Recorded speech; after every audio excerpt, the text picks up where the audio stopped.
academicians, policymakers, entrepreneurs, researchers, investors, and development practitioners from Nepal and across the globe, united by a shared conviction that innovation within our small and medium enterprises holds the key to Nepal's sustainable and inclusive economic future.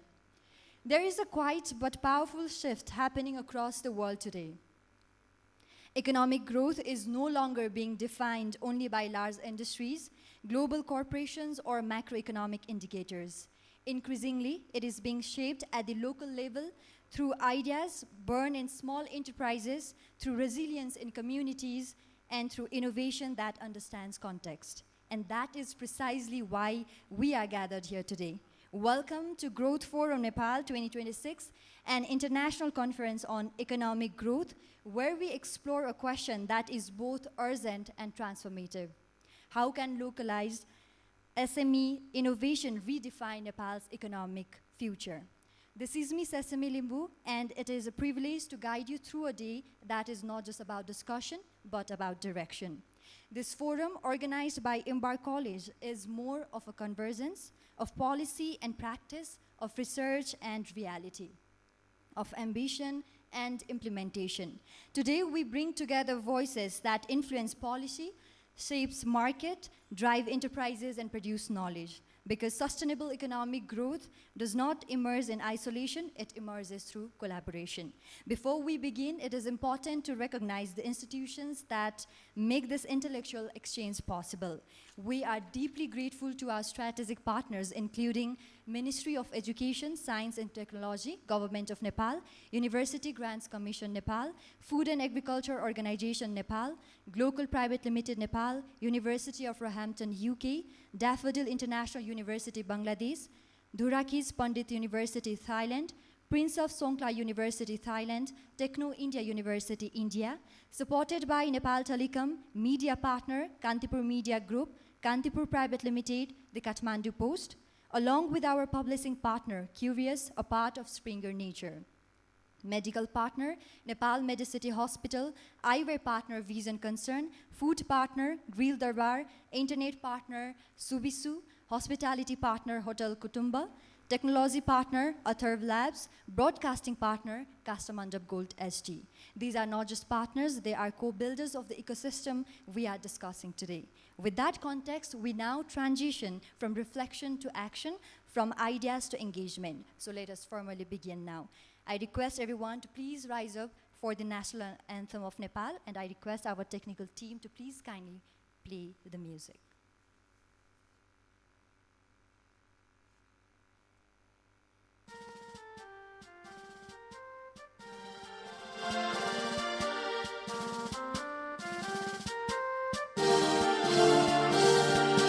सायो थुङ्गा फुलका हामी एउटै माला नेपाली सार्वभौम भई फैलिएका मेची महाकाली सायो थुङ्गा फुलका हामी एउटै माला नेपाली सार्वभौम भई फैलिएका मेची महाकाली प्रकृतिका कोटि कोटि सम्पदाको आचल वीरहरूका राजधानी स्वतन्त्र र अचल ज्ञान भूमि शान्ति भूमि तराई पहाड हिमाल अखण्ड यो प्यारो हाम्रो मातृभूमि नेपाल बहु जाति भाषा धर्म संस्कृति छन् विशाल अग्रगामी राष्ट्र हाम्रो जय जय Nepal.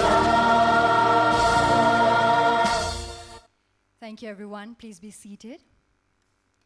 Now, to give us a closer look into the vision and spirit behind this initiative, we are now playing a short introductory video. I request technical team to please kindly play the video. Has always been a nation of builders, of dreamers who turn ambition into enterprise every single day. But small and medium businesses still face real barriers: limited financing, limited access to markets, a widening gap in digital skills. Growth Forum Nepal 2026 is the platform where solutions come together. We will explore local innovation models, digital transformation and fintech, sustainable investment, women and youth entrepreneurship, and policy frameworks that strengthen the ecosystem. Be part of the conversation. Growth Forum Nepal 2026. Let us grow together.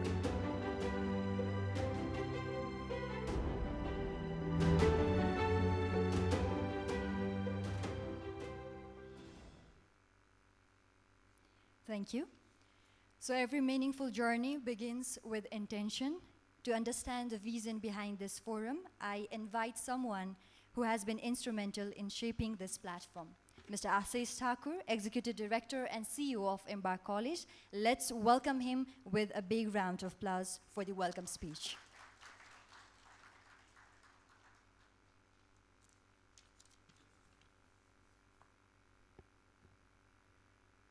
Namaste, everyone.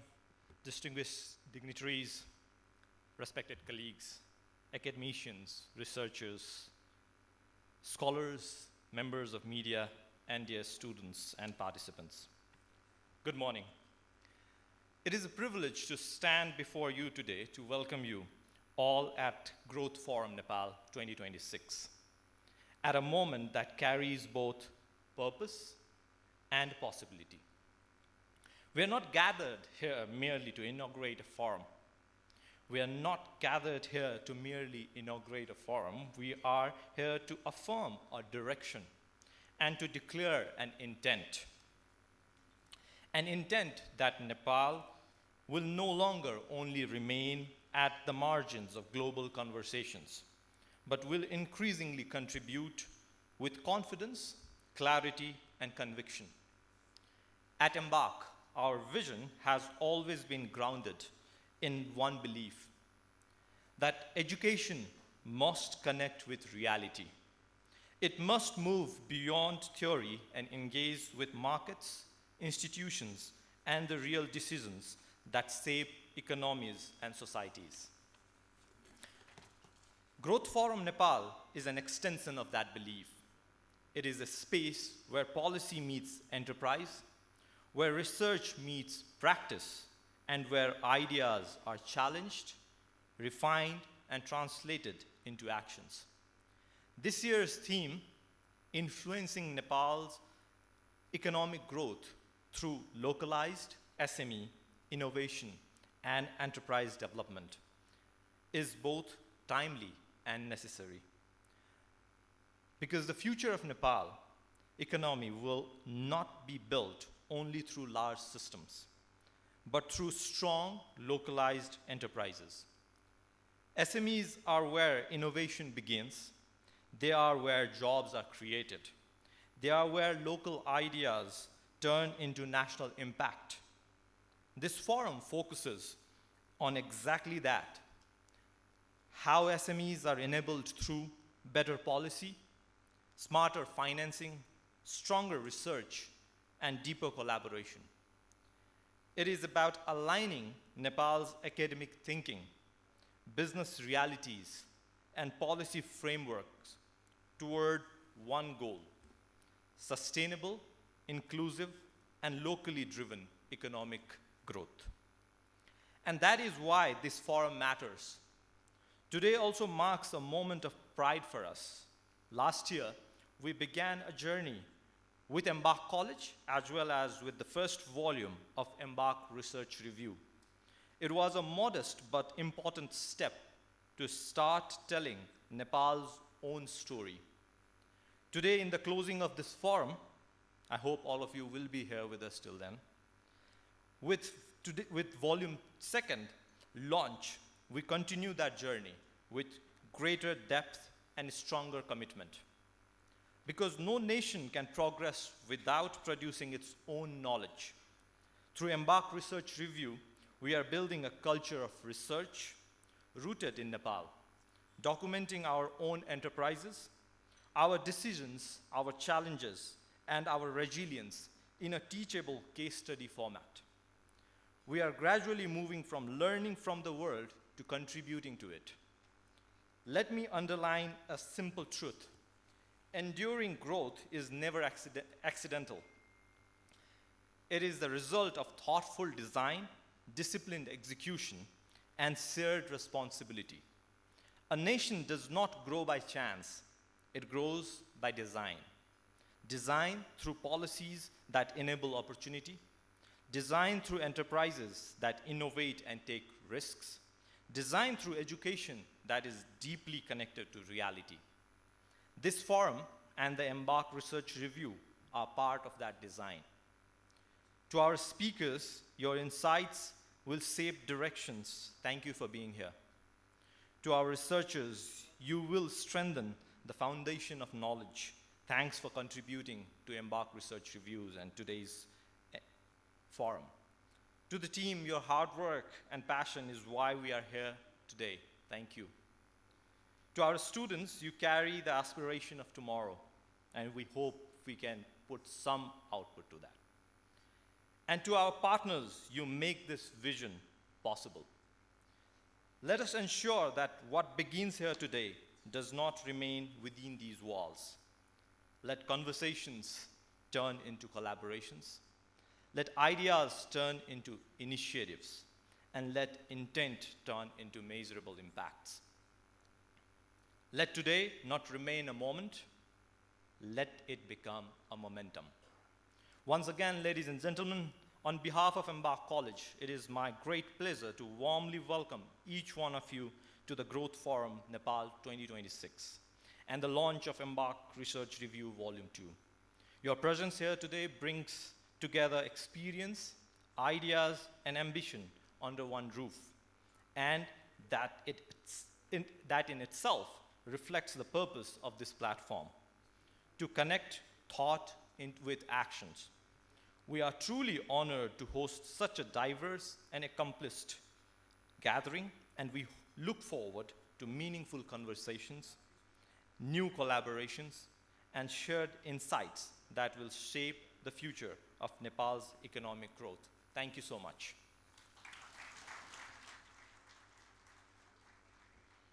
Thank you so much, Mr. Ashish Thakur. Your words reminds us that institutions are not just places of learning, they are the catalyst of transformations. Ladies and gentlemen, as we open today's forum, it is worth reflecting that the future of economic growth will depend not only on policy and industry, but equally on the strength of our academic institutions. Through the ideas they cultivate, the innovation they inspire, and the future leaders they shape. Today, universities are playing a far greater role than traditional education alone, becoming spaces that encourages innovation, entrepreneurship, and practical solutions for real-world challenges. And setting the tone for today's discussions, we now invite a speaker whose insights strongly reflect this important connection between academia, industry, and national development. To speak on universities as engines of national growth, breathing innovation, industry, and entrepreneurship in Nepal, please join me in warmly welcoming Professor Dr. Achyut Wagle, Kathmandu University.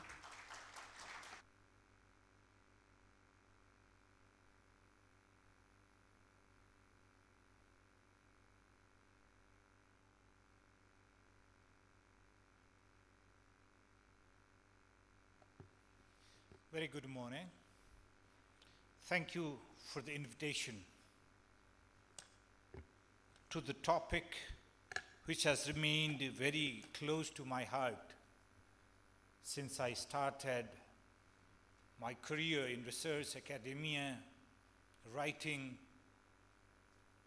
and sometimes in journalism.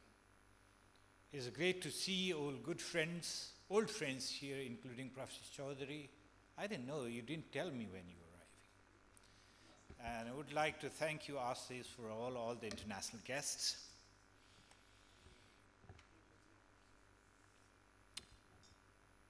Let me talk about, I was a bit scared by the word growth. What we exactly call growth and not growth. That is greatly debatable. But when we try to explore the wheels of growth, I have defined there are two wheels that make the chariot of growth moving. The first wheel, I call it, I would have come with the slide, but first wheel you can imagine is a policy wheel, where we talk about the origin of policy. Ideally, in democracy, we start with the manifestos, where the general policies are outlined. It is mandated by the people in the form of a majority, then the government, then the policy formation, legislation, budget, everything comes. One cycle of policy is complete. Another wheel, cycle, which must have been very intently and intensely debated, is the prosperity cycle, parallel to the policy cycle, to make this chariot of growth to move. This is very interesting cycle of the policy, the prosperity. The investment and then the productivity of both the goods, employment, services, and from productivity we go to the growth. And it starts what we call the virtuous cycle. And then we generate the extra resources and we reinvest that. That completes another cycle. So that is the growth cycle. Okay. Where have you missed? If you are a mathematician, if you are a set theory expert, if you think of these two sets of the policy cycle and the prosperity cycle, it should be creating a fantastic functional Venn diagram, overlapping each other and moving in tandem in the same speed. When the prosperity cycle needed the policies, it should complement. When policy wanted to look into the prospective growth and prosperity, it should complement. Probably the story of any country that has not been able to fulfill its aspiration of growth is that asymmetry in the mound of energy, resources we devoted in debating, deliberating about the prosperity cycle and the policy cycle.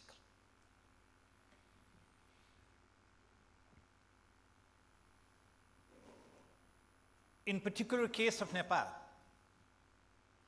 the debate over policy cycle repeatedly has completely overshadowed the debate of the prosperity cycle.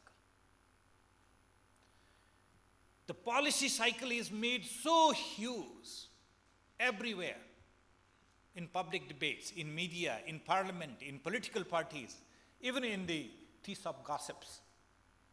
Nobody likes to have a very informed, evidence-based debate about the prosperity cycle. That is the biggest constraint. That much time is left to me. So I will not be touching anything, so I'll try to conclude. So, it is the time. The universities, the intelligentsia, the thinkers we call, should focus more on debating the prosperity cycle. We in Nepal live in the greatest paradox. Two paradoxes, apparently impacting on growth. The first paradox, as Ashish ji was mentioning about, we are focusing on the SMEs. Let's be very clear. The traditional concept of SMEs in country like ours, in Nepal, in India, in Bangladesh, in this subcontinent, is not linked to growth. Let's not have illusion about it. They are linked to sustainability, self-employment, solving hand-to-mouth problem, preserving traditional handicrafts and others. That is nothing wrong. But if you are aiming these industries, small cottage industries, you can somehow synonymously take as SMEs in modern day terms, are enough to grease the economy, protect the populace from dying from hunger, have little bit of self-esteem and dignity, but may not, in what we call in economies of scale, would contribute to the growth. We need a different kind of approach, right from the cost of fund, accessibility of the fund, the marketability of their product, the creating a different value chain from SMEs is required. That is one paradox we are living in. We are terming everything as SMEs and everything as a startup. No. We are repeating the word entrepreneurship so often. Everything, it seems to be entrepreneurship. No. Just having a small company that earns little profit is not entrepreneurship. Particularly when you think of the SMEs, there must be very strong backward linkages for every small or big firm to call it entrepreneurship. You import something, earn 10% profit margin, you become capable of buying a good car, a good house, and you become industrialist, business person, entrepreneur. No. There is a sanctity in the concept of entrepreneurship. So this is the first paradox I talked about. If you look at the larger picture of another scenario at the center, we live in a great paradox. Look at the amount of money that is being piling up in the banking system. At present, 1,200 billion Nepali rupees. And Nepal Rashtra Bank, a central bank of the country, is clueless how much money it can mop up in the system. Money is not meant to be mop up. By mopping up of the available liquidity from the market, you are not greasing the growth wheel. It must be used for entrepreneurship, what I said, the entrepreneurship with backward linkages, and also the forward linkages. That is the resource, biggest resource to be invested in a productive sector that generates employment. Hopefully, the produces the export at industrial scale that has got both comparative advantage and competitive advantage. That undoubtedly has got the economies of scale and the sustainability of the industry itself. That is not happening. Other paradox. Whenever we talk about growth, development, infrastructure, consumption, we said we don't have money. But in Nepal, in realistic terms, Nepal is one of the countries that has got the lowest absorption power of its capital funds, public funds I'm talking about. In 10 months, 9 months, it is, which month it is running of the fiscal year, we have been able to spend only 25% of the capital allocated budget. So why are you crying about not having funds? So again, when I bring you back to these two cycles, we are overwhelmingly focusing on this policy cycle. Do this, control corruption, transparency, procurement act, do everything. Do everything. But let's absorb the capacity we already have. That is where we need to focus. We know what to do. But there is a big problem. We are not being able to communicate our concerns, our abilities, our skills to the policy making. I hope with the change in the government, with the change in perspectives, with the kind of speed the government is trying to catch up, it also remains in the track. By jumping outside of the track, you will not win the sprint. It is good to be a sprinter, but if you are running amok in the ground, even faster than who are in the track, you are not likely to be the winner. This is the very simple formula. The final paradox at the central level of our economy is the economic debate is completely absent from the so-called national political, economic, and intellectual discourse. Be that in the classrooms of universities, be that in parliament, be that in government, everybody is obsessed with the news, who got in, who got appointed, who got sacked, who met whom. But substantive discourse with a great passion of developing the country is grossly missing. It is the youth like you, not old men like me, to consider about putting the country into the true growth path with bit of passion, bit of patriotism, and bit of feel of pain in the heart, thinking that what will your next generation of children do and where will they going to reside? Will this country be theirs, or it will just be a transit hub to migrate to some other country which has got better prospect?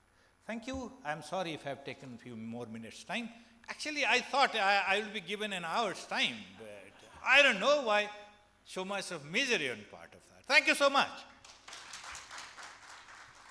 Thank you so much, Professor Wagle, for that insightful and thought-provoking address. I request you to please be on the stage for a while, Professor Wagle. So, and now to present a token of love, may I invite on the stage Professor Dr. Stephen Driver, Honorary Principal at Embark College, Associate Pro Vice Chancellor at University of Roehampton. I request you to please be on the stage. Along with him, I request Professor Dr. Achyut Wagle to please be back on the stage as we are presenting you this token of love.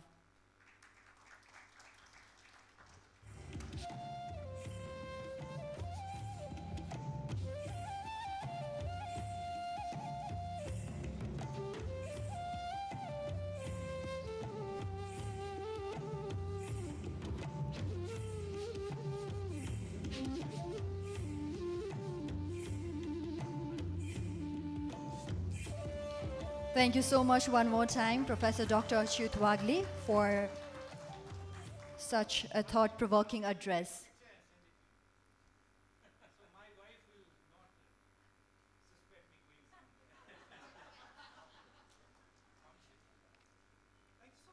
Thank you once again for those inspiring remarks.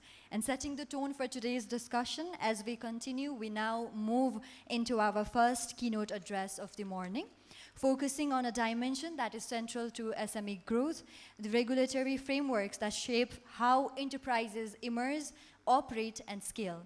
For SMEs across South Asia, innovation and ambition often depend on the systems that support them. And understanding how these frameworks can evolve is essential if we are to unlock real enterprise potential. To deliver this keynote, we are privileged to welcome a distinguished policy thinker, author, and industry leader. With extensive experience in governance, innovation, and public sector reform, including his work as former advisor to the Health Minister of the Government of India, he brings invaluable insight into how policy ecosystems can drive transformation. Please join me in welcoming our keynote speaker, Dr. Rajendra Pratap Gupta, founder, Health Parliament India, to deliver the keynote address. Let's give a big round of applause and welcome him.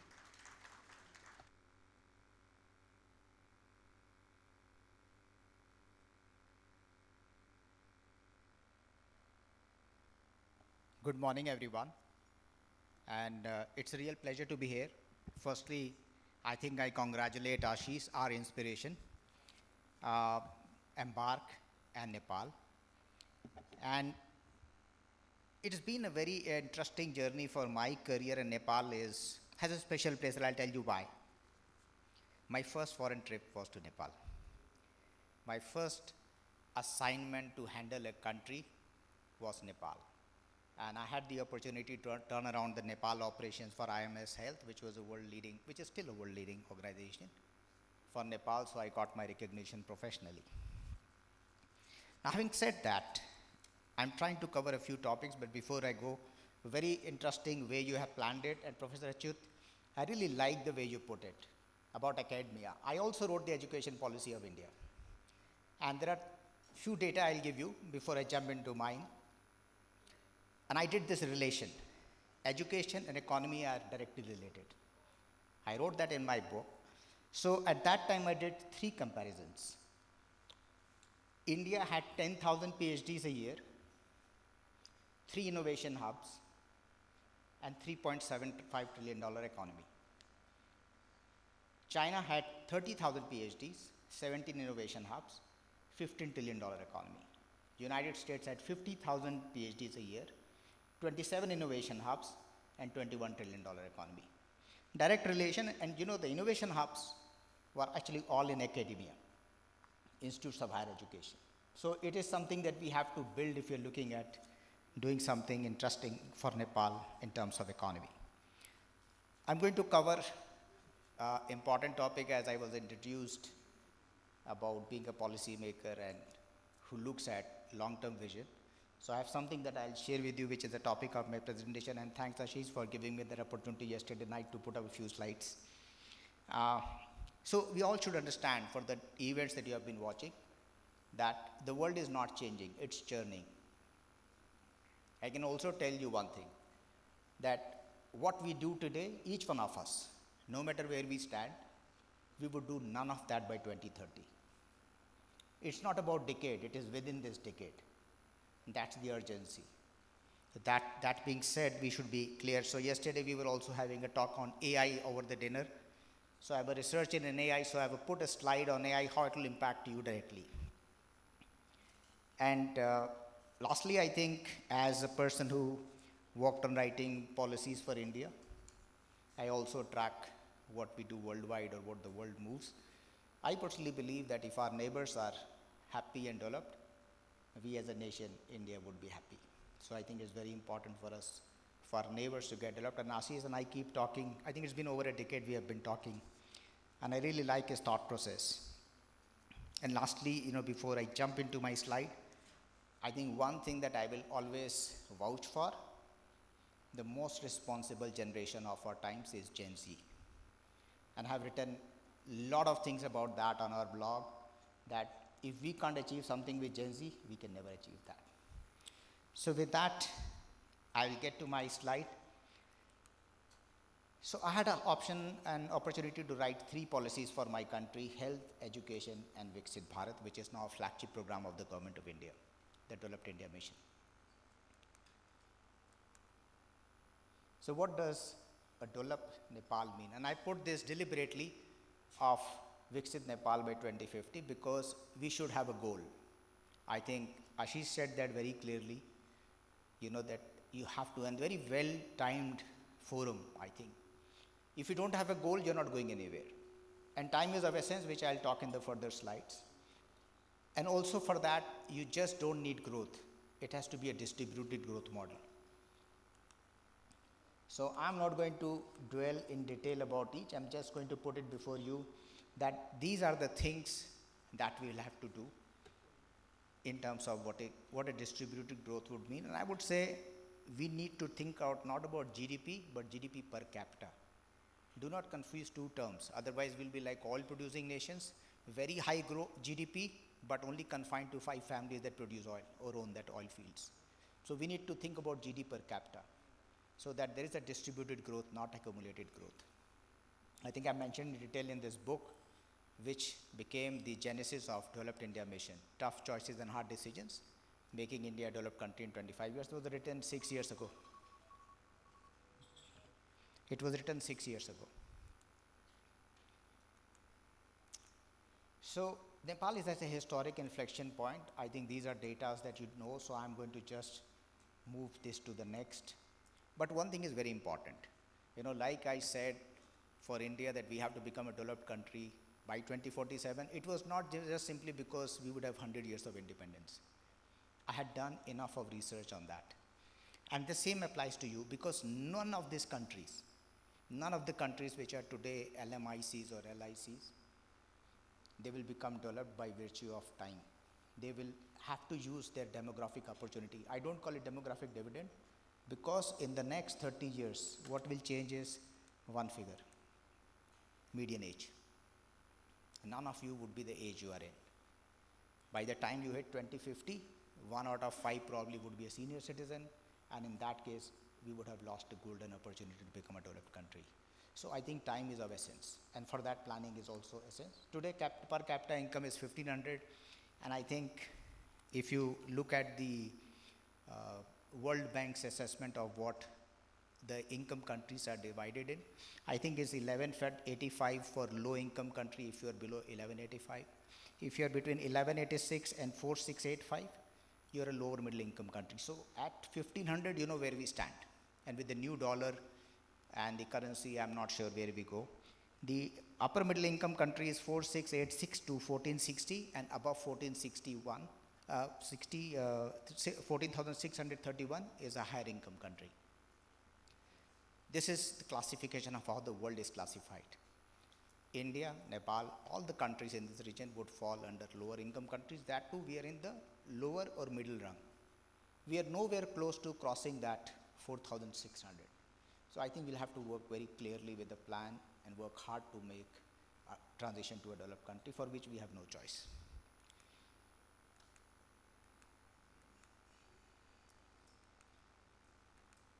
Can anyone tell me which is this place? Yes, if you got the name of the village right. I was in a meeting where this village was shown, and this is New Singapore. I had a chance to interact with the current president of Singapore. That time he was vice premier, and while interacting I said that you have shown a great presentation. What was one thing that made your country change from a village, fishing village, to a first world nation? He said it was education, and that is what sparked in me that if I have to write my policies for the country, we'll prioritize education. That's why, you know, education policy came in. I had another chance to visit Medellin when I was going. You know, typically in my earlier years, I would post on Facebook traveling to Medellin, Colombia. I got a lot of messages saying, this is the most dangerous place on earth to go, do not go. But it was a hidden story on Colombia. It beat New York and Israel to be the most innovative city in the world. And while I was there, day one, the host took me around and showed me Colombia, Medellin. So I asked him, what changed Medellin to become a most innovative city, beating New York and Israel? He said, we set up libraries on the stations, which I saw. And once they bought metro, I'm not recommending you get metro. When metro came in, people knew that it will come at a particular time and leave at a particular time. People understood the value of time. But there would be more things too, but these are the two things that stuck to me in my head. And I really like the way you started the forum on time. I hope I don't cross my time. How many of you know the meaning of General Metal Stand? Ashish and I have been talking, so he can speak. Anyone who knows that? You know. It is actually SME. The real meaning is small and medium enterprises. I've been a big fan. I wrote an article almost 11 years back that as India, we should not partner with any of the leading world countries, but only with Germany. And why this is important for you, I'll give you hard numbers. More than 99% of firms in Germany are SMEs. In 95% of Germany's are family owned. That's very important. Just look at the employment they provide, even trainees. 1,300 of them are world market leaders. So it is not that SMEs can be just treated, they are actually your engines of growth, distributed growth model. And I will also say one more thing, that Germany is the only country when 2008 recession happened, they almost were left untouched. It was thanks to SMEs. I mean, the world got hammered, but Germany was not so badly. Lessons from Singapore, I would just be quick to run. So you always see who contributes what. Of course, education was one, leadership was there, but then they knew the engine of growth from a fishing village to a first world country. And I'm giving you examples of the countries that have made it happen. You can look at Vietnam. So because you need to have examples, I'm not saying you cut, copy, paste, because you would falter dangerously. But there are lessons that we have to learn from these countries. Look at their GDP when they started, look where they are today. I had a chance to be associated with the chief advisor of Bangladesh, Professor Mohammed Yunus, who's a Nobel laureate, believes in SMEs and microfinancing. And this is a very interesting example. It's called a miracle economy. Of course, it got hammered recently, but otherwise, Bangladesh is an economy for all of us to learn. Korea. I think you should look at, when you plan for Nepal to become a developed economy, how do countries move from the third world to the first world? What do they focus on? So for Viksit Nepal, if we were to look at that, the GDP per capita has to grow 10x. Sustained growth of double digits. And it is doable. I think Professor Achyut said that money is not a problem. I firmly believe in that. In my books that I have written on economy, I have always said mindset is the biggest problem, not the money. And of course, it has to be SME led. If you do anything, your GDP will grow, but not GDP per capita. So you will become a nation which will become the fastest growing economy. Few industrialists will do well. But there's a speech I gave in UN in the Internet Governance Forum, that world has to choose between small number of large companies or large number of small companies. If you choose large number of small companies, you would benefit. So again, it is the indigenous model of development that you have to focus. There is no cut, copy, paste anywhere in the world. You can look at everyone, but you have to develop your own. And I think this particular slide, it needs a full one-day discussion or more probably, which I'll leave Ashish to do. But I think there are a couple of things that you have to focus on. And of course, women-led enterprise. I think Bangladesh is a great success story. Youth, and skill and capital and digital access. It's always a challenge. We are seeing the energy crisis. Last, I think, more than a month and a half, what has happened, we have seen. Energy is going to be super important. All of us as countries have to become energy self-sufficient. We can't be waiting on, the oil coming from other countries over time. So energy, education, enterprise, environment. If you're able to address this, you will address all the rest. I know I deliberately didn't put health, but if you started focusing on them, they are the denominators. The other things will be denominators. But you have to focus on that if you want to become developed. How many of you don't use ChatGPT? Can you raise hands? One. Thank you. Thank you for being honest about it. So this is my original work. Instead of taking photos, if you understand this a little better, I have a full paper that is getting released in a week. I have just put a very high level, mindful of the time. There are 5 levels of AI. Can anyone tell which are the 5 levels? This is the original work, will be hard for you to find. This is the original nomenclature. You will not be able to get, and I am also put what AI is going to do to each one of you. None of you will be doing what you do today in the next 4 years, that I can assure you. The first level is conversational AI, the chatbots that you use. I was reading a very interesting cover story of friendship with machines, silence with humans. This is today's Kathmandu Post front page. We are speaking 338 words lesser than when we used to speak. We are more comfortable talking to machines than humans, sadly. I think given that kind of context, conversational AI, chatbot, I gave it the name of talkers. It's an AI that talks. What it will displace or impact highly, when I say impact, I have not put, the paper has the details which will be out, I think in a week's time. It is a 20-page paper on what AI will do to each one of us. it will displace or replace human communication. The second one is thinkers. AI is now thinking better than humans. I've been building AI, so this is my original research. I gave it the name of thinkers, AI that thinks. And what it will replace? Sadly, human judgment. You will have that change. We are actually in this. It has taken 56 years, 60 years to be where AI is at this level. But the third level is autonomous AI, where it can do things for you. Last year, I helped build a solution with Ali Parsa, who is a billionaire doer. He built companies at scale. We built a solution, and I gave it the name of doers. What it changes is very interesting: human execution. I've been simplifying for one slide because yesterday evening we were discussing over dinner, so I said I'll just put one slide on this. This is the one I'm most excited about, innovative AI. In the paper that you will see, there are timelines for each, and the timeline ends at 2030.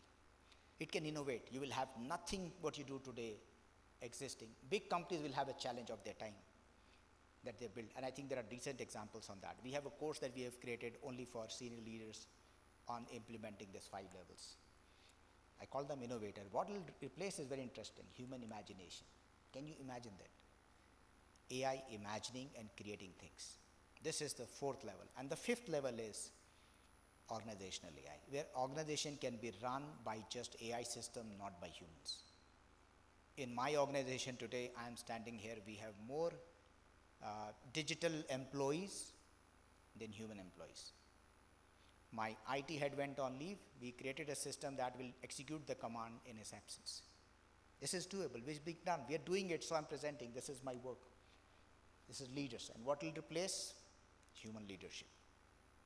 So think about what AI will do to you. And this is a message I gave a few years back at our global summit. This is not the age of competition. This is the age of creation.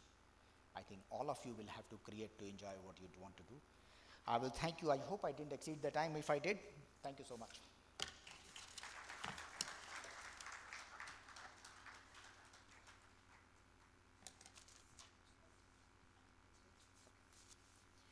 Thank you so much, Dr. Gupta, for that insightful and thought-provoking address. As a gesture of gratitude, may I now invite Professor Dr. Stephen Driver, Honorary Principal of Embark College, Associate Pro Vice Chancellor at University of Roehampton, to present a token of appreciation to our esteemed speaker.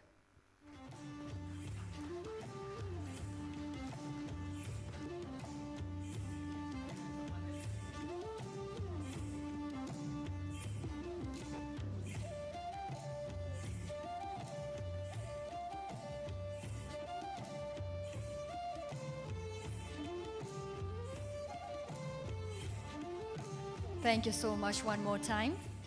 So ladies and gentlemen, as we move forward, it becomes clear that meaningful SME growth is not driven by isolated efforts, but how well policy, institutions, and industry align. With that, centered on Nepal's regulatory environment for SMEs, focusing on policy reforms, institutional coordination, ease of doing business, and compliance challenges. The discussion will explore how regulatory frameworks can better support SME formalization, competitiveness, and sustainable growth. The session brings together voices that represent policy insight, institutional expertise, and industry experience, offering a well-rounded perspective on the challenges and opportunities within Nepal's SMEs ecosystem. Moderating this distinguished panel is a prominent Nepali businessman and director of the Padma Jyoti Group of Companies. Please welcome Mr. Saurabh Jyoti.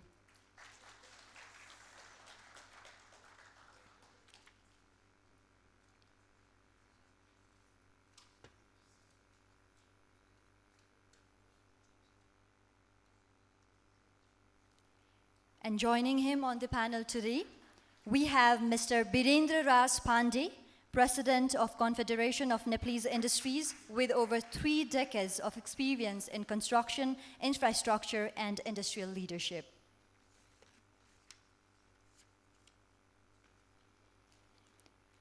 Next, I would like to invite Mrs. Darshana Shrestha, President at Federation of Women Entrepreneurs Associations of Nepal, a tireless advocate for women's economic empowerment. Likewise, I would like to invite Professor Kaustav Majumdar, Chief Mentor at ASMI and seasoned entrepreneur and academic with over 25 years of professional experience spanning India, UK, USA, Singapore, and beyond. Lastly, I would like to invite Honorable Risu Ariel Dhungana, member at National Planning Commission, whose expertise and vision continue to shape Nepal's development strategy. Ladies and gentlemen, a big round of applause for our distinguished panelists one more time. And the stage is now set. Over to you, Sarva sir, to lead the discussion.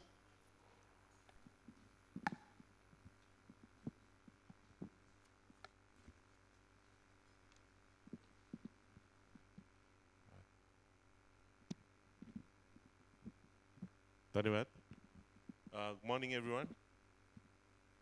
How's everyone feeling? Great. A very warm welcome to everyone in this very important session on the regulatory framework for SME growth in Nepal. I always believe that if large corporations are pillars of the economy, SMEs are the foundation beneath the entire structure. Because without strengthening the foundation, sustainable growth is very difficult. It is truly a pleasure to be moderating this session with our distinguished panelists. I always try and hang around smarter people, makes me look smarter. But I was listening to our previous speaker and a lot of learned people, and what I realized is that for entrepreneurs and business people, it's not just about being smart. It's about being in the field, in the ground reality, solving problems, identifying gaps, and moving forward one step at a time. That's how entrepreneurs move forward. That's how entrepreneurs contribute, create jobs, and contribute to the economy of the country. Moderating this session at this point is very important as Nepal is in a critical stage of transformation. We have new leadership, and we believe that entrepreneurship, job creation sits at the heart of Nepal's economic future. Around the world, if you have a look, small and medium enterprises are known as the backbone of the economy. And Nepal is no different. They generate employment, SMEs generate employment, encourage innovation, and of course, create regional economic activity and opportunities for thousands of aspiring entrepreneurs. Today we have the honor of having a distinguished panel of guests from diverse sectors who bring their perspective from policy, education, entrepreneurship, finance, and academia. So it's my honor to welcome, of course, President of CNI, Birendai, Reshu, who's a dear friend and now is a member of the National Planning Commission, Mrs. Darshana Shrestha, the President of Federation of Women's Entrepreneurs Association of Nepal, and Professor Majumdar, who is the Director at the ASMI Business Technical India University. Welcome. Before I delve into the session, I would just like to throw out a few statistics and data about Nepal. If you have a look at the snapshot of SME contribution in Nepal, SMEs contribute around 22 to 23% of Nepal's GDP, generate employment for 1.7 to 1.8 million people, represent almost 90 to 95% of registered businesses, and account for roughly 40 to 45% total employment, especially outside agriculture. So as you can see, SMEs is actually a major driver of the economy.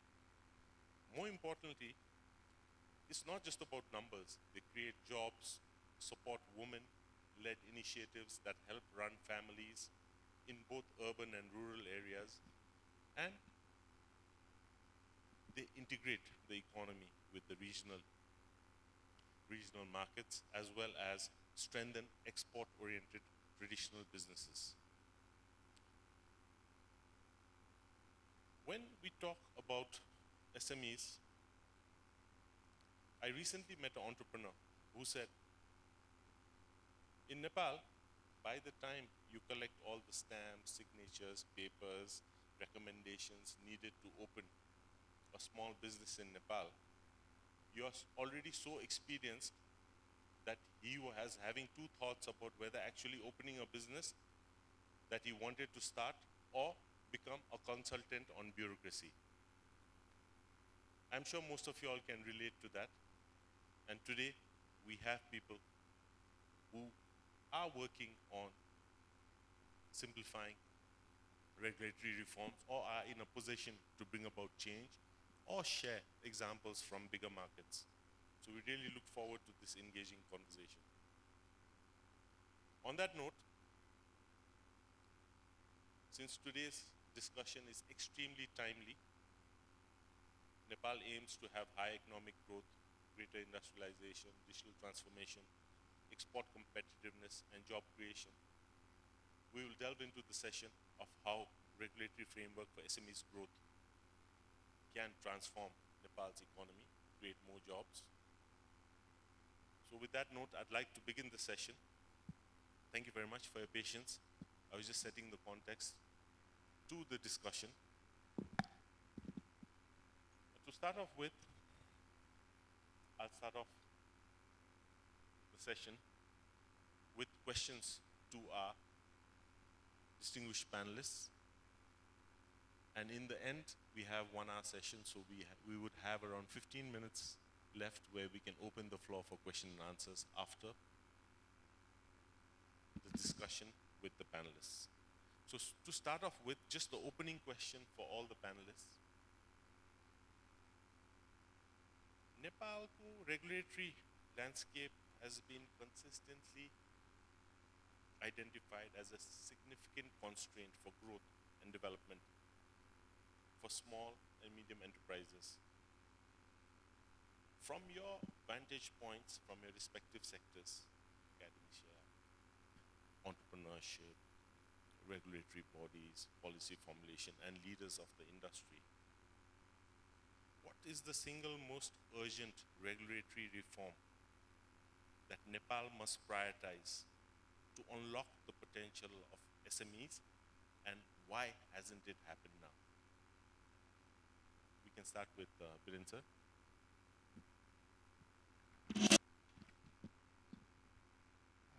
Thank you very much, and thank you very much for this opportunity. This is, I think, a very tough question. As C and I, we've been working on this for the last 23 years. And I was looking at the document that we've submitted 18, 19 years ago while digitalizing all these documents in our office. And whatever we've said then is almost relevant to whatever we're saying now. These things have not moved as we wanted. And that's focused on the regulatory reforms, ease of doing business, and all that. And now I think it's the opportune time to do this. And for the smaller businesses, they're a very significant part of our industrial ecosystem, as well as right information, all the data and everything. That's very much significant. It's like everywhere in the world, but in Nepal it's also same. What we've been saying is the smaller business, they've got very high cost of compliance. Whatever they have to do, they have to visit several offices. So I've got a list. There's Office of Company Registrar, Inland Revenue Department, Department of Industry, Department of Cottage and Small Industries, Provincial Government, Local Government, Labor Office, Social Security Fund, Custom Office, Standards. So there's so many agencies that they have to visit. So if we can make digital single door policy for SMEs, smaller businesses, that they don't have to go to so many institutions to comply. So we have to make it easier for them to work and integrate their operations seamlessly into the government system. I think that's the single most important thing that I can say now. Yeah, thank you very much. Dhanyavad, Benji. I think Birenji touched on a very important point which we would get into a discussion about digitization and reducing the cost of compliance. Reshu, would you like to just elaborate a little more? Yes, namaste everyone. I will start with, before getting into what intervention might be the most appropriate, I want to remind all of us that we are at a critical departure point in terms of how we shape our economy and our society and set priorities and how growth and change happens. There is a big political mandate that has now enabled what is perceived to be a reformist government with a large mandate for change, enabled by the youth backing up this major political overhaul, as well as most other people in the country. So in that place, on the regulatory side, of course, the ministry does a lot of the executive work. So the conversation with the Minister of Economic Affairs, Udyog, Finance, all of these things are going to be very, very important. And of course, we have FNCCI, we have CNI, we have institutions in place to lobby for FWEAN, and many other institutions in place to lobby for these changes. But I think at the heart of it, the same mandate that was given to this government to change the culture of corruption is one of the things that was holding back reform-oriented policies and execution, or gateways for SMEs growth. The digital governance commitment that the current government has taken is going to be a big departure, but of course it's a huge task because there is so much trust in paperwork as opposed to the safety of digital communication, that the way government happens is so different than our average population using smart technologies, that that gap has to be managed. And thankfully, we have ministers who have very high domain knowledge in these major transformative interventions, but one of the things we have to understand is our baseline. Our baseline is very weak in the digital infrastructure, you know? But I also think that there hasn't been significant policy departures towards promoting production-based economy, and we have been very reliant on imports and trade-based economy. So one of the major policy departures will have to be on production-based economy. But production not of the nature that devastates our environment. Production economy of the nature that complements our context, our natural ecosystems, our biggest asset, our landscape, our beauty, our natural resources, and focuses on building policies and interventions that take us towards an economy that enables small and medium enterprises to thrive without destroying our environment. So I'm just setting a context for the way in which I'm looking at these things. The one grand intervention, if we are able to realize in the 4 or 5 years, would be the transformation to digital economy.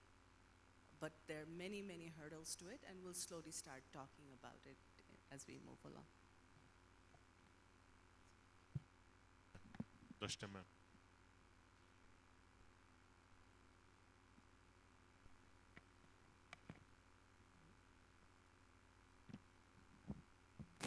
Thank you. Good morning, everyone. So I'm very happy to be here in this platform because I'm representing basically the MSMEs, even if we are talking about SMEs here. So to start with, so why I'm talking always about women entrepreneurs, women SMEs is like out of 51% of the whole total population, 29% represents the entrepreneurs, MSMEs. And this group of population cannot be, ignored if we want the growth, economic growth of the country.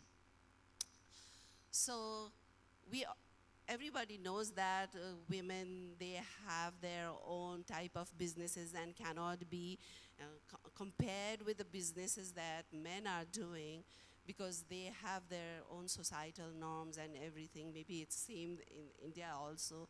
So this is one of the challenges they are facing. But coming back to this regulatory frameworks, and definitely this regulatory frameworks directly links to the growth of the businesses. So this is very much important, how much we implement the existing regulatory frameworks. So going back to the policies and everything that we have, the existing policies, then most of them are not being used. You know, they are not being implemented. There are wonderful policies for women entrepreneurs. There are wonderful policies for the growth of women, for the access the access to finances, whatever there is. There is a big gap because we lack information of all these policies. So one thing what I would like to suggest or intervene to the government or the policy makers is to activate these regulatory frameworks that we have right now, and the policies, revise the policies, and share the information, because we don't have right information platforms, the portals where we see all those and get those information. So one thing is, what I suggest is to revise the regulatory frameworks, the policies, and they are like everywhere. One thing I realized was like 2034 मा बनेको the regulatory, there is one के भन्छ नियमावली, and it still exists, right? About this entrepreneurship, registration and everything, although they have changed a bit. Isn't it the right time to revise it and come up with the, as per the time, as per the requirement of the country? So my suggestion would be just revise it. We have good policies, but keep it in right place, right pace. That's it. Thank you. Professor Majumdar, how do we unlock SME potential with your vast experience in India and the region? Thank you very much for having me over here. Thank you, Embark College. This is a treat and a pleasure. I'm deeply honored. First and foremost, I don't think I am an expert. I don't think anybody can be an expert, especially academia. I was listening to my learned speakers over here. I was just thinking about it, like time seems to be static when it comes to government policies and regulation. Time is supposed to be dynamic, but time seems to be static. As Sir very rightly said, things that they possibly looked at decades back, problems that they looked at decades back seem to be still the same. In India also, it's not entirely different. Of course, the size of the country and is more, and there are more opportunities and there are bigger challenges, but time seems to be static. Along with regulation and government, what is also static is education. I think education has served us brilliantly, but has also failed us remarkably.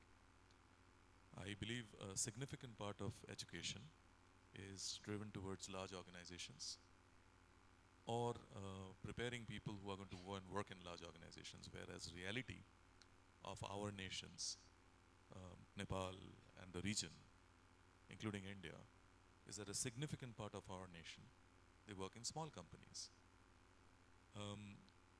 I was thinking about this topic for the last few days before I came over here. I was trying to figure out, where did we miss the bus? I think I've spent a significant part of my life in England, and I still spend a lot of my time over there. I'm deeply indebted to the education that I received over there. But there's been a problem in our countries. We have looked at every bit of learning from the West, but there are realities of our nation which are very different. I teach in business schools case studies written by professors in Harvard, from Harvard, and they were written 60 years back about businesses which operate in Texas. Our worlds cannot be any different. It's just abnormally different.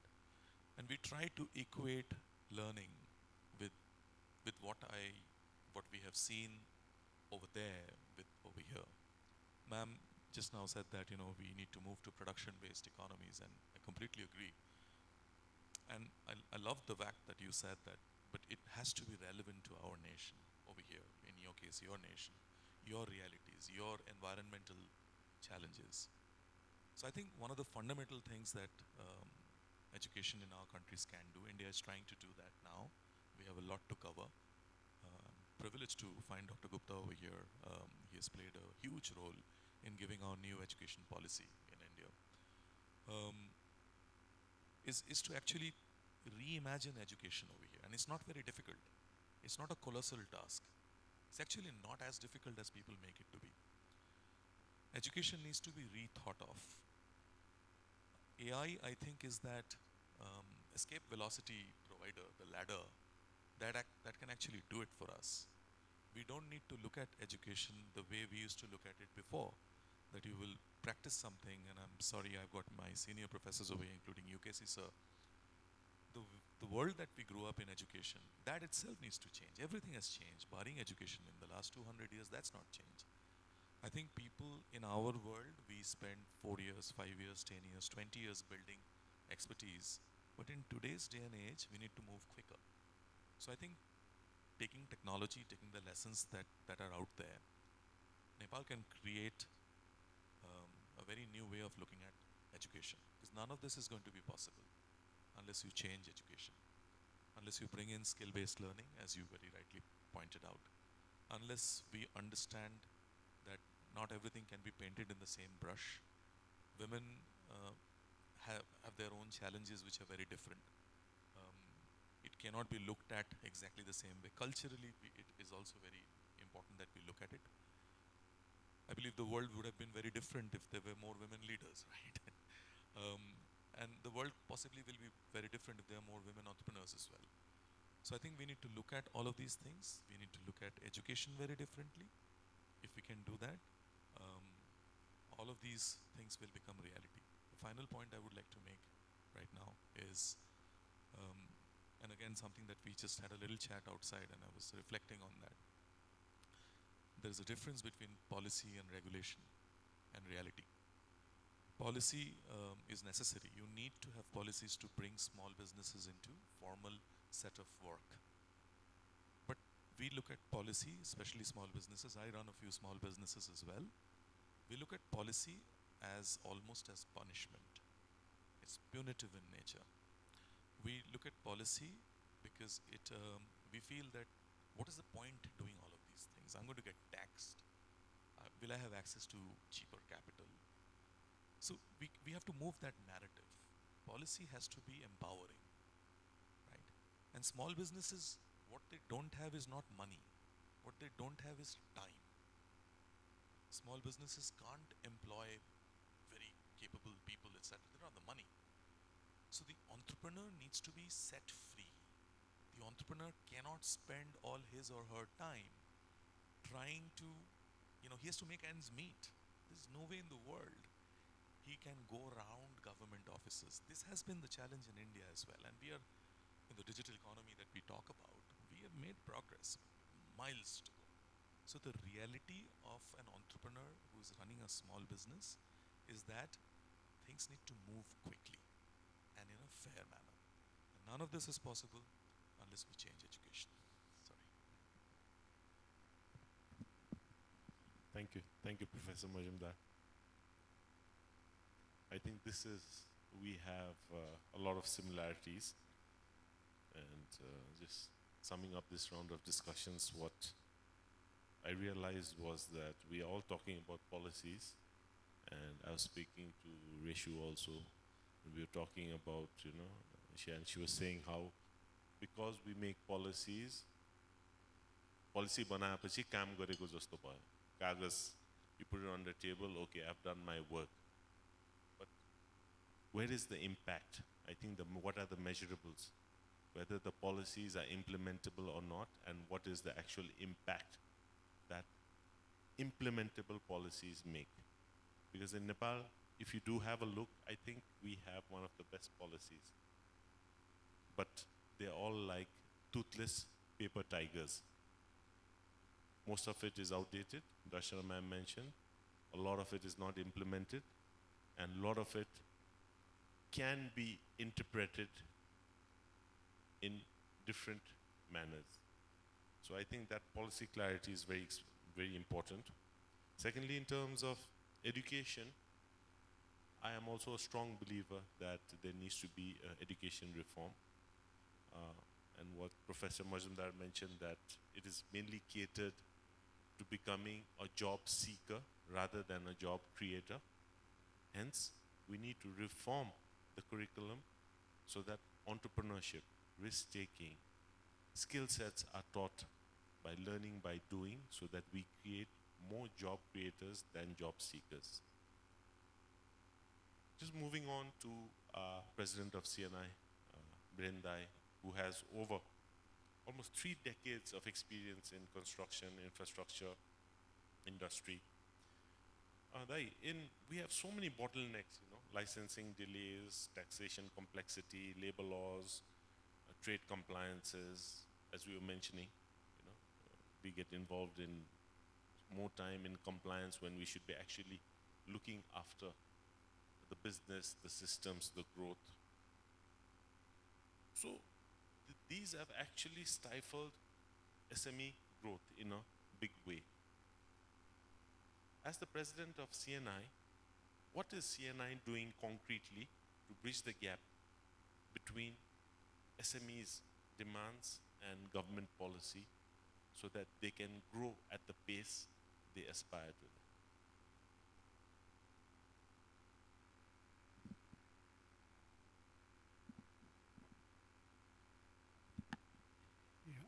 Thank you for this. CNI has been,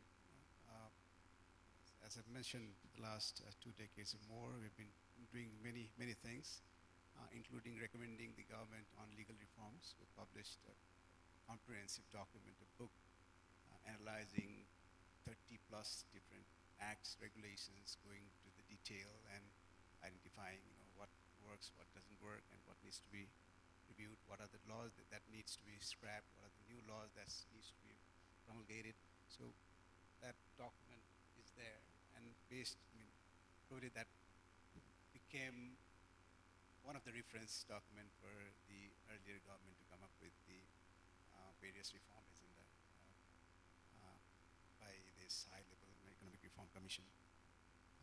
And another significant work that we've been doing is the Make in Nepal Swadeshi campaign, where we want to promote industries, create jobs, promote exports, as well as increase the contribution of the industries in the overall GDP.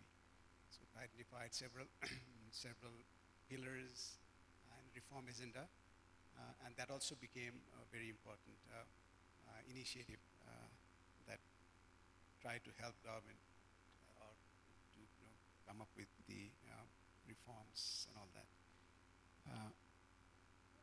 And we at CNI, we used to tell, initially we used to say that we represent medium and large industries in the country.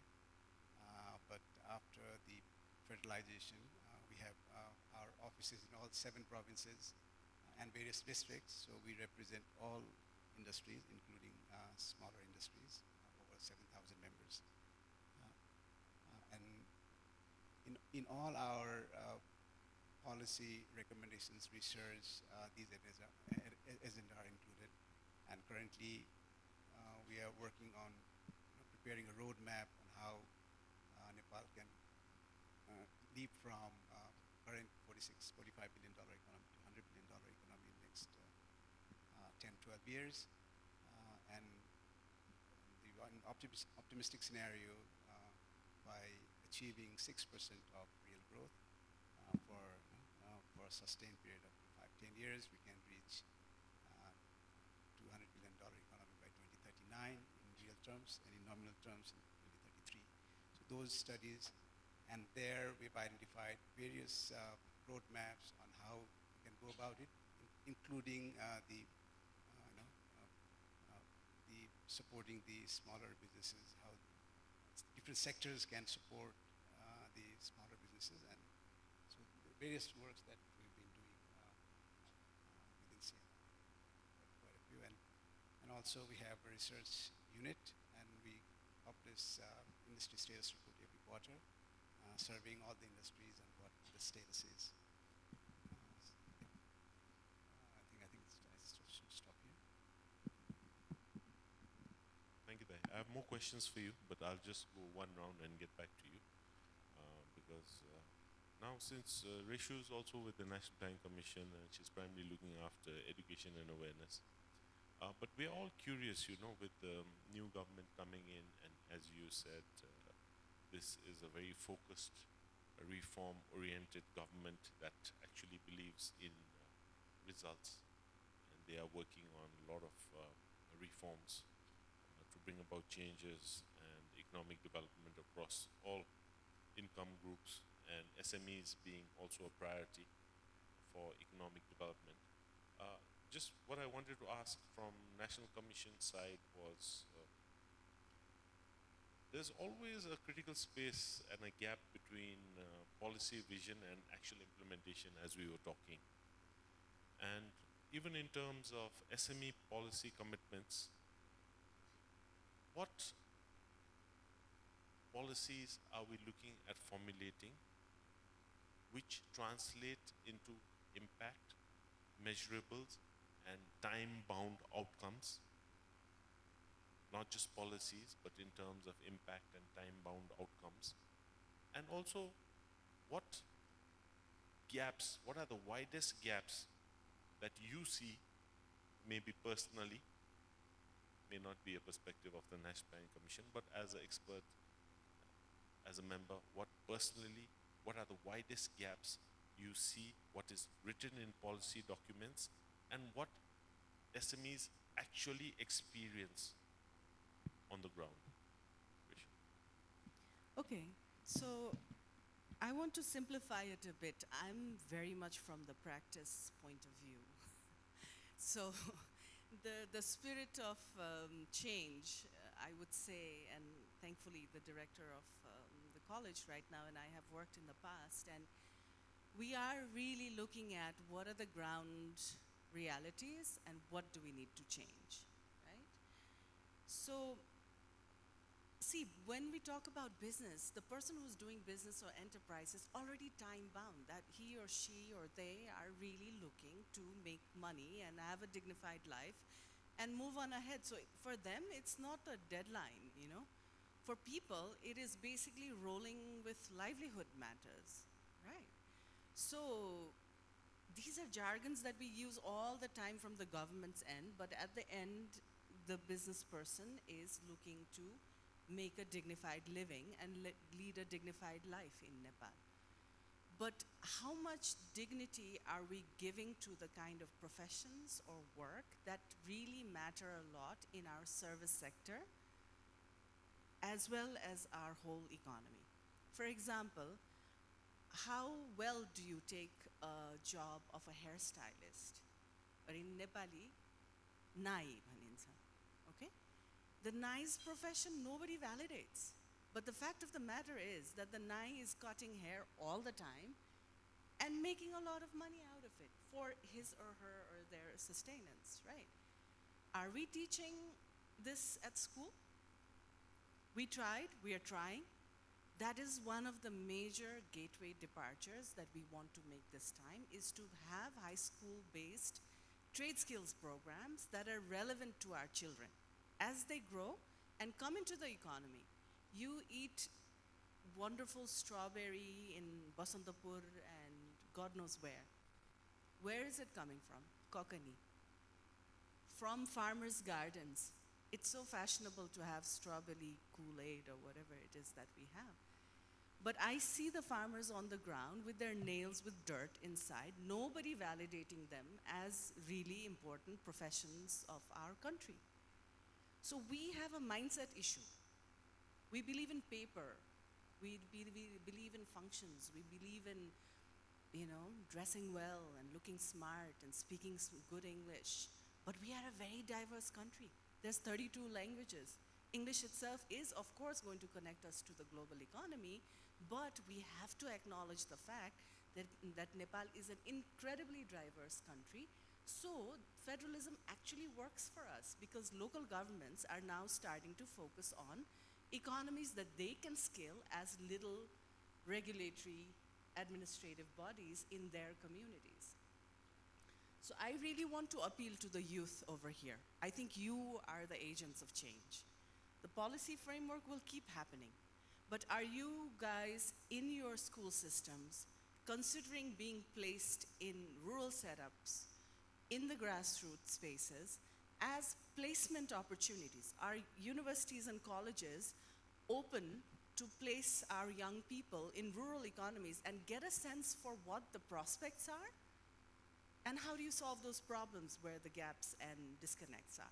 There is a local government. That's where you register your business. That's where you make business. You don't make business at the federal level unless if you are a big industry that has to pass 1,000 regulatory things, and thankfully so, because if we didn't even do that, they would destroy our environment. I mean, I'm a big proponent of environmental regulation. So go small, go deep, go back to our roots, go to where we come from, find those opportunities, start small. It's not just the government hindering us, it's our mindset. So how much does the private sector anyway count on government for innovation? It really doesn't. Really, I mean, despite the government up till now we have to be more accountable, we have to create a space. But government is never going to be entrepreneurial. We have to change the way we do, we have to thin out the regulatory stuff. But the entrepreneurial side happens from how the children are able to perceive of their professions, their work in the future, how the youth are able to perceive of that. So one of the big departures, and this is a very serious proposition that I have made as the social development member of the Planning Commission, is deep investment in people from early childhood, because foundational learning really sets you out for how you're going to be as an adult. Then in the middle school, make learning active, playful, whatever. But by the time we come to high school, mainstreaming, and Sir is part of the CTVT Council, mainstreaming trade education of different kinds. So why can't we validate growing food at schools? Why can't we validate understanding soil science at school? Why can't we validate conservation education at school? That's the backbone of our tourism economy, right? Big construction projects that are so extractive of our landscape are no longer viable. Who's looking at the lumber economy or designing some ideas around how we manage our wood growing technique vis-a-vis a very successful model of greening our ecosystem through the community forest? But are we just letting trees be, or are we going to use it for construction because it is a sustainable, renewable resource? Trees can grow in Nepal. But if we grow trees, we cannot be decimating our natural environment either. We can't be destroying our national parks either. So where are those provisional places where we actually invest to grow an economy that serves our need? Because if we start decimating our environment, our tourism economy is just going to go bust. We cannot handle the crazy volume of tourists that come in droves because our environment is very, very fragile, right? So I am really looking at an ecosystem perspective where we do planning, where we do policy articulation, knowing very well that the depth of knowledge of children really has to communicate with our societies, our communities in all kinds of different contexts. Madhes, Madhubani is such a beautiful arts tradition. Which fancy school is teaching Madhubani arts? We're not. We're ashamed of our heritage. Just local education भन्यो नेवा भाषा पढाउन लायो जबरजस्ती गरायो भनेर all the middle class are like up in arms about it. Every child growing up in Kathmandu as a metropolitan city of Nepal, understanding Newari will be a huge asset for that child going forward. Because Neva Sabhyata is one of the deepest, most pride-bearing Sabhyatas of our nation. It may be of Kathmandu Valley, but any child from Madhes, from Pahad, from Himal, coming into Kathmandu and learning it part of our local curriculum is a necessary advantage. No, but we think it's impositional. At the same time, having content, having books, having resources, I don't know, cartoon characters developed in the Everest trekking trail alongside things for kids to be, for people to take back to their home countries, international. All of those things are little business ideas, can be grown, right? But we're not looking at that. So what I'm trying to get at is, so much of it is also mindset, and the government is right now pushing to create this kind of a mindset into drafting the education policy, looking at higher education, necessarily teaching, and we can't impose it because every university has its own act and regulation and the primacy to create its own curriculum. But where are we doing Nepal studies in our universities? Why don't we have core subjects that every student needs to learn Nepal Adhyan Karikram? And everybody thinks, Zabardasti Nepal Adhyan Life. Now look at the world. Is it better or more dignified to imagine a life of dignity in Nepal, or just consider going abroad with family fragmentation and imagining your life abroad? Always go abroad, because that is our nature. Human beings are interested to travel everywhere and learn about the world. But is your knowledge really going to build and contribute to who we are as a nation, right? Nepal Adhyan would ground you. That's the kind of policy departure we are talking of, right? It'll teach us diversity. But digital is another thing. So I'm talking a lot about the grassroots part of it, but the other big leap that we have to make is not just do the Google search, but understand how AI can be used for learning augmentations, right? But I can promise that to you, but can I promise that to a child in Dolpa? No. So what's the policy departure? The policy departure is that the federal government commits to providing digital resources to children in deep rural accesses so that we train. Who's gonna train? The existing teachers? No. The youth have to be mobilized. So the policy has to be complementary to actually take children, youth who are in colleges, to be placed in placement programs of universities to go and actually bring up the kids to understand digital literacy. Because the existing teacher corpus themselves need support. We have to commit to that support.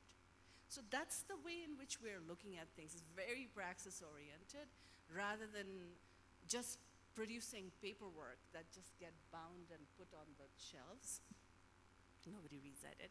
Now I'm trying to figure out how an AI tool can be made that just reads all of the documents of the government and synergizes it in like 2-pager, not really 2-pager, but like, okay, a 25-pager that guides all of us in how to do work. It's so much redundancy. Who's creating that? All of us educated people who think we are very smart and we draft policy after policy with no impact. Government is never writing its own policy. It's mostly calling on intellectuals to help them draft policies. I'm sorry, there's very little tolerance for just paperwork now, and that's the attitude we're trying to take, and of course do the hard work, right? It's a grind. I understand that it's a grind. We will do the hard work, but I just wanted to shift because I'm not just a narratives person, I'm a Thank you, doer. thank you, Rachel. So the message is clear. Youth need to lead, and youth need to be the change that they wish to see in Nepal. Coming to Darshana ma'am, women entrepreneurs always have a dual burden. As you mentioned earlier, one is of course the general regulatory complexities of running a business. Also, you are added with the burden of gender-specific barriers, whether it be collateral requirements, business registration, social constraints, managing family time, balancing with the society, and the perspective of the society towards women. So unless women are empowered, I don't think we can actually bring about change, because you represent almost a majority, 51.2% of the population. So you talk about inclusive growth, but without including 51.2% of the population, how can we have economic growth? It's impossible. So as the president of FWEAN, what policy reforms on institutional mechanisms would you seek that would be most meaningful to level the playing field, to have equal opportunities for women entrepreneurs? And over the past, I'm always an optimist, there must have been some progress over the years. And if so, what measurable progress have we made in the last decade or so? That's a long question, actually. So let me start. Yes. Being the women entrepreneur is very challenging. So let me point out from the beginning. So like I said, it is the access to finance. And if I have to talk about the policy, the government has already allocated the access to the funds to women specifically.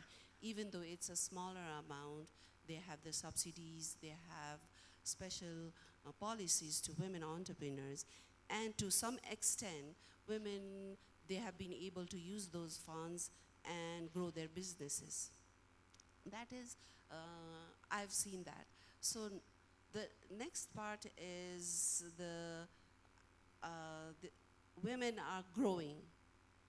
They are doing business, they are starting their businesses, but they still have their constraint. Like I said earlier, they have the dual responsibilities and the institution. And you know, the first they get the most difficult part to register business is go to the bureaucratical hurdles. They have to go to different windows, different offices, and that, like you said, they get, oh, should I start this business or not? So these bureaucratical hurdles must be, you know, minimized. So we are in a positive state that we heard that we'll be having one-door policy. So there was one of the points in the 100 points agenda also of this new government also. So that was also very difficult for women entrepreneurs. So, and the other part is the market they are not getting. So the mobility that restricted them to get more markets. So we should be able to develop the markets for them to grow their businesses. So if I have to talk about MSMEs, like Resuji mentioned, I'm talking about the ground realities. Women, most of the women are from rural areas, working at the ground levels with the indigenous skills, with the resources they find next door to their, you know, proximity. So there are lots of challenges for them to grow in terms of getting the resources, in terms of getting the you know, skills, in terms of mixing with the bigger population to get the market. There are lots of, but having said that, today I can say that there are also a quite good number of women entrepreneurs who have grown, who have become the exporters, who are creating good products. For example, in the agro-businesses, high value agro-businesses, medicinal plants, they're exporting, and they are even competing with the importing products. They are displacing. For example, let me talk about the pickles that women make. They have been able to displace Indian pickles, and if you go to the market, you get most of the Nepali pickles. So that's the growth of women entrepreneurs. If I have to talk about natural fibers, so most of the women are into garment products, and they are creating beautiful designs, and they are even exporting to US also. So this is a very small amount compared to the bigger economy of the country, but women are growing in terms of these different beautiful products they are making. They are more into niche market. So like Resuji is saying, most of the women who are doing their businesses are linked into their indigenous skills, their the skills they learn from their parents, grandparents. But the point is we need to diversify those products to grow their businesses. We don't want to see them at the same stage in terms, so we need to develop in terms of quality, maintenance, labeling, packaging. We recently finished our, organizing the International Trade Expo last month, and we had hundreds of women entrepreneurs across the country who came here to display their beautiful products, and they lacked labeling, packaging, standardization. The good itself, the product itself was really very good, and they are also the exportable goods, but nobody would buy those products without good standardization, certification, whatever. So there's a big gap that the institution, maybe the government, the MOICS, or the private sectors like us should be working really hard to improve on these parts also. So another thing is the networks they lack to grow their businesses. So private sectors like FNCCI, FWE, CNI, they should be able to work on these factors as well, to link with the bigger firms, because most of the women, they work in the value chain, and they are the small holders in these value chains and in the ecosystem. And like I said earlier, they cannot be, in this whole ecosystem, they cannot be ignored. So they lie within the bigger economy as well. So the organization like FNCCI, FWE, CNI, or whatever is working on that, they should be very prominent in bringing this group of women into the main value chain and in the economy as well. So having said that, to meet all these gaps, FWE, as a leading organization for women entrepreneurs across Nepal, has Business Development Center who's been working very hard to meet all these gaps in terms of mentorship, in terms of product development, in terms of getting the markets, whatever. It is a one-stop solution that gives the services, but we still need support from the government, the policy, and in the overall ecosystem. Thank you, Darshan ma'am. I think you're doing a great job as president of FWE, and I'm sure everyone's working together. As you mentioned, capacity building, networking is very important. Thank you. Professor Mazumdar, I think what I wanted to ask you was, because India has always pursued a very bold regulatory reforms, whether it's GST simplification, GST, multiple GST rates, Udyam registration portals, SIDBIs, credit guarantee schemes. So what are the best practices that we can learn? Personally, what do you feel are the innovative approaches that are most suitable for Nepal to adapt so that we can grow at a faster pace? And what is actually, in terms of evidence, implementable in Nepal's geolocation? Thank you. I'd like to change the positioning, if with your permission, from best practices in India to what I think are the four crucial things that I'm not trying to make any motherhood statements, but based on the conversation that's going on, the four things that stand out. Policies are necessary, practices are necessary to facilitate things, to make things better. Policies are not going to change anything. Even in the case of India, we have simplified a number of things, we have made great progress in a number of things. But the first thing that needed to change, and it's still work in progress, and that's the first thing which is, I think, relevant from Nepal's point of view as well, is mindset. I think countries such as ours have a few similarities. One such similarity, and pardon me if I'm being ignorant over here, is the dependence that our nations, our people seem to have on what is assured. So what was assured? Government support was assured. What was assured? Working in a large company, my life is sorted. I will largely work for about 35, 40 years, then I will retire, and then one day I will die. A professor of mine, he wrote a book in 2016 called The 100-Year Life. In The 100-Year Life, Andrew Scott is an economist and is a professor. I read under him, greatly privileged, and a friend of mine. He said that people are increasingly living till 100, which itself is a big change because only about 60, 70 years back, this life expectancy was a lot less. In the case of India, 1947, when we became independent, the life expectancy of an average Indian was about 43, 44. I would have been long dead by now. That seems to have changed and has moved to 70s. And in Western nations like Canada and Scandinavia and Japan, this has gone past 100.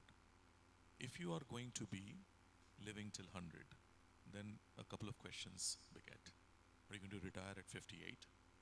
Then what are you going to do for 42 years? Are you going to finish studying at 21 and not study for 79 more years? That does not seem right. So Andrew challenged these notions and it set me thinking a lot. So there is a big conversation about mindset. One big mindset conversation piece is that education is not going to be that you will finish everything in one go and then not study ever again. So the bad news for all my young friends over here is that they will have to continue educating themselves for the rest of their lives. Because the pace of change is just way too quick. Another quick point about mindset is, when I moved back to the country the first time around in 98, 99, I wanted to be an entrepreneur. I come from middle class Bengali background. We are not traditionally entrepreneurs. And the general question that people were asking me is that I must have lost my visa. I must have got kicked out of UK. Why would I ever come back to India? Right? And I told them I want to set up a business. That did not make sense. From where I come from, people got into business if they were not good enough to get a job. What I see today now, that Shadi.com, which is India's largest matrimonial site, one of the most sought after strings for employment is startup founder. I find that fascinating. So there is a narrative that has changed, and it has not changed with the older people. It's changed because youth changed it. Ma'am very rightly put up, and you also rightly summarized, that the youth will have to do this because, our generation, I don't know whether we have a stomach for a fight or not. The youth have 70, 80 years ahead of them. They got to do it. Every revolution has been brought up in this world by young people. And so that brings me to the second point after mindset is youth. Youth is also questioning a number of things. My generation grew up thinking that quality of life is basically having a certain kind of money, which I will never enjoy. I'll give it to doctors and hospitals. Younger people are questioning that. They're saying, no, I don't want to work 14, 15, 16 hours a day. I don't want to be an investment banker and die of a heart attack at 40.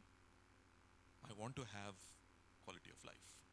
I remember having this discourse in one of the institutions that I teach in, and a lot of people were saying this quality of life is a fad for the young people, which is such a sad thing to say because the gentleman who was telling possibly takes 3 medicines every morning before he brushes his teeth, and he's only like 45, right? So quality of life matters. So younger people are questioning. They're saying that I don't need to do that. I can do something else. That brings me to a very important point. There's a guy called Ricardo Semler, quite an amazing philanthropist and a big, big businessman to the tune of billions of dollars, Brazilian gentleman. He questioned this, conversation that what is quality of life? Do I need to, so he, in his company, he says if you achieve your sales targets by Wednesday, please take Thursday and Friday off. Go watch a movie, paint a picture, spend your time with your wife or your husband and your children.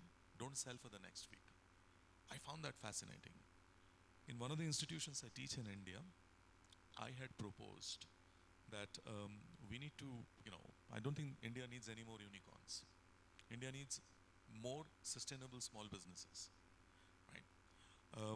And I had recommended that in terms of quality of life, if you want to understand, because every finance professor is aspiring their student to go and work for Morgan Stanley, maybe the professor should go and see what life is like in Morgan Stanley.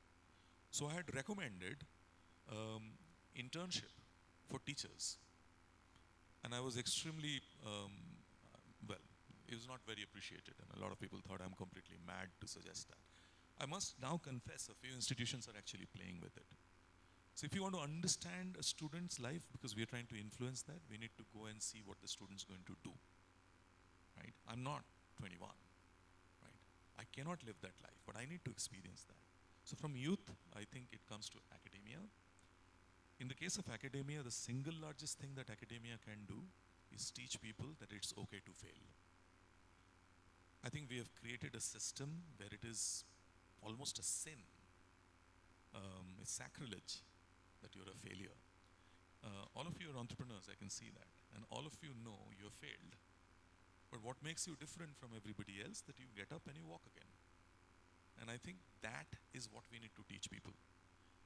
In schools, when we experiment and when we are children, we pour one thing or the other and a green colored gas needs to come out. If the gas is yellow, we say the experiment is wrong. There lies the problem. The word experiment means that you don't know the outcome. And we need to tell people that it's okay. It's all right if you take a different path. You don't have to do what your dad did or your mom did. Because your dad and mom are not living your life. You have to live your life.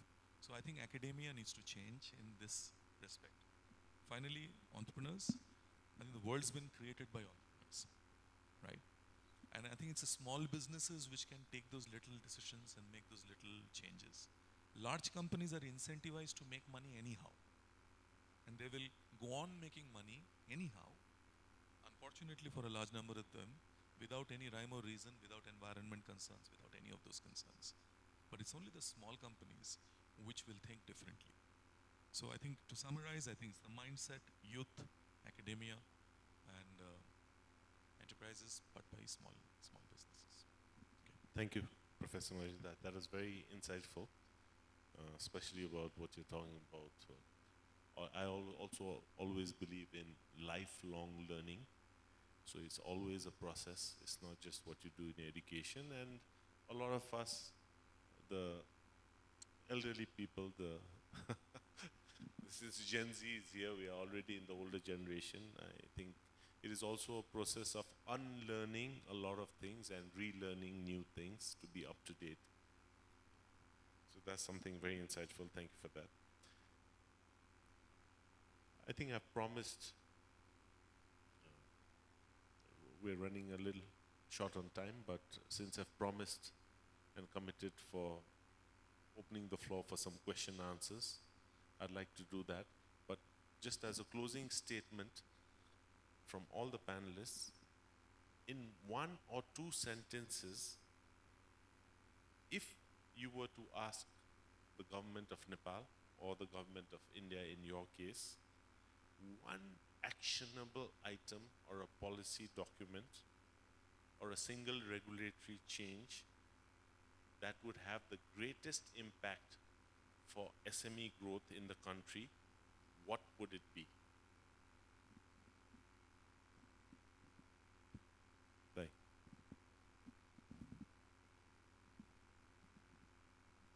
That's what I said earlier on. It's a quite difficult one. There are many things that needs to be done.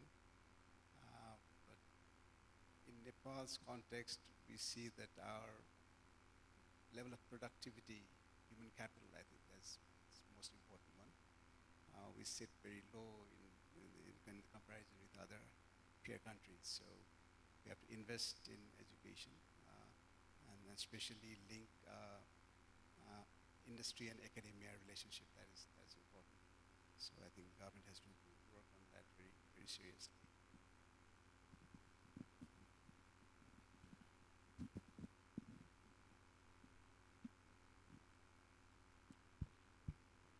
This has been my policy push as we try to articulate how this government works.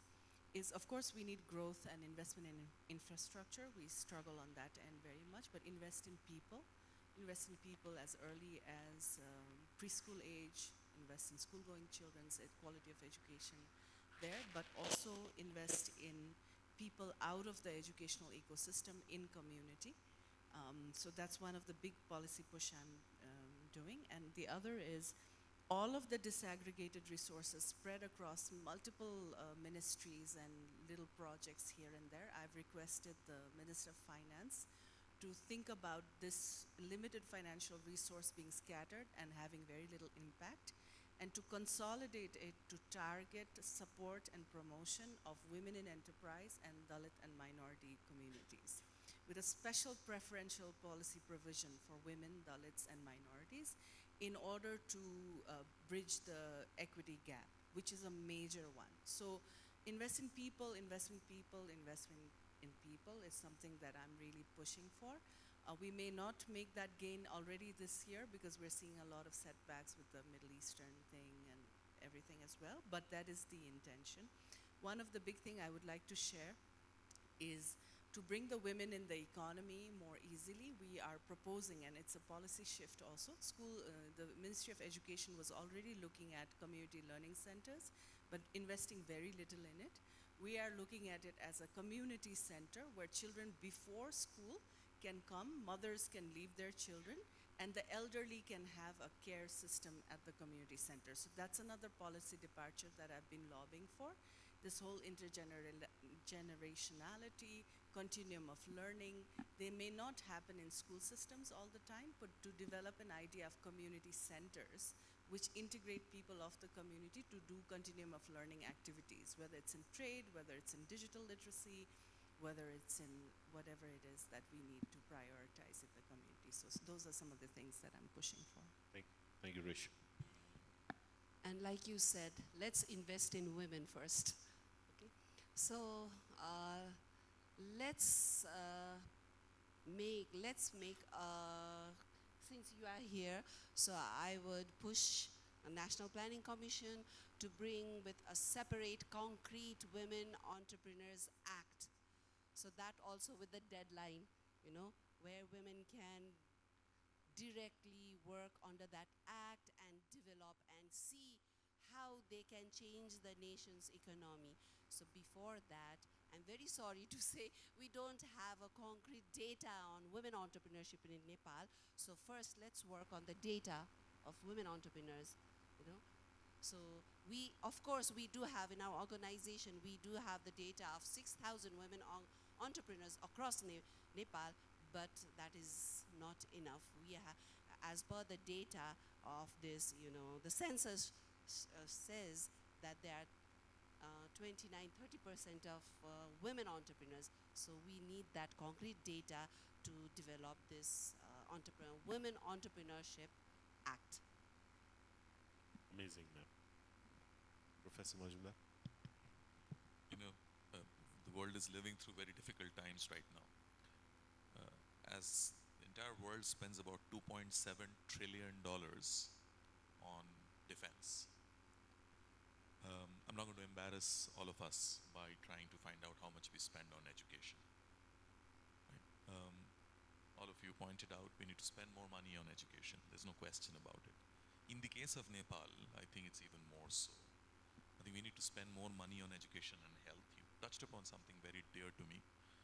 As I get closer to the senior age, I think what seniors bring to the table is wisdom. What AI does not have is wisdom. Sir just now pointed out how AI is going to take over a significant part of our lives, and I'm heavily invested in that world. I'm a computer scientist. I invest a lot of a software company. We are going to do everything that we have been doing so far better and faster. What we don't have is the wisdom behind us. So I believe, along with spending time and money on educating the youth, there is a humongous degree of people who are underserved, which is seniors. So I believe Nepal actually can benefit. India is now actively talking about it. I hope we do it. Run programs of bringing pardon me from using an expression like this, unused or less used brain matters back into the game. You don't need to use your body as much. All we need is your mind and your wisdom. So I think bringing that intergenerationally that Pam talked about is also very cool. So put in more money in education. Teach people. I think everybody needs to learn AI now. You will learn science differently with AI. Everything that we studied is not going to be taught in another few years. Significant part of physics is changing. So what are we talking about, right? So we need to sort of redo the whole thing, the whole math, and bring back old guys so that we don't go out of business very soon. And then bring them back and sort of connect. I love it when my daughter teaches my father how to use Meta AI because my dad brings in 80 years of wisdom that my daughter does not have. And I think that's beautiful, and we need to be able to make that flourish more. Very insightful. Thank you, Professor Marinda. With that, I think I'd like to open the floor for questions. So we can take, in view of the time, we can take 2 questions for now. One, we'll keep it gender balanced. One gentleman and a beautiful lady there. You can start, ladies first. Thank you. What's the question and who is it addressed to? Hello everyone, my name is Ashmita Yogi. I'm pursuing Masters in Business Administration, specializing in agribusiness management in King's College. Thank you, Embark College, for organizing Growth for Nepal. It's so insightful to hear from all of you. So my question for all the panelists. So here it goes. How can Nepal's regulatory framework be strengthened to better support youth-led agribusiness SMEs in enhancing value addition and addressing the shortage of skilled human resources in order to build a more competitive, export-oriented agricultural economy? तपाईं यहाँ आएर moderator हुनुहोस् आउनु म जस्तै प्रश्न सोधिरहेछु Thank God I'm not the panelist here. The question goes to you guys.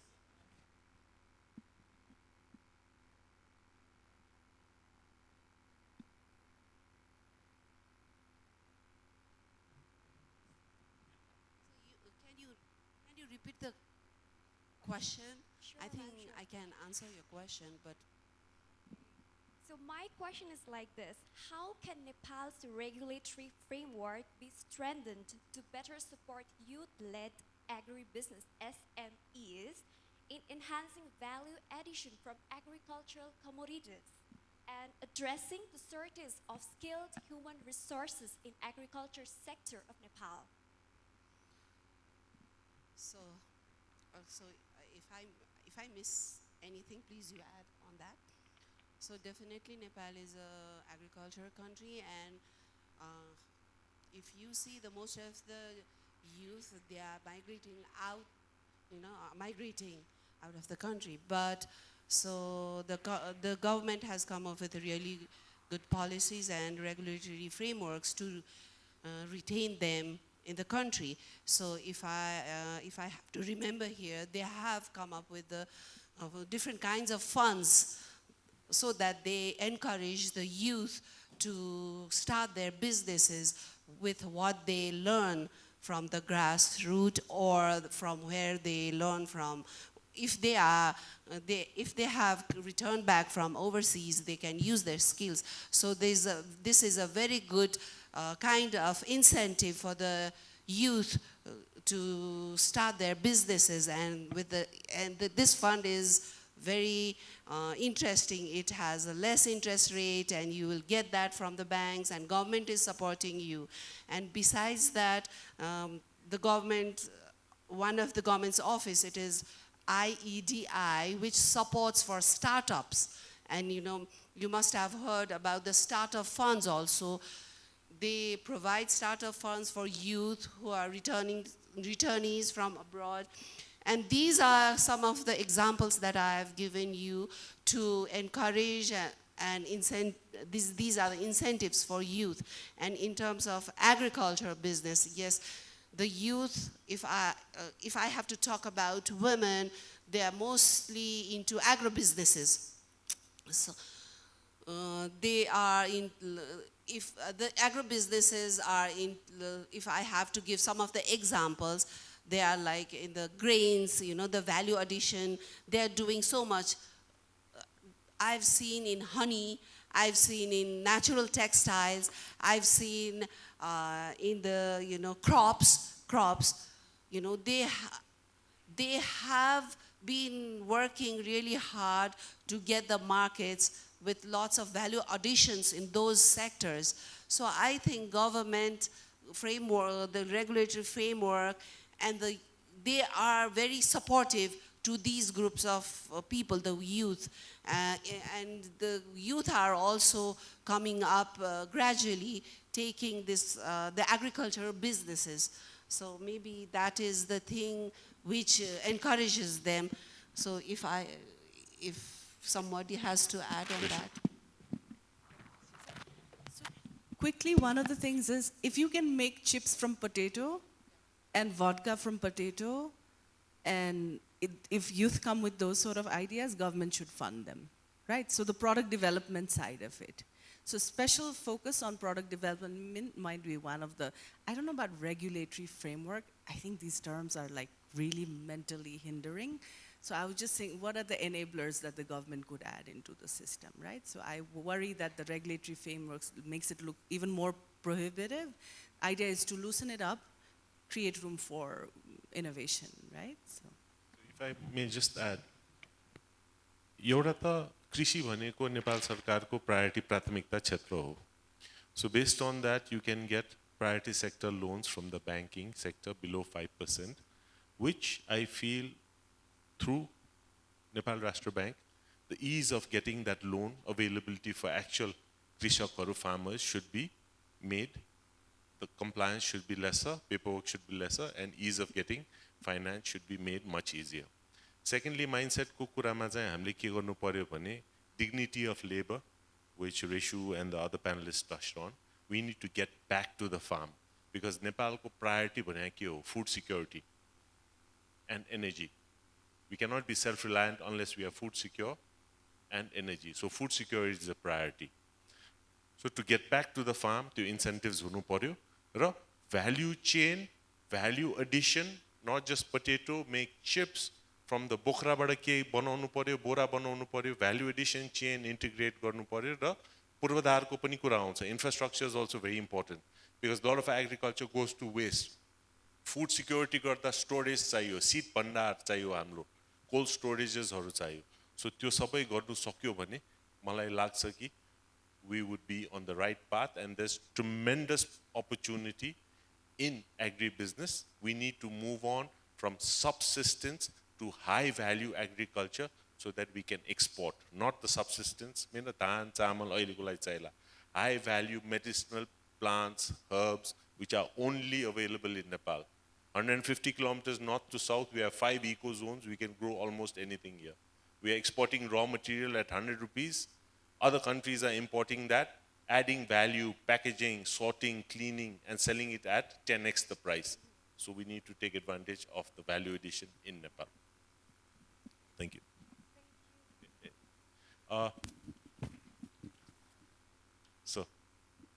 Hi panelists, Jayendra Rimal. I teach at Embark College, among other things. I'm also a corporate trainer. My question is to Professor Mazumdar. Most SMEs in the present context are excluded from credit due to current collateral requirements in countries like Nepal and India. My question, what regulatory reforms would unlock alternative financial models like venture capitalists, private equity, angel investment, crowdfunding, or fintech lending? Thank you. Thank you, sir. Thank you, Professor. All of those are necessary. I think the first thing that can happen, and I don't know whether it's happening in Nepal already or not, I presume it must be, is academia can play a huge role in this. The reason why small businesses do not get funding is because of collateral problems, can be bridged by academia. The reason why they do not get it is because We don't know whether the money is going to be safe or not. Banks do not know whether the money is going to be safe or not. So in the case of India, we have this Atal mission, which has been very successful along with Startup India. What has happened over there is there are incubators, and these small businesses would go to the incubators. And so the incubator does a significant part of the vetting on behalf of the government, whether the project can be supported, whether the individual can be supported. And I think it's necessary that that level of vetting is there, because 50 people may put their arm up for money, and maybe 5 should get it. Who decides which 5? So I believe that's one area academia can play, create sandboxes, accelerators, etc.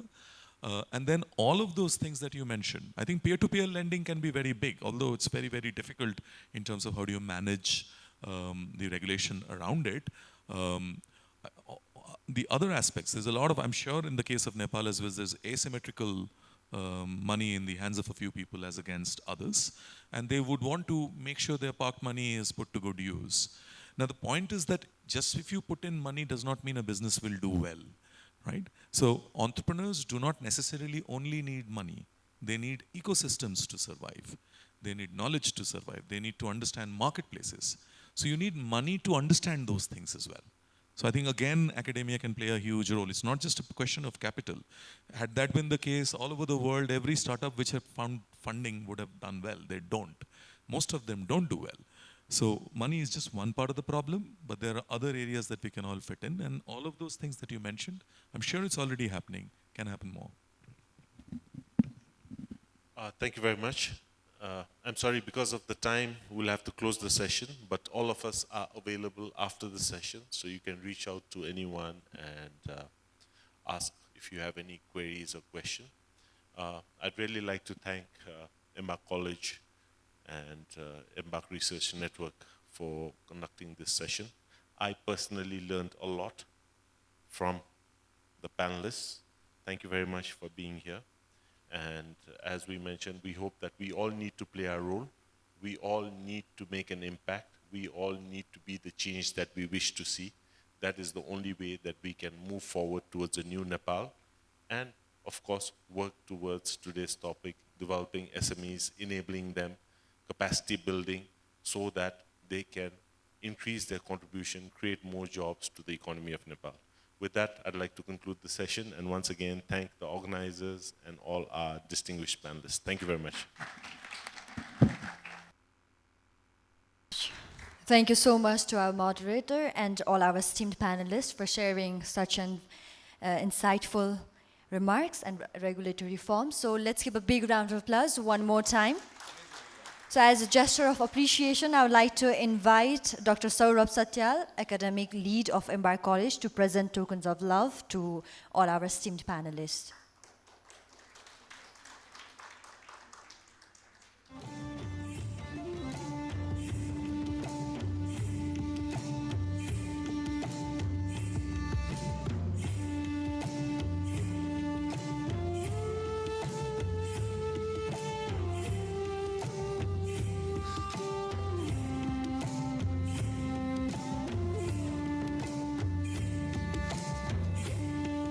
Thank you one more time. Let's take a quick group photo before we move on to the next segment.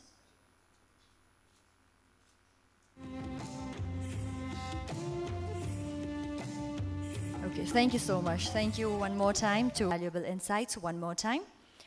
So ladies and gentlemen, before we break, we have one more session, and it is a particularly timely and thought-provoking one. In a world where industries are evolving faster than ever, learning is no longer confined to classrooms or careers. It has become a continuous journey. And in the age of artificial intelligence, that journey is not just important, it is essential. To share the perspective on continuous business learning imperatives in the age of AI, we are honored to welcome a truly global academic and thought leader, an award-winning educator, Inducted into the Hall of Fame in Communication Education, Pro Vice Chancellor at Techno India University and a valued member of the Academic Advisory Board of Embark College, please join me in welcoming Professor Ujjwal Anu Chaudhary. Let's give a big round of applause and welcome him.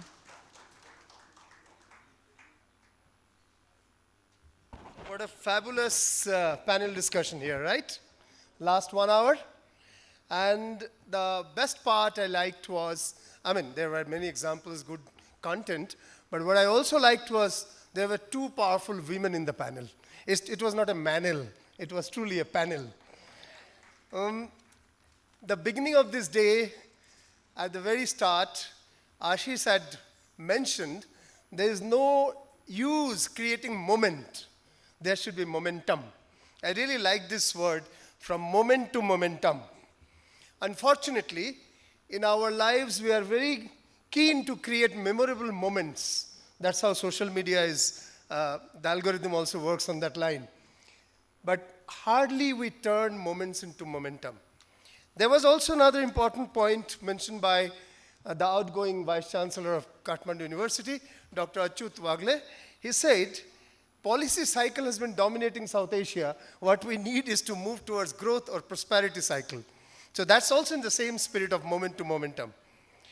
I also liked how Dr. Rajendra Gupta spoke about Viksit Nepal and actually identified 8 or 9 points. I couldn't gather all the points because he was moving quite fast on the slides. I would love to have once again a look at that presentation. Very interestingly, he was presenting Viksit Nepal. Let me mention to you one aspect here. Malaysia, they have a department called HRD Corp, government department, Human Resource Development Corporation. The purpose of that corp is compulsorily have continuous business learning of entrepreneurs and professionals. 1/3 of the money will be given by the government from tax money. 1/3 by the companies who employ the people. And 1/3 will be cut from the salaries of the people, the professionals. That's how they create a fund. There is a panel, listed, globally recognized panel of training institutes, and everyone has to go through that training cycle. And the cycle, the topics change, keep changing every year, so that it's refreshed. I really like this. It's made compulsory. No increment of salary. No continuation of the same role can be given unless someone has completed X number of credits, like the university credits, through this training. And the minimum score is also given. And these are not written exam type of things, more of application. So my point here today is to build a case, a powerful case of mission continuous business learning, both from the government side, but till the government does it, why not from the institute or academic side? So Nepal is entering into a new economic level. We know from underdeveloped country to less developed country, LDC graduation is not just a UN tag changing. It is like Nepal moving from a school level to a graduation level. It's actually so.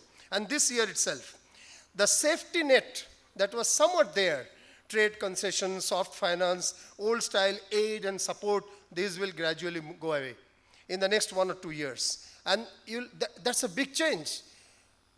But before that change comes, I really appreciate the change that has already come. Nepal was always high on potential. Very high on potential, high on promises, less on performance. Today what we see with the Gen Z revolution and a new government coming in, the performance expectation has gone up a lot. And these 3 Ps could come at the same level perhaps. And in this context, there is a new question that is emerging. Can Nepal's business, the business houses, chambers, and we have chamber leaders here, managers, entrepreneurs, startups, exporters, bank and government offices level up first to move from UDC to LDC and face the changes in the global trade pattern, concessions and all that, aid and all that? Can you fast move? And for that, continuous business learning, CBL, learning that never stops. I mean, there was a big case built up here that your life is moving towards 100 years and you have to therefore keep learning continuously. That's true for business as well. So first, I'll put some few points on CBL. 1, Learning is not a workshop, not a conference, not just a get-together, not just a casual talk. It's actually survival today. Nepal's business class must stop treating learning as a once-in-a-year certificate event. And that's true in India as well. They do not take the continuous business learning quite seriously. There are pressures now with the AI coming in. In the AI age, an outdated manager is at the risk of the whole company. It's not just his own job on risk, it's the company's growth is on risk. Like doctors and lawyers, you know that there's continuous medical learning for doctors. It's almost compulsory. Similarly, Nepal's chambers also can make 40 to 60 hours of business learning serious professional benchmark. Second, Nepal is entering into the big league. Export competition, preferential tariffs will reduce. Global buyers will demand a different level of quality, compliance, transparency. It has already happened in Bangladesh, and their pressures have been tremendous on their garment industry. And they had to change several factors of the garment industry. So hence, Nepal has to do the same for carpets, pashmina, tea, coffee, handicrafts, herbs, garments, and now, remarkably, the IT services industry, which is coming up in a big way. Third, AI can make learning cheap and everywhere. Earlier, you have to bring a world-class scholar to do the training. You have to just go out and stay in a resort for 4 days to do the learning. Things are changing. Quality business education was expensive, English heavy, and Kathmandu-centric. That's the point, and I will appeal the next growth forum, please organize in some other city. Birganj, or Pokhara, or anywhere, Biratnagar, somewhere. Let this Kathmandu-centric growth mentality somewhat be changed in the new era. AI changes the game now. Small entrepreneur in Janakpur, Biratnagar, Nepalganj, or Pokhara, or Butwal can now learn cash flow planning, digital marketing, export documentation, customer analytics through AI-supported platforms. Yes, I understand coming together builds bridges. It's so nice to see Sauravji after such a long time. It's so nice to see many others. But then alongside, when you cannot reach, there is a famous saying by Swami Vivekananda, when the mountain cannot come to Muhammad, Muhammad must go to the mountain. It's important that you go and create, either physically or taking advantage of AI platforms. Vietnam's small and medium enterprises digital transformation model shows how digital tools can upgrade small businesses quickly. They are not English savvy. They are very proud of their language. I have gone to Vietnam twice, and I've seen they are not English savvy. Nepal is much better in English factually in comparison to Vietnam. But they're extremely digital savvy. They're better than the average Indian on the streets on the digital use in business. Fourth, the target is not only MBA people. Now that's also a point. I know many of you are doing MBA. That's good. You are the future role models for them. CBL is not just for people in suits and boardrooms. Nepal needs learning for shop owners, small shop owners, family business successors, women entrepreneurs, returning migrants. Madam has spoken about the returning migrant issue in a big way. Informal traders, farmers collectives, tourism operators, startup founders. Rwanda used digital ambassadors to spread digital literacy. And that's a new concept. In India, they have started e-Mitra. The e-Mitra is basically digitally aware, knowledgeable young man starting a small shop in the villages where Aadhaar card, making your tickets, and all other things are being done. Now what is required is AI Mitra. The e-Mitras have to upgrade themselves to AI Mitra. And thereby, you actually give much better content. So that sort of thing is required through chambers, colleges, local entrepreneurs, local chambers as well, for smaller businesses, not necessarily just for the MBA people. Next, chambers must stop being only networking clubs. I do know that chambers has a big role in policy framing as well to suggest to the government. But usually, there is a focus more on trade fairs, lobbying, speeches, conferences, which is natural everywhere. Now, but the time has come when chambers become business learning exchanges. BLE, there are some countries have started this concept of BLE. Every chamber should run monthly learning calendars on AI, exports, taxation, compliance, digital payments, green business, and even branding and marketing. I liked the article written just after the new government came up by Ujay Bhai. He wrote an article on new Nepal branding, not just Nepal branding. So there is a need for even understanding what are the changes in the branding that have come up. Next, big companies must train their ecosystem. It's not enough to train your staff. If you really want a better business, higher productivity, the entire ecosystem needs training. I'll give an example. So Nepal's large corporate houses should train not only their employees, they must train the suppliers, dealers, vendors, MSMEs, farmers, tourism partners, local service providers. And that has happened in the garment industry of Bangladesh. Those who are buying the garments, as you know, world's largest garment producer and exporter is China. And next to that, there is a competition between Bangladesh and Vietnam. India is nowhere, by the way, among the top 3. In spite of producing 25% of cotton of the world, India is nowhere, for many reasons, not getting into that. So Bangladesh, they were doing a lot of production-related problems were there. And the biggest brands of the world actually came down to do some training on security, quality, not using of child labor, and many other aspects with respect to Bangladesh textile. So that's important. Tata, that's very, very good example is Tata Motors. They are not only training their staff, they have built a supplier excellence systems. They're actually training the entire value chain which is engaged with Tata Motors. Nepal's banks can train borrowers. Hotel chains can train homestays. Agro companies can train farmers in both quality, packaging, and many other aspects. Business schools, next point. Business schools must become lifetime partners. I think that has already come over here. And I'll just give the example how Harvard and INSEAD, I know you all know, they are the two of the top 10 business schools of the world.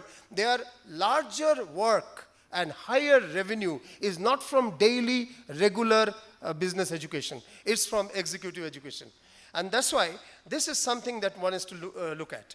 Next, AI that's another misconception. AI is for those who are studying computer science. Completely wrong. AI is not for the techies. Not only for the techies. AI, okay, techies may be creating the LLMs and the SLMs, large language models like ChatGPT or Gemini or Perplexity and all that, and small language models, which is focused on one domain. Let's Nepali agriculture SLM, Nepali music SLM, that sort of thing. So AI should not be taught as something only coders can understand. In fact, coding can be done by AI much easily. The logic has to be given by the human engineer, and the coding can be done by AI. For business leaders, AI is a daily operating system. It can help with market research, social media, inventory, budgeting, and many more. Next, exporters need a crash course in the new world. And that's a very, very different than what it was under UDC, moving on to LDC. The export scenario is changing. I'm not explaining to save time. Next, government must build a CBL mission. I was already telling that there must be, and I'll end this talk later on with how this CBL mission can turn it into a dashboard. Local language AI is the real inclusion hack. That's another big necessity. India has made some progress with Hindi language AI. There is still the need for other Indian languages. In case of Nepal, it's very important that business learning does not stay only English. It will exclude large parts of Nepal. Actually, SLMs can be created in Nepali, Maithili, Bhojpuri, Newari, and many of the local languages.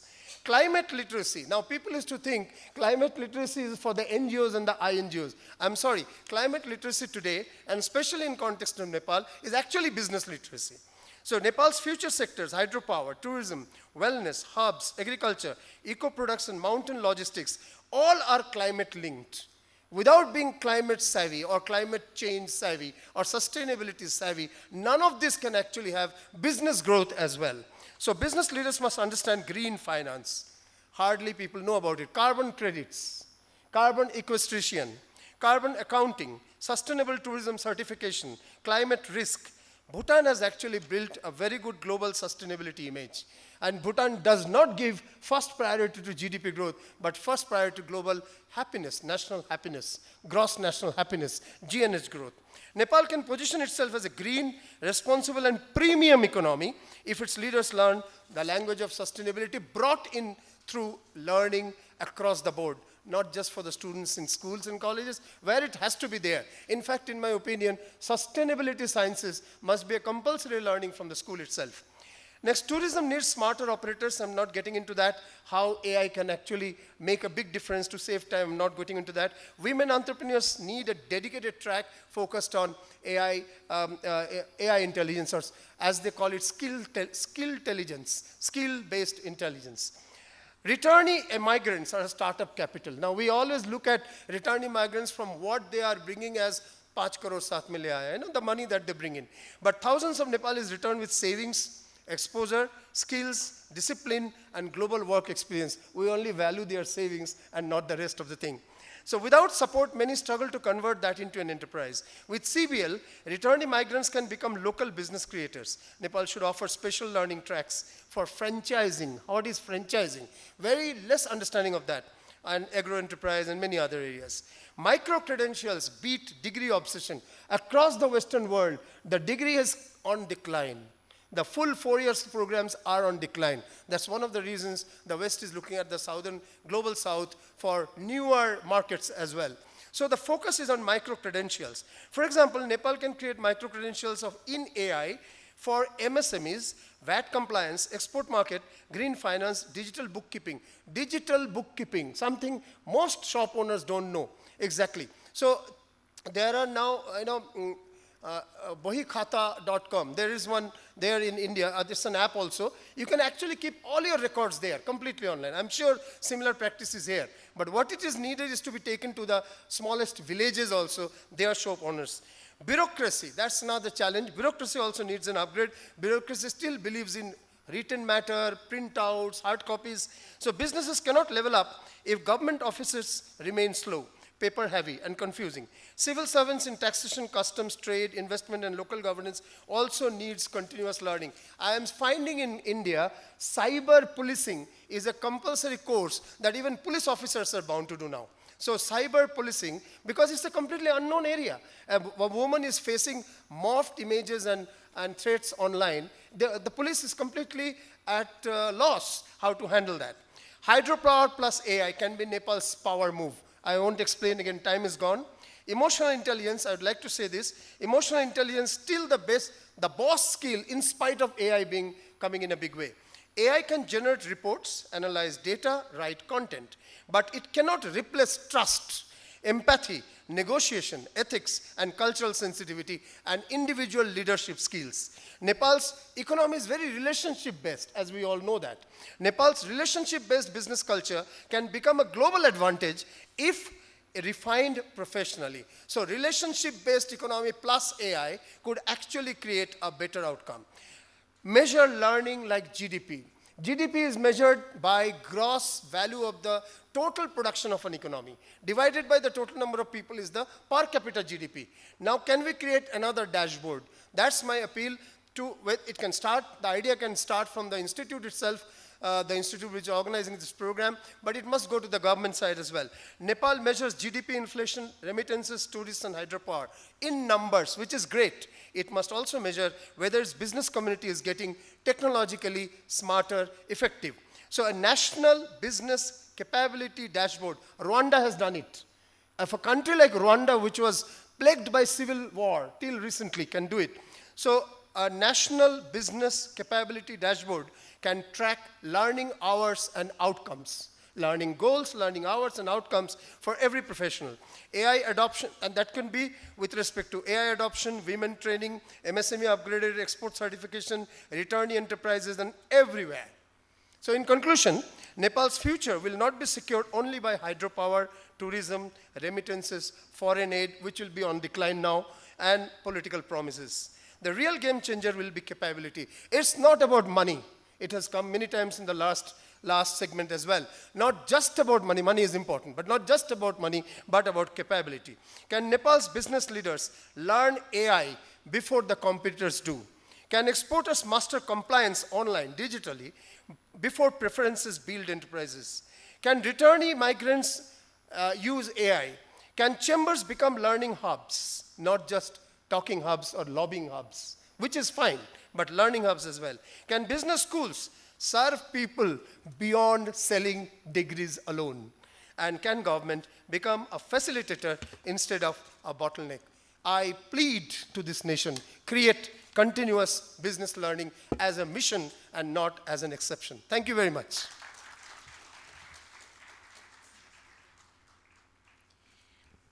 Thank you so much, Professor Chaudhary, for such an insightful and forward-looking perspective. Now, to present token of love, I would like to invite Mr. Jagdish Subedi, Head of Finance and Administration of Embark College, to our guest speaker, Professor Ujjwal Anu Chaudhary. Let's give a big round of applause. So thank you so much for your engagement so far, everyone. We'll now take a lunch break. As you step out, I encourage you to continue the conversations that you have just started here. So we will reconvene at 2 p.m. sharp. Thank you.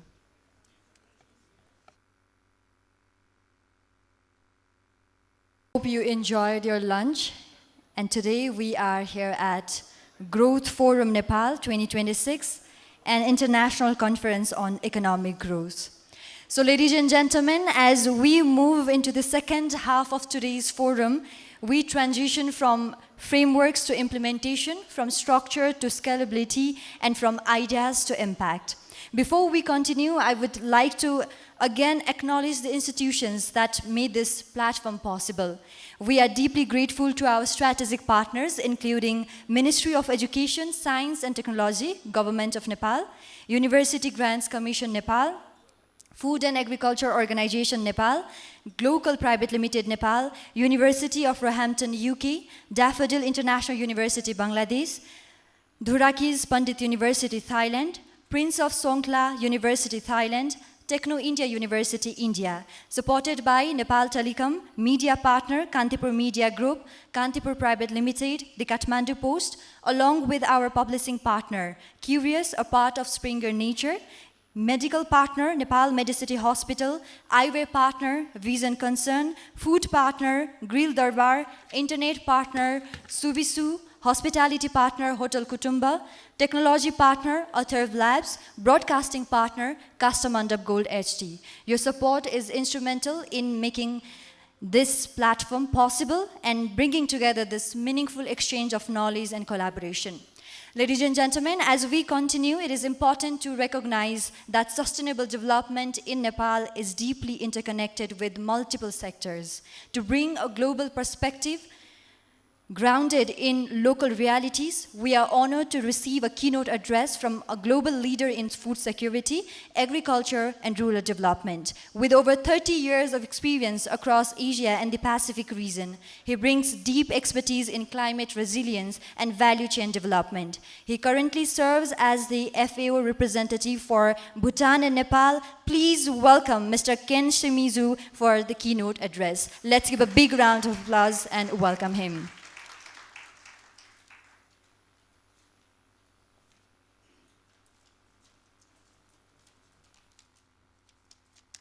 Thank you so much, and I'd like to first thank the executive director of Embark College, and all the partners who are involved in the organization of this very important growth forum. Thank you so much for inviting me as a speaker. It's really, this forum is very timely and forward-looking.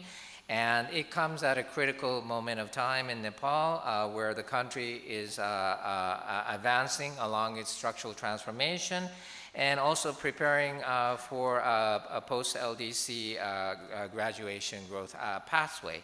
So, the decisions that we make today on financing policy and partnerships will shape how inclusive, resilient, and competitive Nepal's economy will become in the coming years. And of course, SMEs are very much at the backbones of Nepal's economy, contributing to 22% of the national GDP, generating almost 1.8 million jobs, making them one of the largest sources of non-agricultural employment, Cottage and small industries also account for more than 80% of total industrial employment, with a significant share of women's participation. And these numbers reflect economic contribution and social importance of SMEs in creating livelihoods, empowering communities, and supporting inclusive growth. However, despite potential, the contribution of SMEs to productivity growth, value addition, and export diversification remains below expectations. And this signals the presence of structural inefficiencies, particularly with regards to access to finance, market integration, and innovation ecosystems. So this is why today's focus on financing pathways is very important. Nepal's SME ecosystem is evolving, and it requires stronger and more dynamic linkages between financial institutions, investors, and enterprises, especially those led by youth, women, and rural entrepreneurs. The financing gap remains substantive. Estimates suggest that Nepal's SME finance gap stands at around $3.6 billion US, while nearly 44% of SMEs identify access to finance as a major constraint to growth. In the agri-food sector alone, SMEs face an estimated credit gap of approximately 400 billion NPR, reflecting persistent weaknesses in financial intermediation and risk-sharing mechanisms. Bridging this gap is about injecting capital and creating an enabling ecosystem where finance flows efficiently to viable enterprises and supports long-term growth. FAO Nepal sees this challenge as a significant opportunity to transform agri-food systems and rural economies through inclusive and strategic investment. Our work in Nepal is guided by the four betters: better production, better nutrition, better environment, and better life, which the four betters principles provides a holistic framework for sustainable development. Within this approach, we are actively supporting SME growth and investment readiness through several flagship initiatives.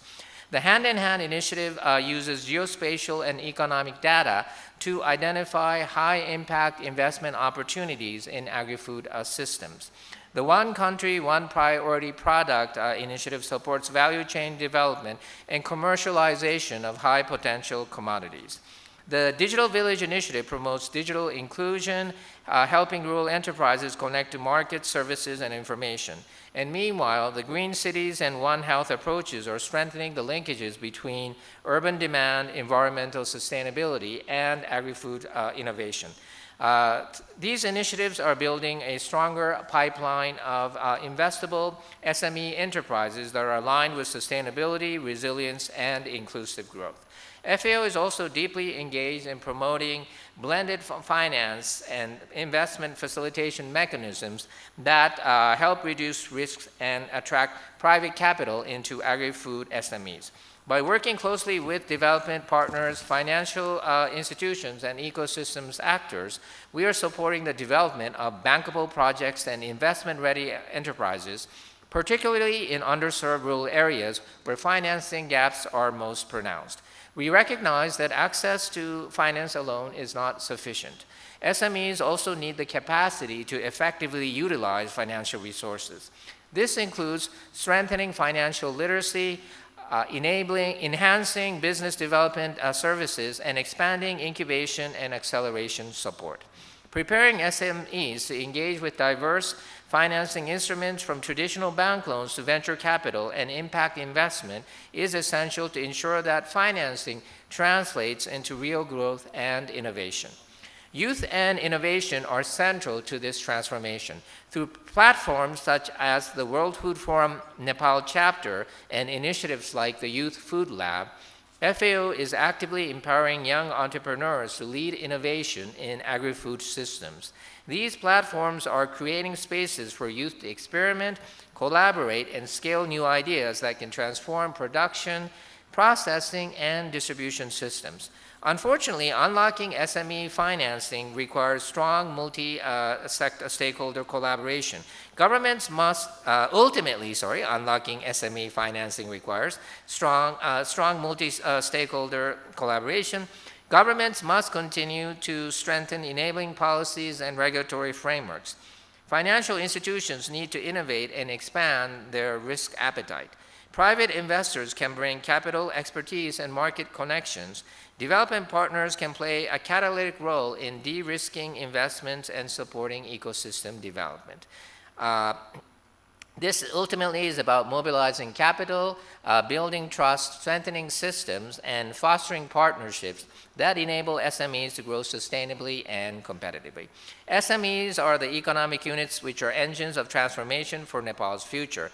If we can effectively align finance, innovation, and policy support, SMEs have the potential to drive inclusive growth, strengthen food systems, and create meaningful opportunities for youth and rural communities. As Nepal prepares its post-LDC journey, investing in SMEs, particularly in agri-food systems, will be critical to ensuring a resilient and prosperous future. FAO Nepal reaffirms our commitment to collaboration and multilateralism. Addressing complex challenges requires collective action, patience, and shared vision.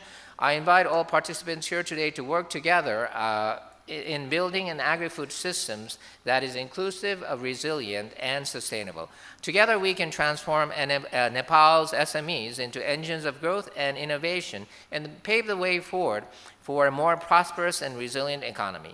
FAO remains fully committed to supporting Nepal in building an inclusive, investment-ready, and future-oriented SME ecosystem. And I would like to conclude again by really congratulating Embark College for organizing, this Growth Food Forum, and really looking forward to working, strengthening our collaboration and partnership with all of you on this, very, very important initiative. Dere dere dhanyabad.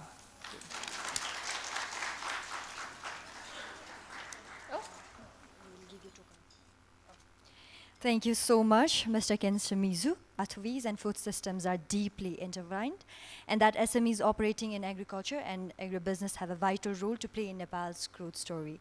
So now, to present token of love, I would like to invite Ms. Ayusha Jha, Corporate Affairs Manager of Embark College, to be on the stage.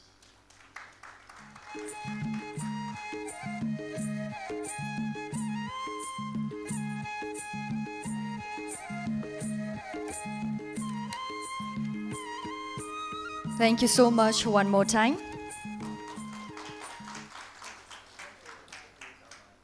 So as we move forward in today's dialogue, a critical question naturally emerges. Even the most innovative ideas require one essential element to scale: access to capital and financial systems that enable growth.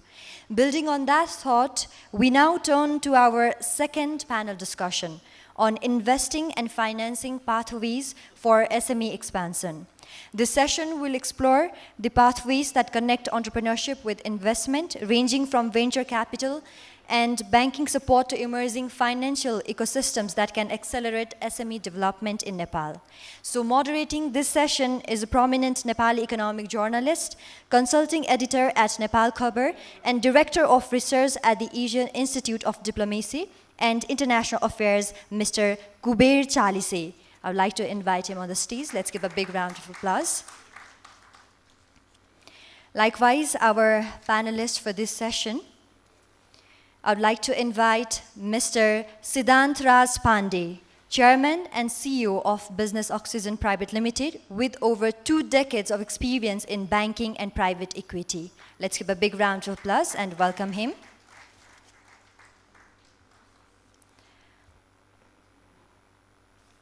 Next up, I would like to invite Mr. Umesh Kumar Gupta, former Executive Director of the Industrial Enterprise Development Institute, a key government leader in entrepreneurship development and startup promotion. Let's give a big round of applause and welcome him.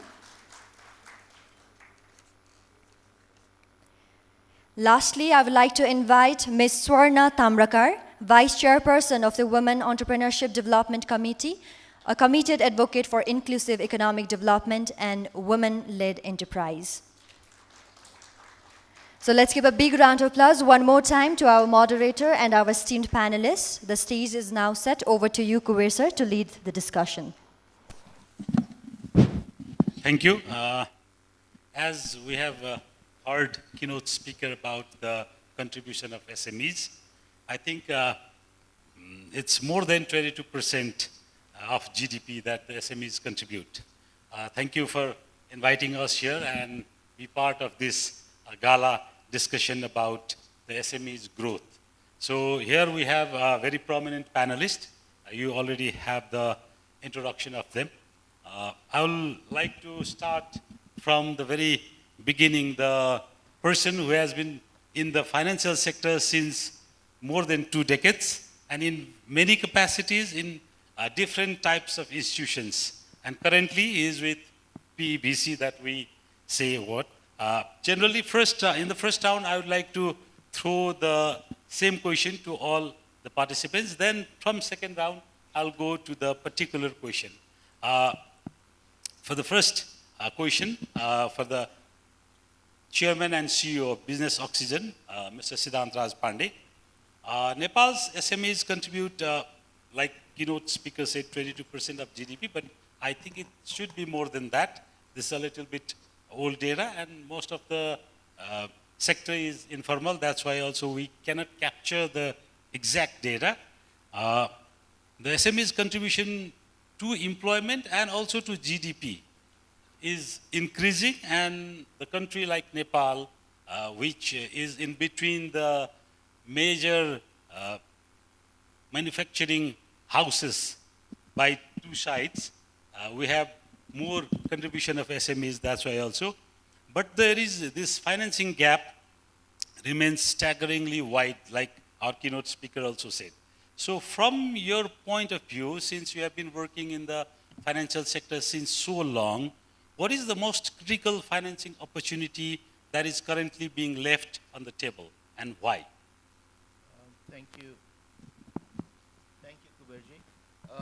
Well, one of the biggest gaps for SMEs is that it has been the most neglected sector in Nepal.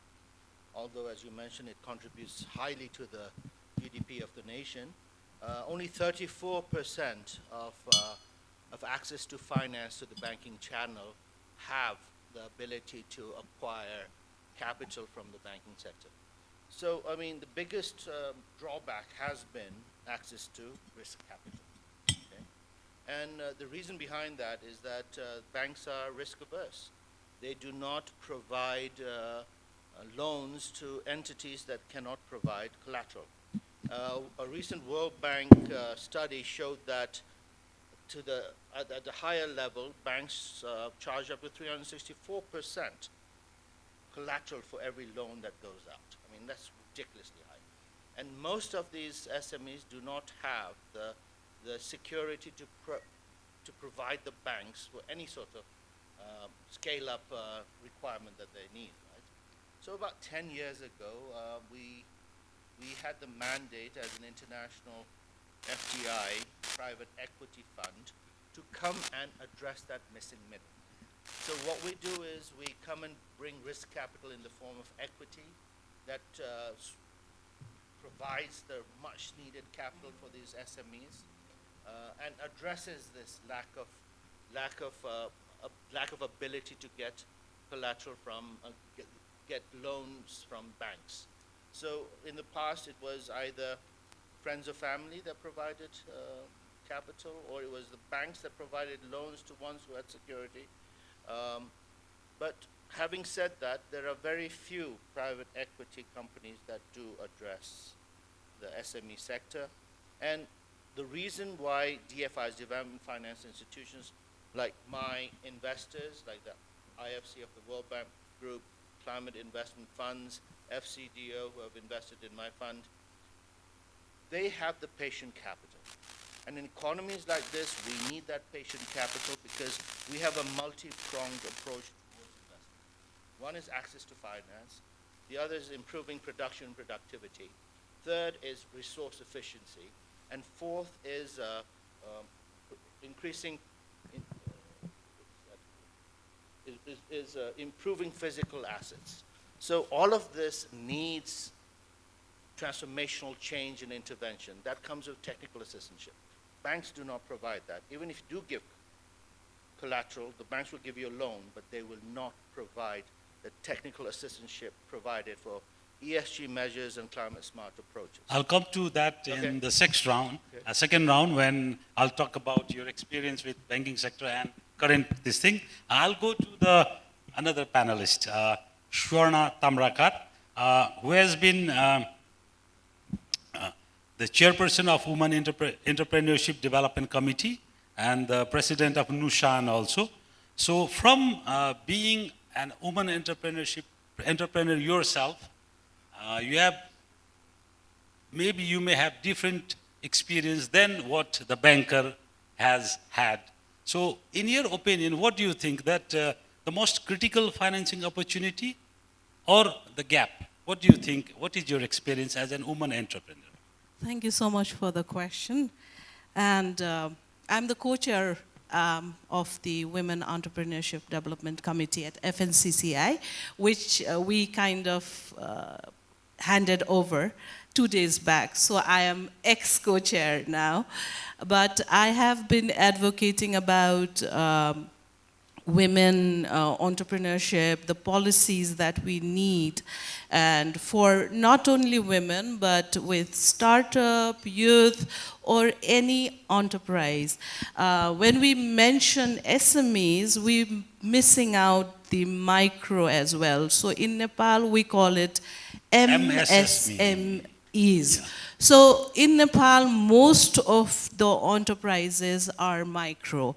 And I'm going to share an experience that I had in 2024 when we did, the Women Committee did a national conference in Lumbini province for women entrepreneurs from all 7 provinces. We have about 235 participants, and my learning during that conference is we cannot fit everyone in one shoes.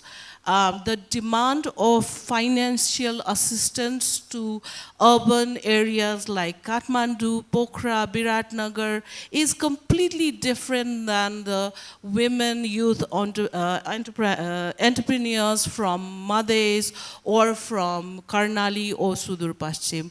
They don't even have the access to finances. Let's forget that they need, the knowledge or anything. They don't have access. The kind of collateral or their financing is, like he mentioned, it's personal. It's from families. It's from remittance, which is about 22 to 26% of the GDP at present. So these remittance are the base for financing for these kind of enterprises in most of the women and youth-led startups or enterprise. It could be their own gold that they had sold to run the company, or they have kept it in the bank and taken out the gold loan, which is very, very prominent in Nepali society or in Nepali culture. Rather than reaching out to a lot of big financial company organization, they put their gold in collateral, take out, run their business, make probably profit, put that capital, that profit as a capital in the same company than to reach out to finance. So that's a general observation of as a woman and as reaching out to women enterprises. Thank you. This is the age-old tradition that in the villages especially, and in the cities also, in Kathmandu, in Nepal, Siddhant sir might know better because he was in the bank. The banks used to have separate counter for all these gold loans where they used to give cash, and that is how the women entrepreneurs, because they have their own ornaments, so they go to the bank or financial institution and put their gold or golden ornaments and get the money, do the business. Okay, it seems here both are now ex or former executive director of Industrial Enterprises Development Institute, Engineer Umesh Gupta. Now we have heard from both the sides, the woman entrepreneur sides and the banker side. So I would like to ask you the same question, but from your perspective. It is the government entity, and it has been supporting lately. It has been, though it took a long time to come to the implementation, but it has started supporting the startups and all these things. So from your point of view, from sitting from the chair in the government office, how do you see this scenario that the banker and the woman entrepreneur has been describing just now?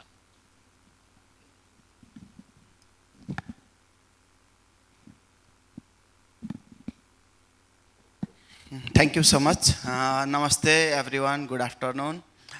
Thank you for the question. So, Industrial Enterprise Development Institute, if you go back to history, it was established like 30 years back. But if you'll go in detail, it was like 42 years back. It came with a project from the German government. So, in collaboration with the GTZ at that time, a small business promotion project was established, and they were supporting small MSMEs, basically micro and small enterprises. And more it was focused on the business development services, coaching, mentoring, and enterprise trainings. And that time also they used to give small grants like 10,000 or 15,000 or maybe 50,000, depending on the size of the enterprise and need. And but lots of coaching and mentoring work was doing that time. But if you look at the progress, if one enterprise it grows, bankers come to the enterprise that okay, we can provide you a loan if you can show the transactions, right? So also they also look for the collateral. But if you have like cash flow, bank will come to the enterprises. I think both of my friends will agree with that, and many of the participants here. So that's the scenario, and from last 2.5 years we work hard to implement the startup enterprise loan, which has helped a lot to the startups, basically because we provided the loan at the subsidized rate, 3% interest rate up to 2.5 million Nepali rupees without collateral for the 5 years. That has been working excellently. I went to field. I have visited more than 27, 28 enterprises. All are expanding their businesses. They are making profit out of that. They are also generating the employment, and at the same time they are returning the money. So last quarter when we checked with the bank, they have already received 12 crores and 55 lakhs rupees out of the total. In the Karyabidhi, you look at the Karyabidhi, first year the startups don't have to pay anything, and they have to repay everything in 4 years. But from the first year itself, startups have started repaying. So that has shown the success of the startups, and this is the government's top priority. Even this government, earlier government's top priority, that this should be executed. And then if you look at the budget also, there's a increase in budget from the government side to make it like throughout the country. And there are 19 sectors which covers almost everything. And there are lots of potential outside Kathmandu. If you go to different provinces, different districts, even different localities, there are potential for the production or different type of services in the tourism sector or energy sectors. So I think it's progressing, and private sector now is coming up to support this. So in last conversation like a month ago, we came to know that the private sector has also got 10 billion rupees, particularly the FNCCI has got 10 billion rupees fund as a private party, and they want to invest with the SMEs, including the startups. And from the government side, we had a like high-level discussion in the Nepali Startup Parishad Council, and we have decided that the government will form a startup fund that will be like revolving fund, where this deposit money will also come. If any of the donor or private sector wants to contribute some, or any of the CBOs wants to put the money, that will be there, and which will be revolving for all the startups. So I think we are progressing well, and it's like we should work in the triple helix model, what the Embark College has been doing. So we bring the academia, we bring the private sector, we bring the government, and there is a different role from everyone's side, and they should successfully complete it, and then that's how we can make the strong ecosystem. Thank you. Now we heard from a banker, an woman entrepreneur, and a government person till last week now, we have to say. Government is also doing something, means government is also investing. The commercial banks, though they have their own set of rules fixed by the regulator, now there is alternative finance, or what we say PEBC nowadays, where the banker has turned his career into more supporting role for the SMEs. Now I'll come back to Mr. Pandey. You worked almost for 2 decades in banking sector. This is a very fixed regulatory sector, and you had experienced the loopholes, or you have experienced the challenges that it could not go to the people where they need, like you have mentioned earlier. So now you are in PEBC, leading business oxygen, but still a lot of complaints are there, like they say it's more urban-centric and it's more Kathmandu-centric, like she also mentioned. What do you think? What needs to change this deal structure, regulation, investor mindset, or exit mechanisms to maintain growth stage equity financing, a genuinely viable and attractive pathway for Nepal's SMEs beyond Kathmandu? I wouldn't say we're totally centric towards Kathmandu. My fund is in 3 different provinces out of 7. And we're in 16, we've invested in 16 companies throughout the spectrum of the economy in 7 industries. So we have attempted to go outside the Kathmandu Valley, but if you look at the Nepal's economy, you'll see that Bagmati is still the most singularly, it is the most economically vibrant part of the nation. And there isn't that many other provinces that come even close to it, right? So, well, this is the beauty of private equity working with MSMEs. Now, having said that, just to put things in perspective, I also want to mention that the central bank has a mandate for direct lending for the banks, that they have to put, I think, 6% of their total credit towards MSMEs. But ironically, that has turned out to be the most, the loans with the most non-performing. So it is a very risky area, okay? Now, well, you have to understand that when private equity as an asset class came here, we had a multi-pronged approach. That is basically scaling up the enterprise and also scaling up the entrepreneur. And SMEs are the most vulnerable sector in terms of climate change. So when we look at these companies, we ensure that we bring about transformational change. Okay, ESG measures, climate smart approaches. Now, at the end of the day, these companies have to be on a finance first model. Okay, impact is an intentionality, but the companies have to be commercially viable. Outside Kathmandu, there are companies, but within the Kathmandu Valley, there are more companies. But you know, with FDI, most of the companies have to be registered, and they do get registered in Kathmandu, but they may have their factories all over the country, especially on the renewable energy sector. So, having said that, there is a problem here. I mean, we have lots of private equity firms who are under the Security Exchange Board's specialized investment fund regulation, but they are investing in large ticket sizes. So that's why, you know, for private equity to invest in MSMEs, you need to have patient capital, and that patient capital comes from the development finance institutions. That used to come from the development finance institutions. Now, even the DFIs are starting to have risk aversion, and they're more into debt financing through the banks, okay? Now, they are using the banks as a channel to invest in MSMEs, and whether it's gender-related or environment-related.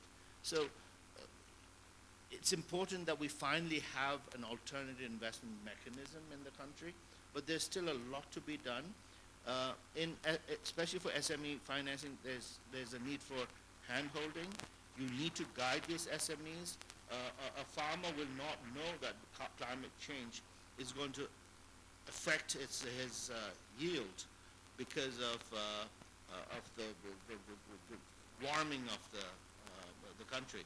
So if he's planting coffee at 600 meters, he needs to go to 900 meters or above to have the same sort of yield. So a private equity firm brings the knowledge base to that equation through his technical assistantship, you see. So we need more of that in nations like this, I think. And we're striving to penetrate more. We're trying to raise more fund for our second. We've depleted our first fund. We've made 16 investments, 5 exits, 11 still outstanding. Next fund is going to be bigger, and we want to replicate the same model. Thank you. Like you said, this question has been repeatedly asked and discussed actually, but the structure of our economy, Nepal's economy, is much more concentrated in Bagmati province. It's since long time, so after federalism has been implemented in Nepal, I think the distribution or the concentration of the economic activities might widen a little bit, but still, according to, if you go through National Statistics Office, NSO, previously CBS, you can see more than 25% or 1/4 of the economy is supported by the Bagmati province. So that's why this question often comes. And this urban-rural divide, there's always there. So I'll go to Swarna now. There is growing global evidence that women-owned businesses have lower default rates and stronger community economic multiplier effects, and which is, I think, real in Nepal's case also.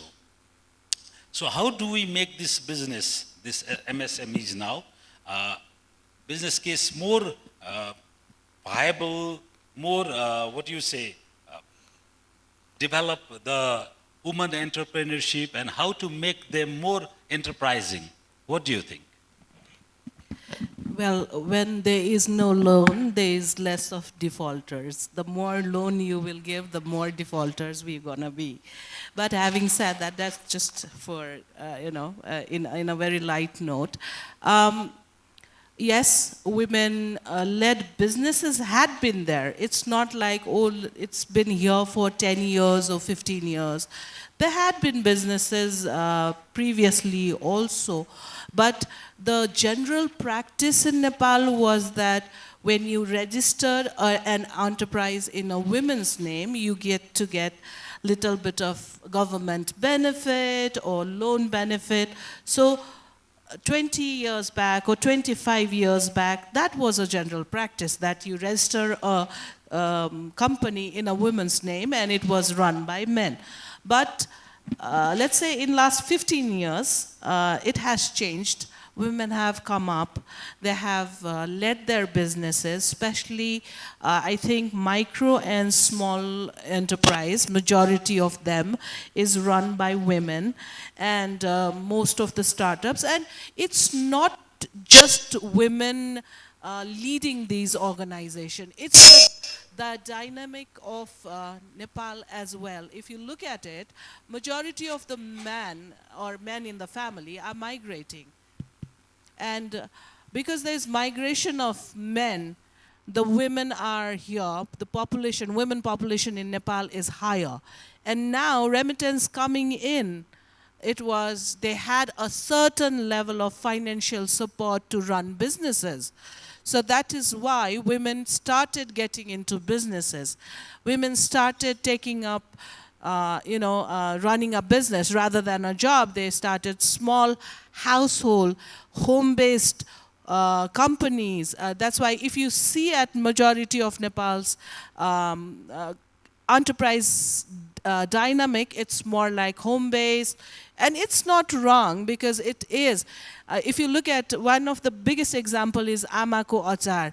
It started from a kitchen, and now it is the biggest exporter to the Nepali diaspora. So that kind of companies are there. And coming back to your question about the gap, I think like I previously mentioned, and he also mentioned, it's the middle missing. The policies are there, but it's one for all kind of policies, and it has to be different for Bagmati province, and it should be different for Madhes. Or if you go to Sudur, they have products, but they don't have the access to market. And if you don't have the access to a market, the cash flow always get disrupted, and then that's how you cannot get access to finances, right? So the policy needs to change. It's not just the gap. It has to be, it comes back to the policies. So one policy because you mentioned the federal, the secular structure and the decentralization, now the provincial government needs to start collecting data and look at the domestic, as in even crunching it down to their province and the requirement of that particular province and the financial support and the policies needed in that province. So I think we need to decentralize a lot of policies as well. Did I answer you correctly? Thank you. I was just coming to that. When Nepal entered into federalism, we had that mindset that after federated into 7 provinces, each province will compete with each other in economy, in trade, and all of these MSMEs, every sector. But that couldn't happen, maybe due to various reasons. But now I'll come back to Engineer Gupta. IEDI has been there since long. And I want to connect that policy also needs federation, federated or the separated according to the need of the different provinces. So have you ever thought that the policies that work in Bagmati province in Kathmandu may not work in Karnali or may not work in Madhes? Have such kind of discussion been there in government mindset when you were in the office? And adding to that, what kind of you can say, how can you formulate the policy that can suit the provinces that are very backward and that is already forward like Bagmati? So how do you balance that? Okay. Thank you for the question. So yeah, so we need to have customized policy for all the provinces. And if you look at the startup policy, it was implemented after a decade. Actually, it was drafted in 2070-71, but got approved in 2081. So it took almost 1 decade. And when we got the policy, we tried to convince all the provinces to have their separate policies. I went to 2 provinces, Kosi province and Madhes province, to support them to finalize the policy, but somehow it didn't work last year. This year they have got, Kosi province has already got the policy. Other provinces are also working. I think Karnali province has also got the policy. So because of our geography and many other reasons, they need to have customized policy. Even in the financing case also, we are thinking of the blended financing. One thing doesn't fit to all. And we are looking forward to the angel investors or this guarantee funds, different type of, if you have customized products, it will fit to different provinces. And I second to what they said, we analyze the data for the startup loan. Even we conduct different type of trainings. And if you look at the data for the trainings, majority of the around 40 to 45 participants in the startup loan or trainings are from the Bagmati provinces. That is because of the population density and the opportunity around the Kathmandu Valley or other even nearby districts. But other provinces on average is like 10 to 12%. Participate from the other provinces also. So definitely there should be a customized And all the, there is a coordination committee at the Ministry of Industry, Commerce and Supply. Where I was also member. I participated in the many meetings. So particularly the industry secretary from all the provinces come and sit with the industry secretary at the federal level. And we also participate in that too. So those type of things are already discussed. Few things are progressing well. Few things are still need to bring brought. And there is a high level committee with the minister. So with the industry minister at the federal level, where the members are from all the 7 provinces, the industry minister, and there is discussion going on. So few things need to be fixed, but definitely the customized policy, customized this financing model are required for all the different provinces. Yeah. Thank you. I'll go back to Mr. Pandey now. Let's talk about business oxygen a little bit and your late experience about the SMEs investment and what have been the most common reasons promising SMEs fail to close financing deals? Is it primarily a supply problem, too little capital, or a demand problem, MSME is not investment ready, or a structural problem in how investors and entrepreneurs find and evaluate each other? What's your most instructive deal experience? Well, when we assess a company, when we do our both due diligence audit and integrity due diligence, one of the first questions that we ask the companies is, are you willing to comply with the rule of law? Are you willing to pay taxes? Are you going to follow labor laws? Are you not going to have child labor? Will you attempt to have a larger section of your employees recruited as women? And most of them are all right with the others, but then when they say that if I start paying VAT, I'm going to be 13% less competitive than my closest competition, that's when we say, sorry. If we are going to put our money in your company, then you will have to comply with the rule of law. And most of these companies that we thought had a good revenue base, were scalable, that was struck off, are these companies that did not want to comply with certain issues that, another big thing is most of these Nepalese SMEs are traditionally managed and have double books of accounts. So we try to streamline that to bring it to a single book of accounts. Yeah, so the whole point of having an international private equity like ours come into as an investor is to change, do a complete change overall, creating financial framework, introducing accounting systems, helping them on branding and marketing, introducing ESG measures, etc. So, it's about awareness, and the ones who do not wish to sign off on the compliance side are ones that we reject. Okay, and what is your, the very interesting deal that you did? Well, one of our companies on the IT sector called Fuse Machines, which is artificial intelligence, 3 months ago was listed in NASDAQ, the first Nepali-run company to have done so. On the renewable energy side, we've invested in a bio pellet company that makes pellets. It's a green product. It substitutes coal for industrial level production by reducing sulfur by 20% in the air, reducing greenhouse gases.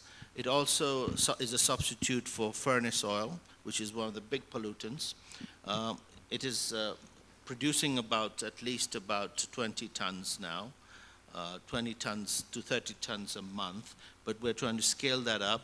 It's providing to quite a few multinational companies.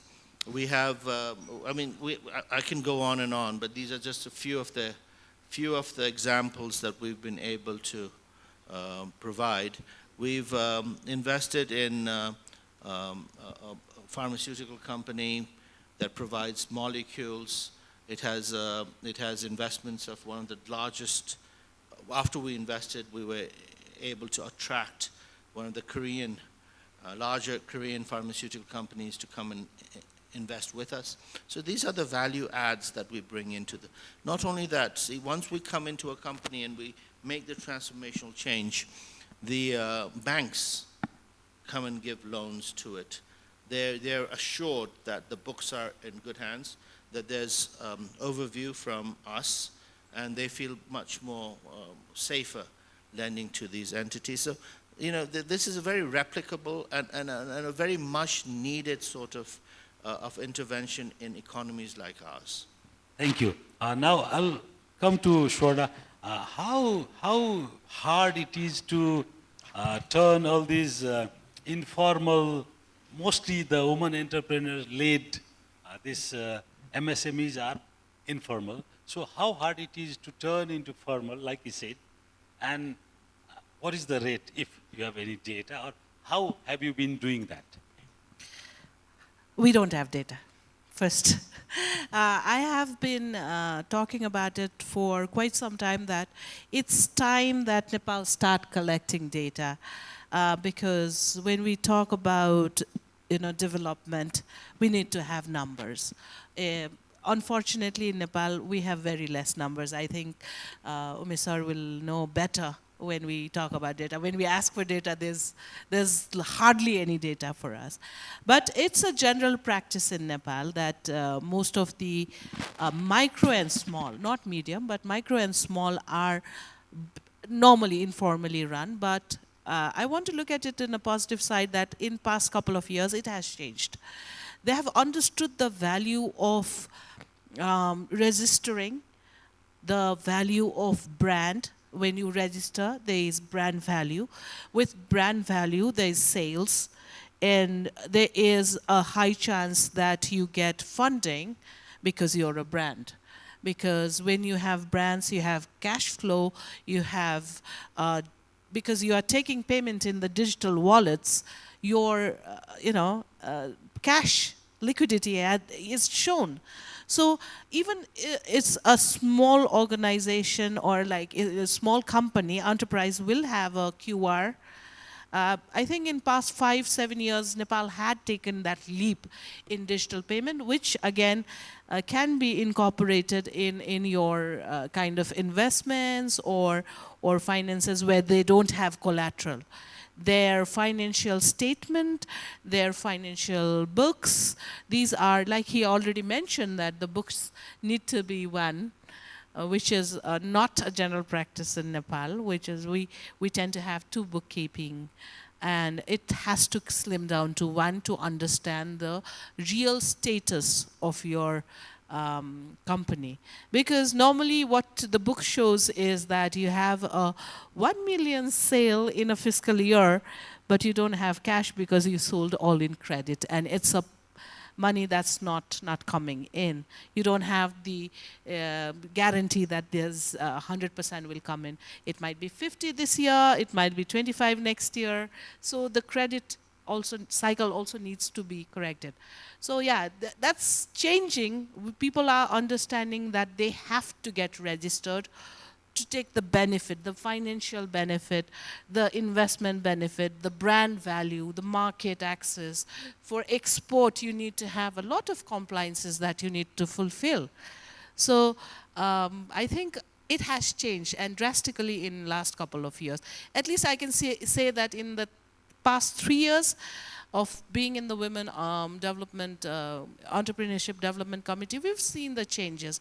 They understand, and we also advocate that you need to get registered. You need to come into the formal line for your company to grow.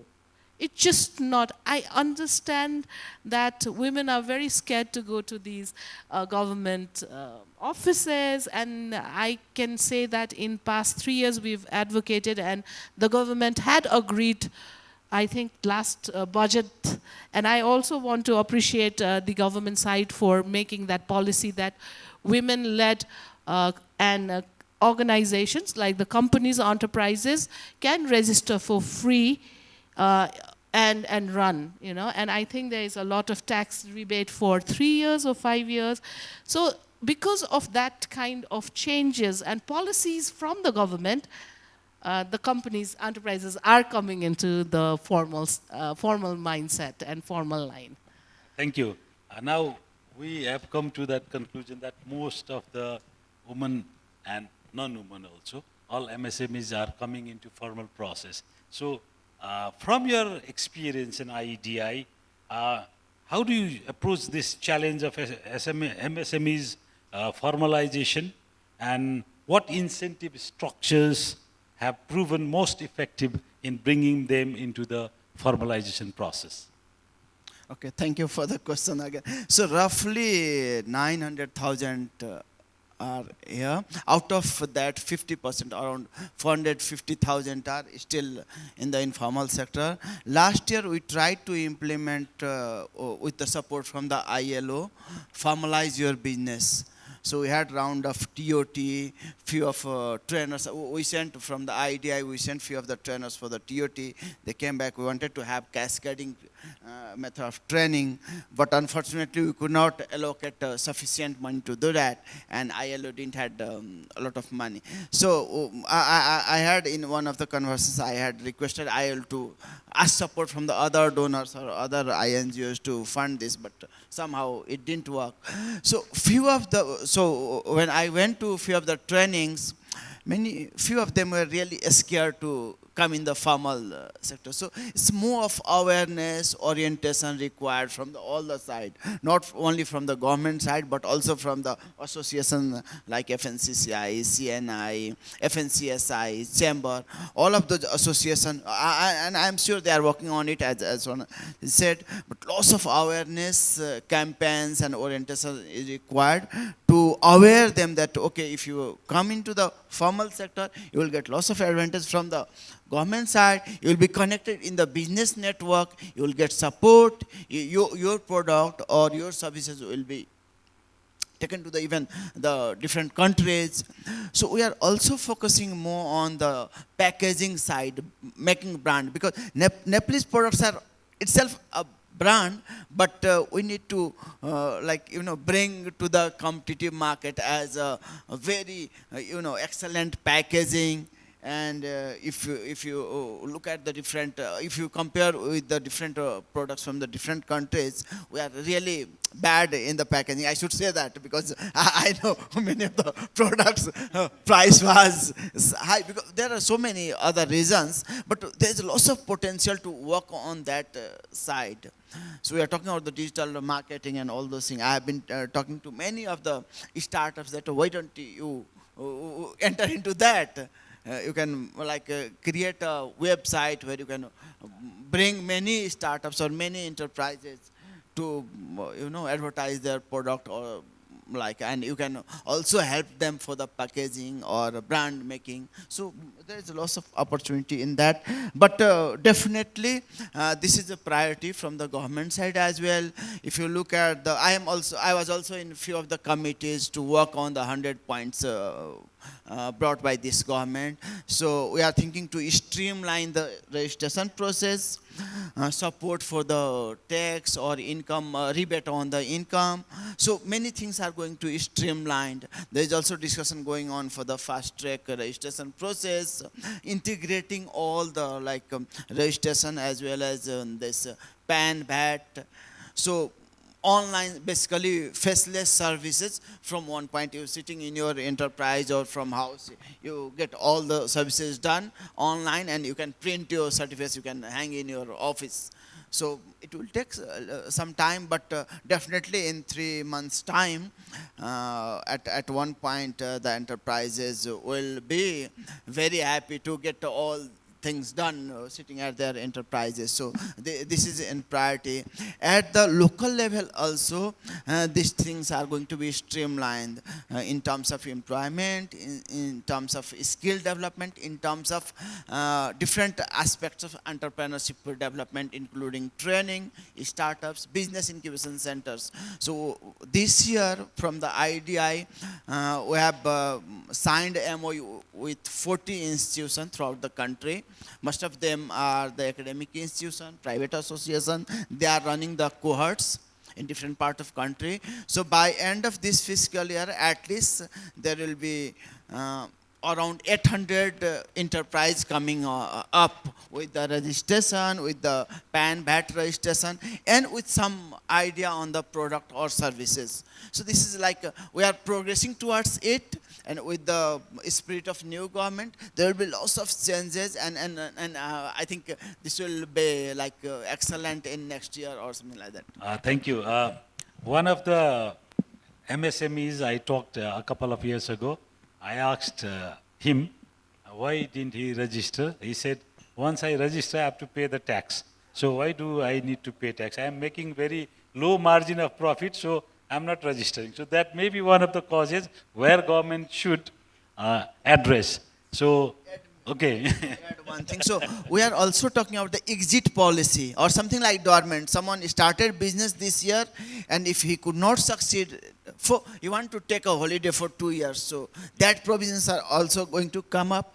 And also, if you want to exit, he could not success in one business, so he want to close. He can close easily. That is another issue that most of them don't want to register. So this thing has been discussed well, and there will be streamlining in the policy. So it will be easier to close, as well as if someone wants to take a leave for 2 years or 3 years and come back and start something. So that will also provision. Swarna wanted to add something. Then we'll go to the floor. We'll take 2, 3, maybe 4 maximum questions. Be prepared, please. Have the microphones there. So Swarna, please. I just wanted to add the same thing, that it's not hard to open a business in Nepal, but it's more hassle to close it. Close it, yes. And also, like you mentioned, why there's a lot of informal enterprises running than formal is that too many places, already mentioned, too many places to go, to register, to even to start. You know, there are like so many places you have to register, and even if you are running an industry, even if it's a small micro industry, you have to register in 2, 3 places. So that kind of, hassle people want to avoid, just not tax. I think people would want to contribute to tax. Let's stay positive that people do want to pay.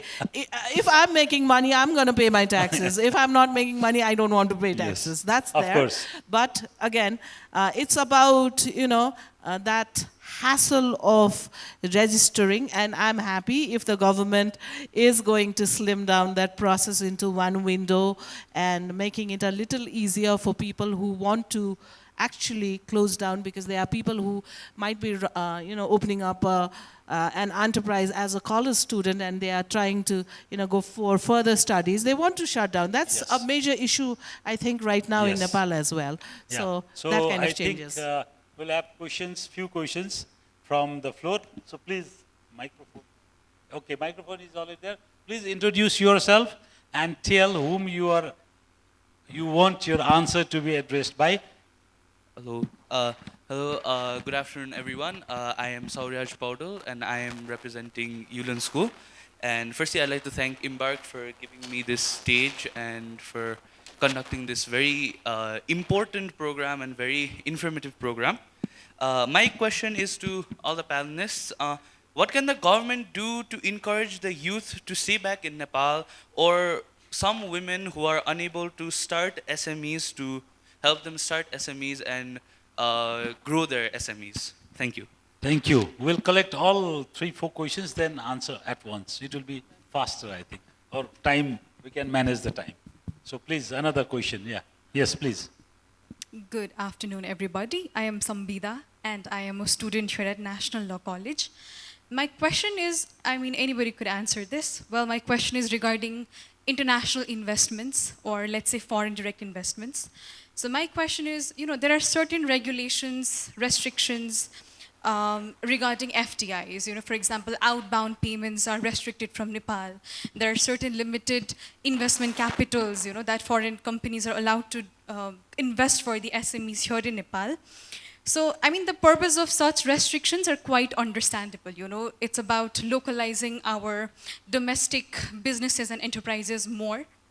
But while we are, protecting the national sovereignty in the entrepreneurial ecosystem.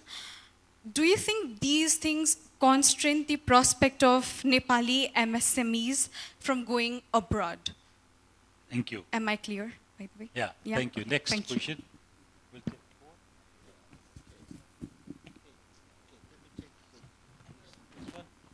This one. Will the young lady just... Okay, one. Hello everyone, my name is Ashmita Yogi. I'm pursuing MBA in Agribusiness Management in King's College.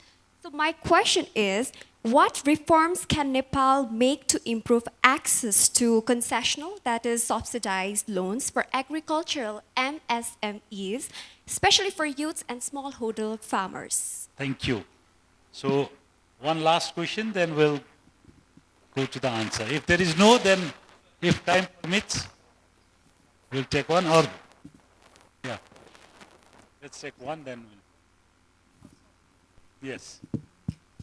Hello everyone. My question is for ma'am. In your ending note, you mentioned that there is a lot of hassle that inculcates in opening a certain business, and it's not that people want to evade taxes is the reason. So would you like to suggest any remedies or something that could make that process a little bit more efficient so that it's more encouraged? Thank you. Thank you. Now we'll start from, I Mr. just Pandey. want to address that question on the restrictions for FTI in the country. yeah. There are a few. There's a negative list where FTI cannot be invested in. Agriculture is one of them. It's ironic because 23% of GDP is from agriculture, but agriculture since 2017 has been on the negative list. And I, as an investor, FDI investor, cannot invest in agriculture, livestock, dairy, trading, etc., right? And there's also this threshold limit where basically in IT it doesn't exist. You can invest a minimum amount in hard currency in IT sector, but in any other sector it's about 20 million rupees is the minimum that you can to enter as an FDI. Earlier they had raised it to 50 million, and I think they realized they had made a mistake, so they lowered it. Now your question about MSMEs investing abroad. Now for the IT sector, the government has recently allowed certain branches to be opened, but we still have capital controls in this country, so Nepalese are not allowed to actually have accounts abroad or have businesses abroad, so that still has not opened fully. What they've allowed is they've allowed IT companies to have branches, and the central banks gives you an X amount, a very small amount, to be able to change your rupees into dollars to pay for that, which is not nearly enough. So that is very cosmetic right now. But whole point is to see how we can develop the market within rather than go outside. Okay, so I think there's a lot of potential, but at the end of the day, it's not what the government wants. It's not what the government can do for you. If you have a good product, and you can sell it and you can have a revenue base, you need to bootstrap first. Okay, my experience with young people here is that you mentor them for 2-3 months, and they go abroad the first chance they get. So no investor, I mean, I'll be brutally realistic with you. No investor is going to come and take the risk on your behalf.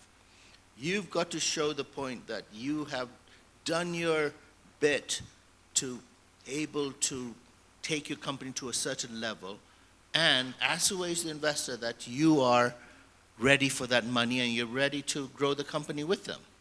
So until that, don't ask what the government can do for you. You've got to be able to, I mean, it's been done all over the world. I've seen companies that have worked hard and now they're turning international. So you can do it too, but don't expect the government to do stuff for you. I mean, even in the startup thing, I was very much in this in helping draft the startup regulation, and one of the things I said that it is not the government to give money to the entrepreneurs. The government's job is to create a platform for them, facilitate. If the idea is good, the money's going to come automatically. So, the point here is that I see a lot of young people saying the government didn't do this, the banks didn't give me money. No, it's not how the real world works. So, you know, I mean, if you have a good product, it'll sell by itself. Yeah, now. I'm going to answer the question here first, and then I'll come back to you. What can we do to make the youth stay back? Well, I was a youth when I stayed back. My hair is grown gray in Nepal. So I'm one of the youth who decided, I had the opportunity to go abroad, but I decided to stay back because I had food on my table and a shelter to live. And I thought like maybe staying in my parents' house, I'll be rich. You know, that was my call. But everyone does not have that choice. So if you have a choice that you have a food on your table and a shelter and had at least 20% capacity to take risk in businesses, stay back. Take your chances. Until you take your chances, the answers will always be no. So I took my chance, and today I share a platform with Mr. Pandey, Umesh sir, Kuber sir, because I decided to stay back. I don't know what I would have done going outside. I'd still be struggling. But here I am, still struggling, but at least you asked me a question. So I've earned it, right? So he decided to come back. We all decided to stay back, come back. We, like he mentioned, every morning it's like running on a treadmill for 10 kilometers and you're still in the same place. But every morning we wake up and we run.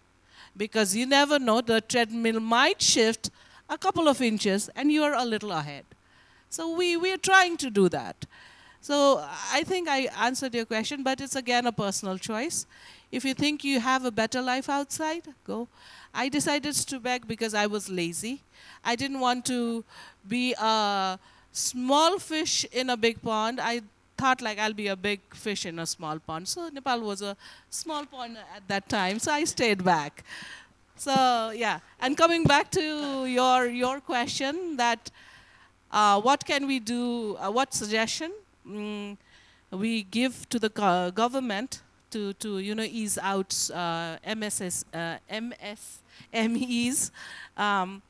We've been advocating associations and federations like FNCCI, CNI. We don't make policies. I really liked it when Chandra Dagal said it in our AGM that we are just suggesting the government, facilitating. We don't, yes. We understand the grassroots problems, we understand the business sector problems, so which suggest the government that, hey, this is the kind of policies which will help the private sector to grow. So that's how, you know, from our committee, we've been suggesting, and it had been implemented. I really want to thank the government that even if one reform is there, so we are asking for a one window, you know, process. And also for startup, because Mr. Pandey and I was in the Startup and Innovation Forum earlier from 2020 to 23.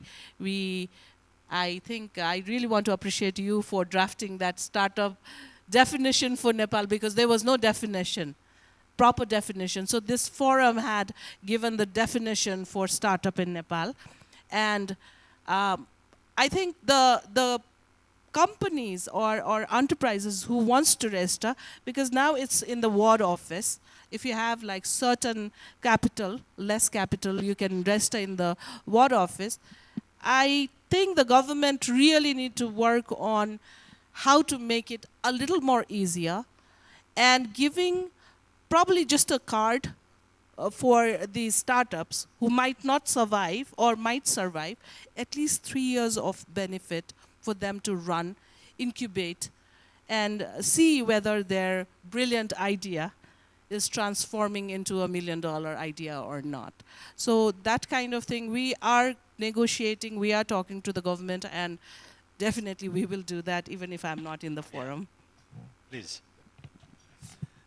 Thank you again. Actually, yeah, government, I second his opinion that government should be in facilitating role, but somehow it was not working. So me, as an executing agency, we did it, and now it's time to be little back and then should outsource this and do it in a better way.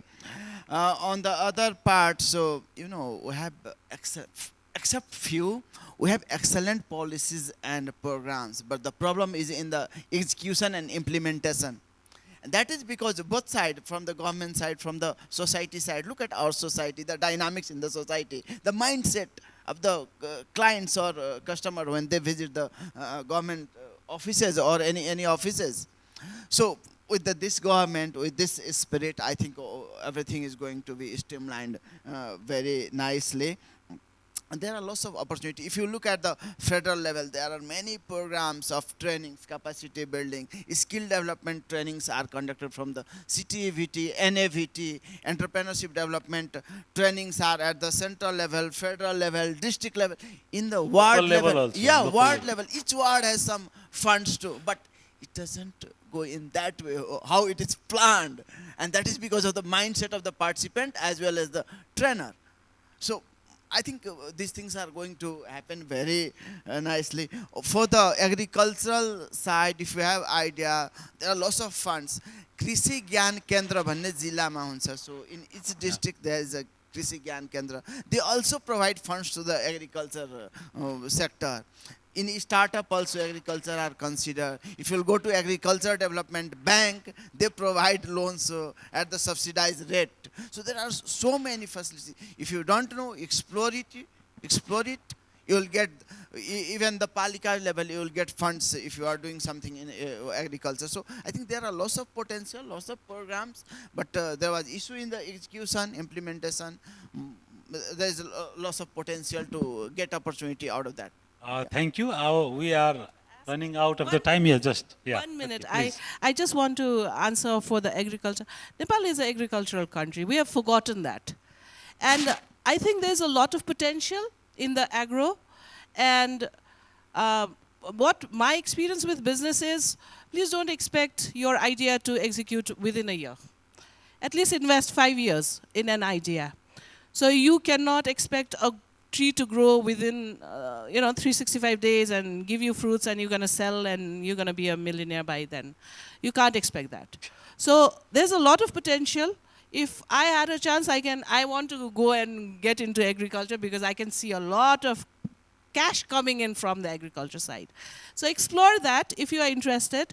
And like he mentioned, there's a lot of subsidies and you get a lot of loans with the agriculture grants and loans as well. So please explore that. Thank you. Thank you. From the bankers' experience, we learned that there is scope for the alternative finance. Though commercial banks and all these big financial institutions have so many regulatory problems, but still, not problem actually, a long list of documents that you need to produce and collateral and all these things. But there is alternative finance, and there is compared to, let's say, last 1 decade ago and now, the access to finance, though we repeatedly say there's a problem, but it has been coming down, and there's a lot of options for the finance. And from the entrepreneur herself, we learn that there is scope, there is chances, there are opportunities you can explore. And from the government side also, we learn that there are policies. It's not that Nepal don't have policy. Nepal has policies, though few are very old, very traditional, like FITA. Someone was asking why Nepal cannot invest outside, or why there are restrictions for all these investment to come into Nepal. The FITA was thought of or brought some 25, 30 years ago. And this is the time to amend that. But government did a little bit of amendment by allowing IT sectors to go outside and open the branch. But this is the beginning. There's a lot of things to be done. And like you said, we have a lot of opportunities. We have a lot of financial institutions, alternative finance also, and we have successful entrepreneurs also. So I think with this, you'll get a lot of examples and a lot of motivation also. I'd like to Embark College and hand over this mic to the MC. Thank you very much.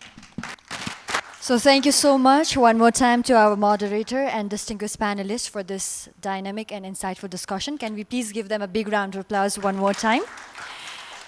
And to present token of appreciation to our esteemed panelists, I would like to invite Mr. Neeraj Neupane, Head of Marketing and Technology of Embark College, to be on the stage, please.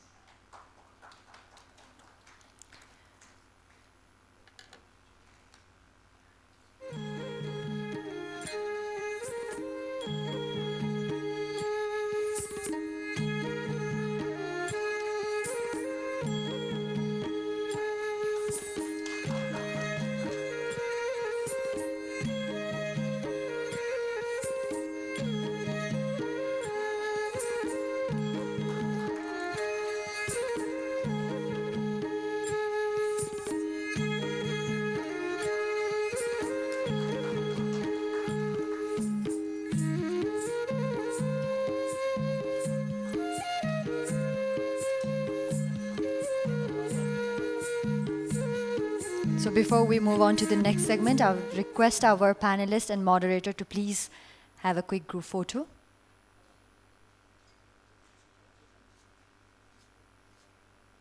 Thank you so much. Thank you so much one more time. So this discussion has been very insightful and dynamic. As I explained earlier, the perspectives of our esteemed panelists have highlighted that financing is not just about access to funds, but about enabling ecosystems that allow enterprises to grow, scale, and sustain. So thank you so much again. Before we move to the next academic segment of today's forum, I would like to thank our strategic partners one more time.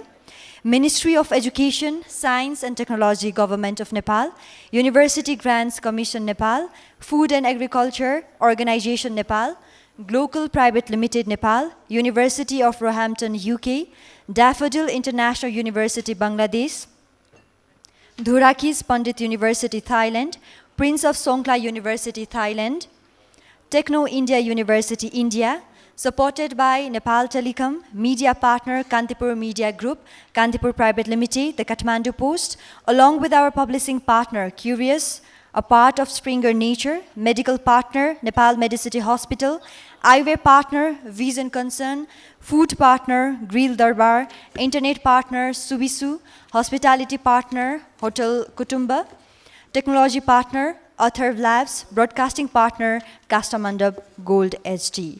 So all our partners' support is instrumental in bringing this meaningful exchange of knowledge. Once again, thank you so much. And now we move to an important academic segment of today's forum, that is case research paper presentation session. So this segment brings us closer to the ground realities, where research meets practice and where ideas are tested through evidence, experience, and applied learning. So I would like to now invite our presenter, Mr. Basib Jha, to share the research to be on the stage. Let's give a big round of applause and welcome him.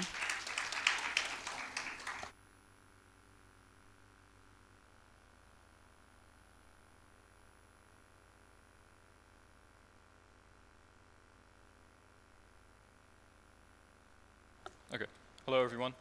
So first and foremost, my name is Basab, but I'm used to the mispronunciation of my name. So today I'm here to present one of our working paper. It's titled The Verification Gap. And also, I forgot to mention, I'm here as a representative from SEJA and also from Vedas College.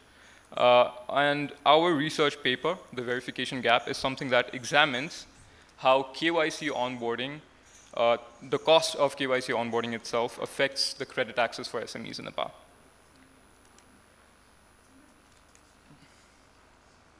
I think, I'm going to need a bit of help with this.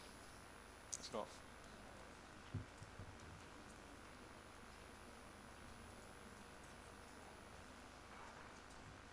Yeah? Is it working? Okay, cool. So I'm going to do like a bit of a overview on what we're actually going to discuss today. So we're going to divide the whole presentation on 4 phases. First of all, we're just going to do a basic overview of the problem, what the problem actually is. Then I'm going to dive into the actual economic model of what this involves. And then we're going to study about Nepal's KYC constraints, right? And a case study of an actual product that we made, or more or less of a solution that we made to actually more solidify our approach to this research. and then some other evidences and policy implications that is present with this problem itself. So, as also discussed by the previous panel discussion, which actually made my life very easy right here, because they actually talked about a lot of hardcore data itself. Nepal has around 923,000 registered enterprises. That's a lot. And quite honestly, a large chunk of that is actual SMEs, MSMEs. And there's micro businesses, there are micro enterprises, small enterprises, medium-sized enterprises, and they make up a very large chunk of it, right? And as we also mentioned, they contribute to a huge chunk, around 20, 25, or even more of the GDP that Nepal actually has. So they're probably the most important workforce we have in Nepal. However, there is still a major SME financing gap. We've talked about it so much, but usually we explain it through a collateral issue of our weak capital market. Basically, our argument with this paper itself is that there is another barrier before SMEs actually even begin lending, or even like the BFIs begin lending to the SMEs. And it's the onboarding KYC compliance. For example, we discussed about this data too in the panel discussion. There is roughly 731 million USD that is available as former credit access to all of the SMEs in Nepal, right? But then there is also a huge gap with, in regards to what is the actual need versus what the actual available former credit is. So the biggest issue over here is micro-lending, because as we talked about, the way we interpret SMEs here in tier 1 areas like Kathmandu is very different from the way a friend of mine in a rural area in Nepal would interpret an SME as. For me, an SME is a tech company, maybe a clothing brand, maybe an enterprise that's making felt products. But for a friend of mine that lives in a very rural area in other parts of Nepal, an SME might be a general shop. But we fail to interpret that fact really well. So small loans, because these types of SMEs and MSMEs, they require very small loans compared to what, say, a tech company would need. These are often very commercially unviable because there are fixed costs that are involved with this for BFIs. So our question is very simple, actually. Do you think KYC onboarding cost can act as a structural barrier to an SME actually trying to get access to credit in Nepal? And do you think tech can actually help it? Maybe automation can help it. So we are trying to dive into that issue with this paper. So let's talk a bit on the economic framework. And I see my clicker is still not working. OK, there you go. So there are two different arguments that stem in this idea, basically. The first and foremost is a credit rationing. Basically, what we observed was when we were talking to BFIs, when we were talking to smaller enterprises too, and lenders themselves too, was small businesses that had limited financial history are often excluded by lenders because they face information asymmetry. What that means is, if you're a BFI, and if you see a small business that is maybe asking for a loan of 1 lakh or even under 1 lakh, that is a viable case. My question is, why would a tea shop or why would a general store need a loan of more than 4 or 5 lakhs when it can actually be done in an amount even lower than that? But then the banks usually tend to not give them loans. Why? Because for them, it is more or less just about profit margin. There are fixed costs associated with it. And they would rather not give it to these cases because their history, when it comes to their financial history, is often very thin. And the next actually problem is fixed cost per loan, which I actually just sort of talked about. When you think about giving a loan for a bank, as I mentioned, it's more or less just on how profitable the loan really is. But in case of SMEs, as we also discussed in the previous panel discussion, the loan is very uncertain. You have no guarantee. Even if there is a collateral, you don't know if the loan is going to be profitable for you. There are administrative costs per loan. There's also a KYC cost per loan that we found out, and we were baffled by it. So regardless of the loan size, any lender always has to deal with a fixed cost. And the combined effect of that means smaller businesses, they don't get access to credit. And KYC is one of those problems, by the way. So here is a very interesting portion. When you automate things like KYC, it actually reduces the cost by over 50 to 90%, which was quite intriguing for us when we were doing this research. Because the way KYC actually happens right now in the present market, excluding the BFIs obviously, is that a lot of people, they either prefer manual KYC onboarding, which means on the back end of every organization, there's a person that is verifying, oh, yo manche ko naam Basab Sao, he lives in XYZ, and his age is blah, blah, blah. But then these things can be automated, because in emerging markets like us, fixed KYC cost when it comes to a manual verification trend comes to around 15 USD. That is, if we assume $1 is 100 rupees, that's around 1,500. That creates around a minimum viable loan of around $17,000. But here's the catch. The bank still won't give you the loan. Why? Because KYC is just one part of the fixed cost. There's additional costs that are involved with it, which actually makes the loan a loss-making loan. However, automated KYC, as we observed, brings down that cost to roughly around $1.50, or even lower in some cases. So that lowers the minimum viable loan size, which means even with the additional cost, the banks get to actually give the loan out, because it becomes somewhat of a break-even figure, or at least somewhat profitable.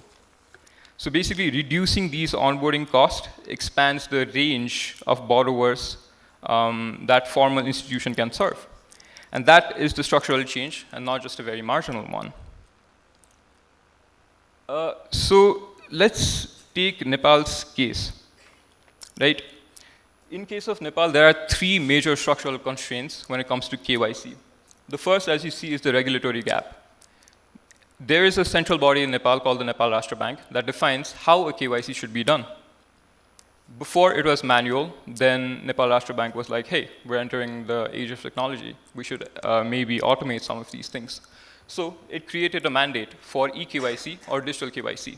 And that was mostly for BFIs during the start. So if you guys have used a lot of banking apps or digital banking apps, you might have gone through a video KYC phase where you get like a video call from a bank. You talk to them, they take your photo, they ask you to show them your document, whether it's your citizenship, your NID, any sort of document. They verify that, and your KYC gets approved. Then a funny thing happened in 2022. Nepal was adopting PSPs more, payment service providers like Halti, eSeva, MyPay, IMEPay. And with the rise of that, NRB was like, hey, you guys are fintech companies. Maybe you should also automate your KYC, because they were also asking for it. So they extended their eKYC framework to PSPs. However, what they did not extend it to was MFIs and cooperatives. Now here's the problem. If a bigger bank is not necessarily giving loans to MSMEs, the only other option they have is either private partners, or they can go to an MFI, a microfinance institution, or a cooperative to get their loans.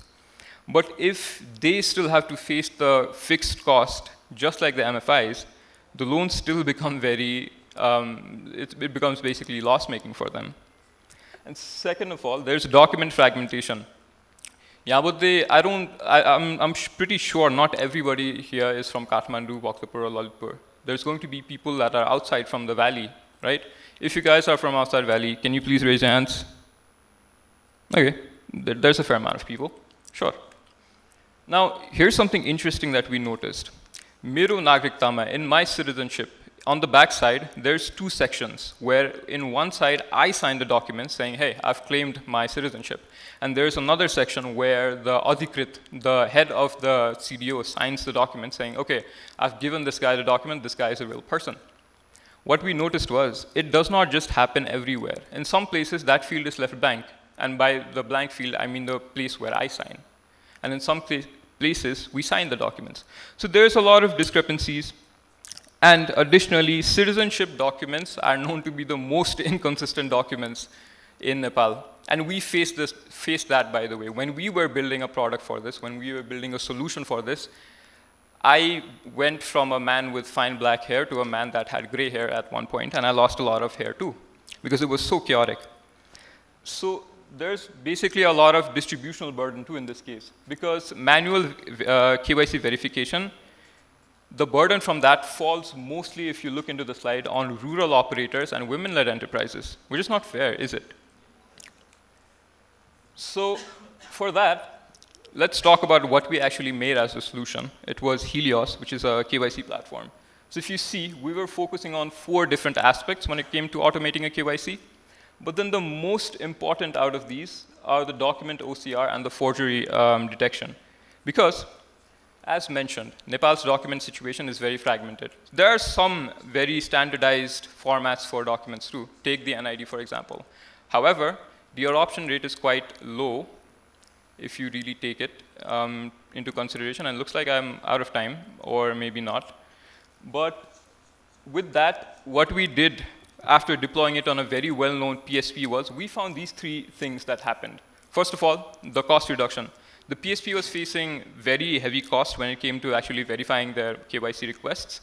But then with our solution, the cost came down to around 70%. We've mentioned a 50 to 90% range because we're also working with another entity, and their costs seem to be around that range. Next, the timeline compression. What takes maybe 1 to 5 days in a rural area for a manual KYC verification can happen in real time if you automate it. In cases like Kathmandu, it is pretty fast, I agree. But in cases like Rolpa, Rukum, in very backward areas where there's not proportional development, KYC verification takes days. And the next thing is the geographic extension. If we can automate it, any person living in Rolpa can make an account in a bank like Siddhartha Bank without actually having to be present on the physical proximity of the bank. Because let's be honest, Siddhartha Bank would not really have a branch in places like that. Moving on, let's take some actual evidences from other countries too. So how many of you guys know M-Pesa?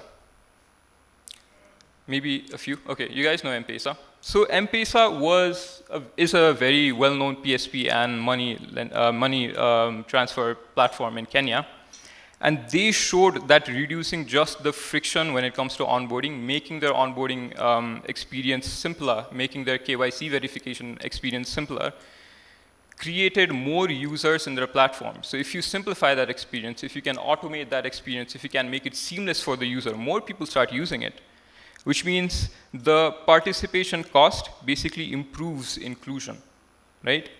Next is that there are further researches that show that digital identity systems in general create larger gains when it comes to countries with fragmented documentation.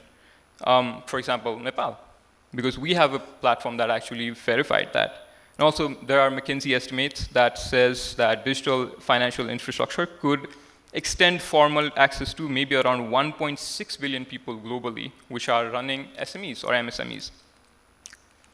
Now let's see what we can actually recommend to the government maybe when it comes to KYC rules. First and foremost, we thought maybe this could be something that can be extended to MFIs and cooperative banks. I know I'm talking about just the digital KYC framework. The next thing that we could do is to actually adopt a very standardized ID format. Because let's be honest, us as tech companies and people that are actually also manually verifying documents, we don't want to deal with documents that are unstructured and chaotic. We'd rather have something that's standardized. For example, driving license in Nepal is now being standardized in the modern times. There's an ID that's being standardized, but we need to actually push for its rapid adoption, which is not actually being done in rural areas. In tier 1, tier 2 areas, maybe. In rural areas, not really. And the next thing is, the next thing we also need to look on is to be able to figure out a way that we can enable a shared KYC infrastructure. Because automating KYC, while it sounds fancy and it actually helps, it is a very costly process. It takes lakhs of rupees, which maybe BFIs can access, which maybe insurance companies can do, which maybe broker houses can afford, but not many MFIs or cooperative banks can afford. So we need to look into a way that we can provide maybe a shared infrastructure to these banks so they can access it together rather than just bearing the cost alone.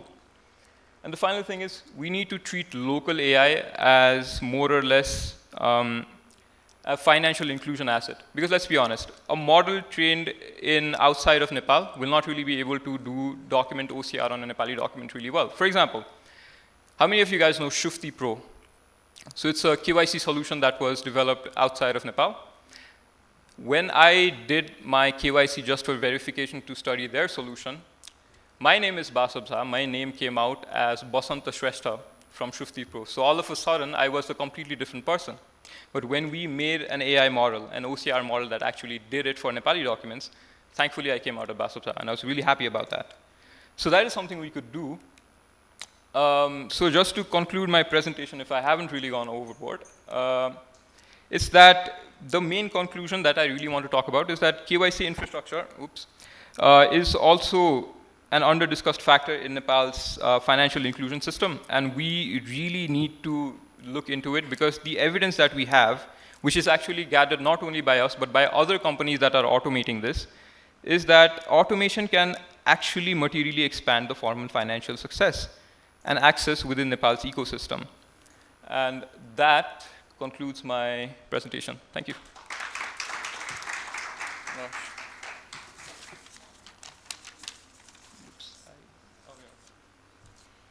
Thank you so much, Basif, for this presentation.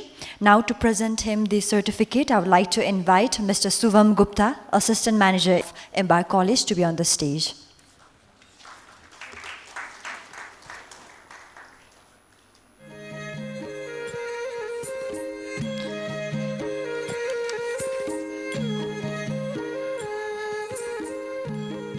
I request Basif to be on the stage as well.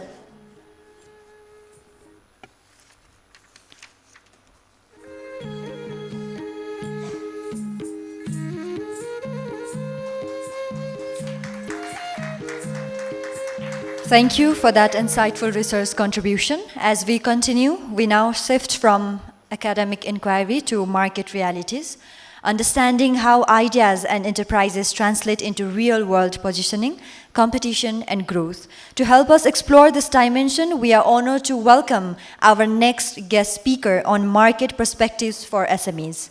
Please join me in welcoming Mr. Nabroz Dhondi, founder of Creatises India, to be on the stage. Let's give a big round of applause and welcome him.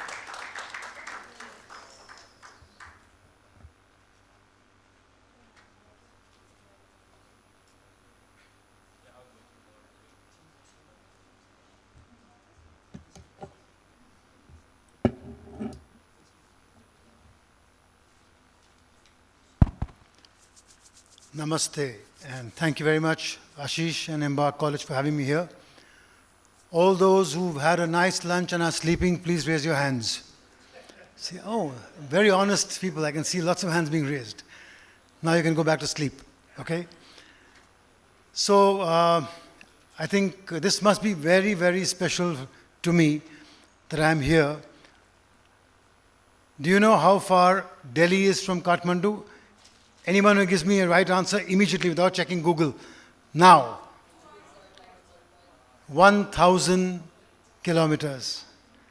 And I have been given 5 minutes to speak.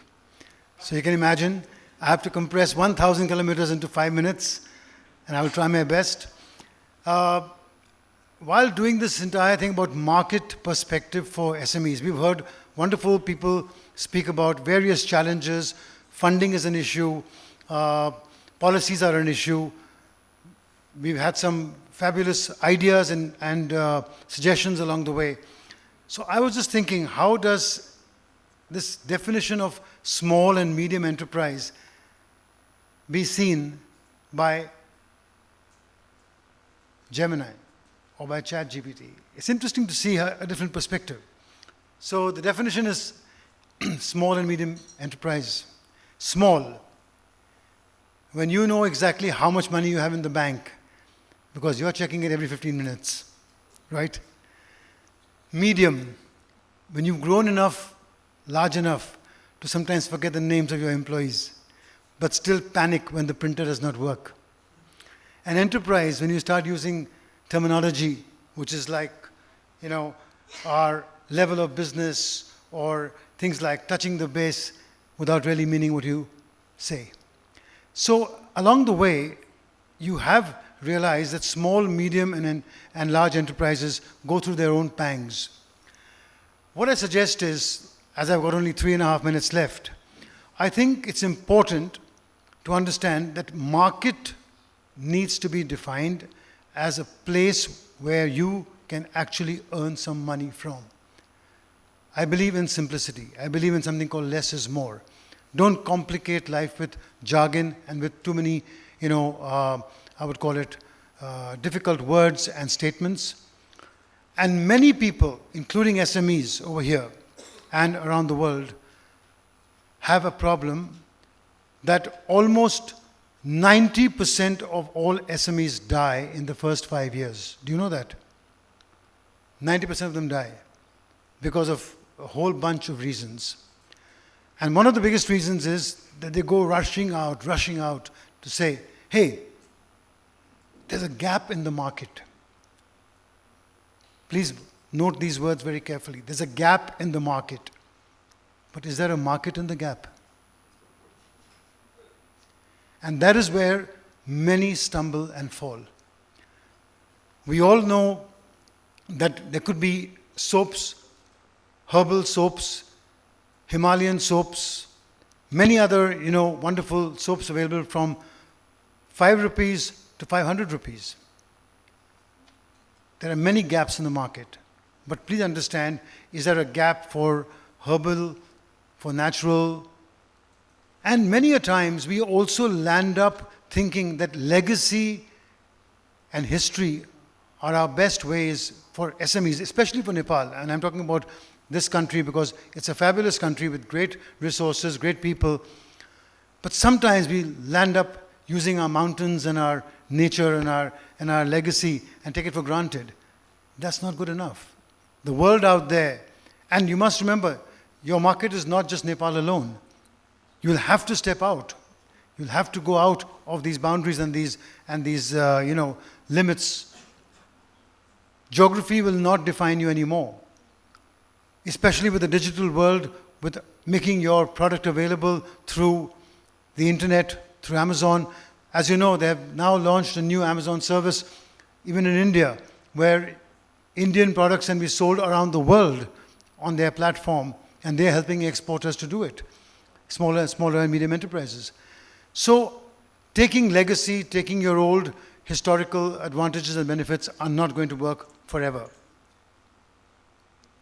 There are 3 things which we as advertising people have understood and marketing people have understood, and I would like to just share that very quickly with you. One is something called the hook. If you do not communicate very clearly, who am I? You've lost the person in the first few minutes. The second, the proof. How do I matter to you? How do I make a difference to you?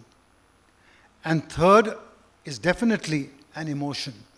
Because after a while, the emotional part of your buying comes into play once you've already experienced something off and on. And that is, where do I come from?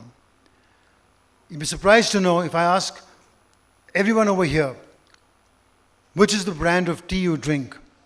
Which is the brand of whiskey you drink? Which is the shirt you wear? Which is the car you drive? 95% of the answers will finally boil down to the emotion. And do you know what the answer is?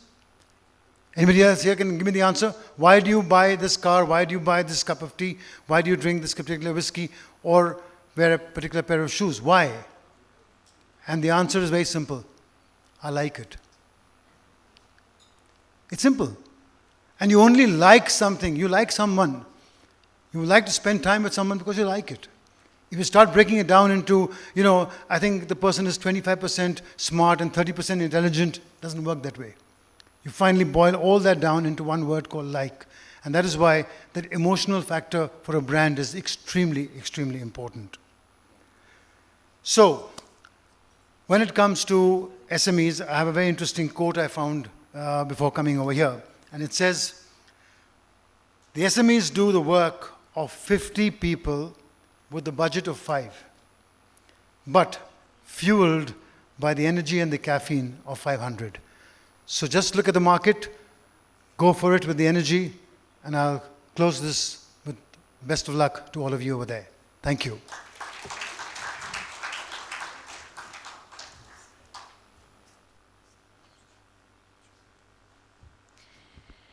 Thank you so much, Mr. Thondi, for your valuable insights and perspective. Now I'd like to invite Mr. Gajendra Shah, Project Officer at NextGen Future Skills Studio of Embark College, to present this token of love to Mr. Navroz Thondi.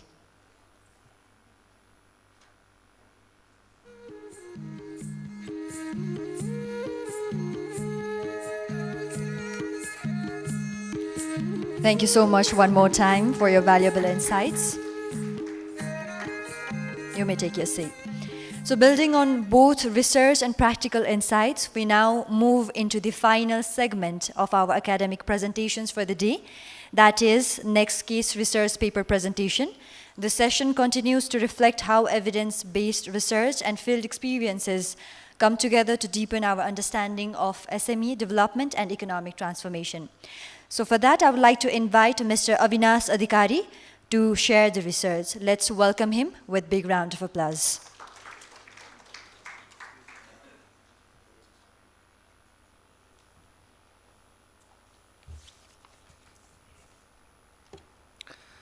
Good afternoon, honorable professionals, esteemed colleagues, and everyone present here.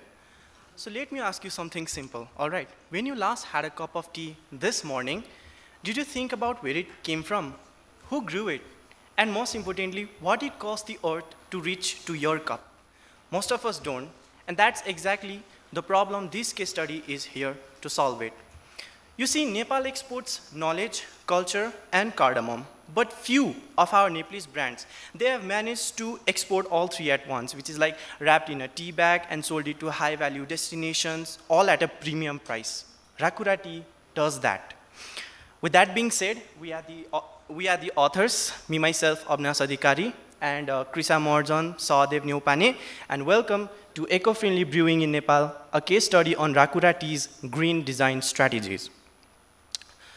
You see, Rakura tea is not just a startup dream, it's a working reality, because this was launched in 2012, which was as the flagship brand of Himalti Industries, and it has two processing facilities. One, which is the tea headland of Ilam, that is the Malum Tea Estate, and another one is in Jhapa, which is Rakura Tea Processing Private Limited. And together these facilities, they work in direct collaboration with over 1,400 local smallholder farmers. Yes, 1,400 local smallholder farmers, not corporations, local farmers, which are the real people. Likewise, Rakura offers three distinct product lines: the Supreme line, the Classic line, and the infusions, with over 25 varieties. There are lots of varieties like Rakura black tea, Rakura green tea, and hibiscus, chamomile tea, and lots more. Blueberry, there are lots. And you will find your products in domestic supermarkets like in Bhat Bateni, in Big Mart, and also you will find them in premium hotels and restaurants, and even in the foreigns, and even in the shelves of the foreign destinations. How amazing is that? And their brand positioning, drink health, it says it all. So Rakura, it's not just a tea company. Rather, it's a wellness brand with Nepali souls. And their differentiating factor, something called magic knot technology. You see, in traditional tea bags, you will find aluminum staples and something that is glue adhesive and plastic sealants, but you will not find this in Rakura teas. They will do, and this is the most innovative factor of Rakura. They will use something called magic knot technology and sell it. And moving on, now that we know who Rakura is, now let us look at the market landscape and see what the numbers are telling us. You see, Nepal tea markets, it's neither small, nor it is going slow down. So, by saying that, as of 2025, Nepal's tea market revenue has standed out as $187.4 million. And Nepal is exporting 25,000 metric tons as of the last year in 2025, which is like 25% significant increase just from 3 years ago. Now that is an acceleration. And where is this tea going? Not just to India, let me tell you. which was like traditionally the cases. But today, Nepal's key foreign destinations, high-value destinations like the United States, Germany, Japan, and broader Europe. Yeah, and why Europe? Because consumers globally, especially in the European destination, they are becoming increasingly health conscious, eco-conscious, and this has led to cause in significant 30% rise in Nepali tea imports from Europe. This is the world Rakura is operating in, a world that is ready for Rakura what is offering, the premium, the sustainable, and the health-forward tea. But here's where it gets honest. You see, going green, it's not easy. It will cost more, it challenges the tradition, and it even tests loyalty. Rakura faced all three. And this is rising production cost on one side, and price-sensitive customers on the other side, and the socio-cultural dilemma, yes, the resistance to change, which is sitting like right in the middle. And this case study exists because navigating to that tension, it's not straightforward. And understanding how Rakura solves this, it provides us lesson which is far beyond just the tea industry. Okay, so which leads us directly to what we set out to understand. Our objective is single and focused, that is to analyze how Rakura tea contributes to a green ecosystem and also make sure that it strengthens Nepal's international connectivity and support a sustainable national economy. And here's how we looked at it. This is the methodology. For this, our approach is descriptive case study, which is built on like secondary sources, which is market reports, company's website, industry data, and the media coverage. And then we applied thematic analysis. Yes, thematic analysis to draw out the patterns, insights, and the meanings. Simple and transparent, that's it. Okay, with that foundation set, let us now get into actually what we found, starting with the market forces that Rakura is up against. You see, Rakura does not operate in an easy market. On the supplier side, the costs are simultaneously rising. Specialty tea cooperatives like Tinjure Pahade and farmer wages, they are going up. Whereas on the buyer side, you can already see that customers are generally price sensitive and they do not want to give up in premium prices. And that is why Rakura also finds it challenging to raise the prices without losing the volume of the tea production. Right, they also face stiff competition. Like you can see in our youth generation, we have like because of the westernized coffee culture, we mostly consume coffees, and that is why, and even roadside teas everywhere, and even in that roadside tea stalls, you will find that Tokla has dominated the mass market using the price and volume. So, how does Rakura survive these pressures from all the sides? 2 words, magic knot. Magic knot. Yes, this proprietary innovation, it's not just a product feature, right? It's like it acts as a defensive barrier so that competitors, when they are entering, they can phase it out.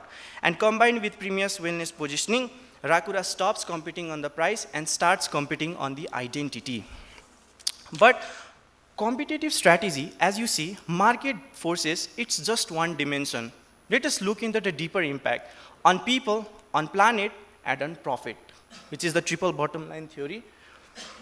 On people, you see they empower over 1,400 local smallholder farmers, as I told you, through fair wage policy. Yes, and they also guarantee that consumer health is being safe because they strictly avoid the use of something called epichlorohydrin. Epichlorohydrin strengthens the plastics, strengthens the life cycle of a tea bag. They won't use plastic sealants and you will not find it as well.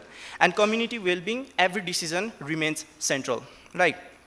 Whereas on planet, they use zero waste production circular model. Yes, all of the waste is like even tea bags and tea bags, waste products, tannin powder, they are converted into organic fertilizers. Because that is converted into organic fertilizers, they can even reuse it. So it is repurposed rather than discarded, right? Whereas on profit, there's premium pricing power, as you can see, and export-ready value addition, and the diversified product portfolio so that they can stay financially resilient. Yes. So, by saying these findings and analysis, we know that where Rakura stands. And this question becomes now where they should go. And so these are our proposed solutions and recommendations. The highlighted boxes, within the box you see are the challenges like we discussed earlier, which is the high production cost, customer price sensitivity, and the socio-cultural dilemma. For cost, Rakura can utilize GCF grants, the Green Climate Fund grants, yes, 30 to 40% in the in the product ranges, and 5% as the interest subsidies they can utilize it. And so as for the price sensitivity, they can introduce a daily use loose leaf line, because we are talking about they are at the premium segment, right? With penetration pricing, so that consumers, they also want quality, but they also do not want to give up premium prices. And that they can make a proper solution. As for the cultural gap, they can do brand experiences centers and even do on-pack storytelling, like using even digital integration services, like they can do storytelling through QR systems, and they can, and by doing this, they can close the distance between Rakura values and everyday consumers' understanding of those Rakura's values.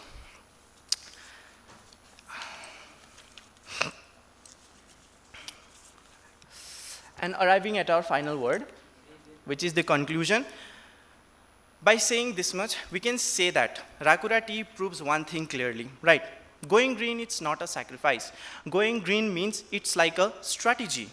So they have built, Rakura have built environmental value and social value without giving up on their commercial ambition. Their drink health positioning says it all, like it is earlier stated. So it's not just a tagline. It is like truth of how they operate. Yes, challenges remain, even like input costs. They can even get it again, it will continue, like intense rivalry, price pressures, but Rakura's foundation remains solid. And all of this analysis, of course, stands on the shoulders of our current research, credible research that we worked on, so these are our references. And with that, I would like to bring this presentation to a close with a thought I hope that stays with you all. Thank you, everyone.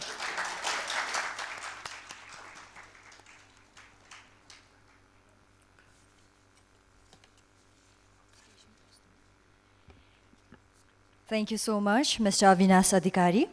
Now to present him the certificate, I would like to invite Mr. Subodh Rupakheti, Assistant Academic Lead of Embark College, to be on the stage.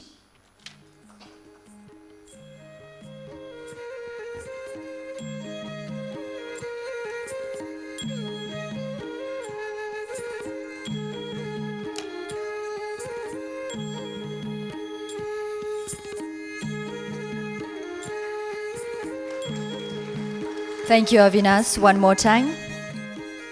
And to both of our presenters, thank you so much for your valuable research contributions throughout the day.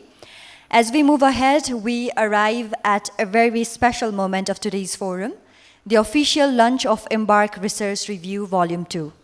At around ideas, innovation, and economic transformation, it is only fitting that we also celebrate research and academic contribution. The Embark Research Review is a platform of emerging perspectives, critical inquiry, and meaningful academic dialogue. And to begin this segment and to share a few remarks on the significance of the Embark Research Review Volume 2, I would like to invite Professor Dr. Stephen Driver, Honorary Principal of Embark College, Associate Pro Vice Chancellor at University of Roehampton, and also the Editorial Chief of the publication, to be on the stage. Let's give a big round of applause.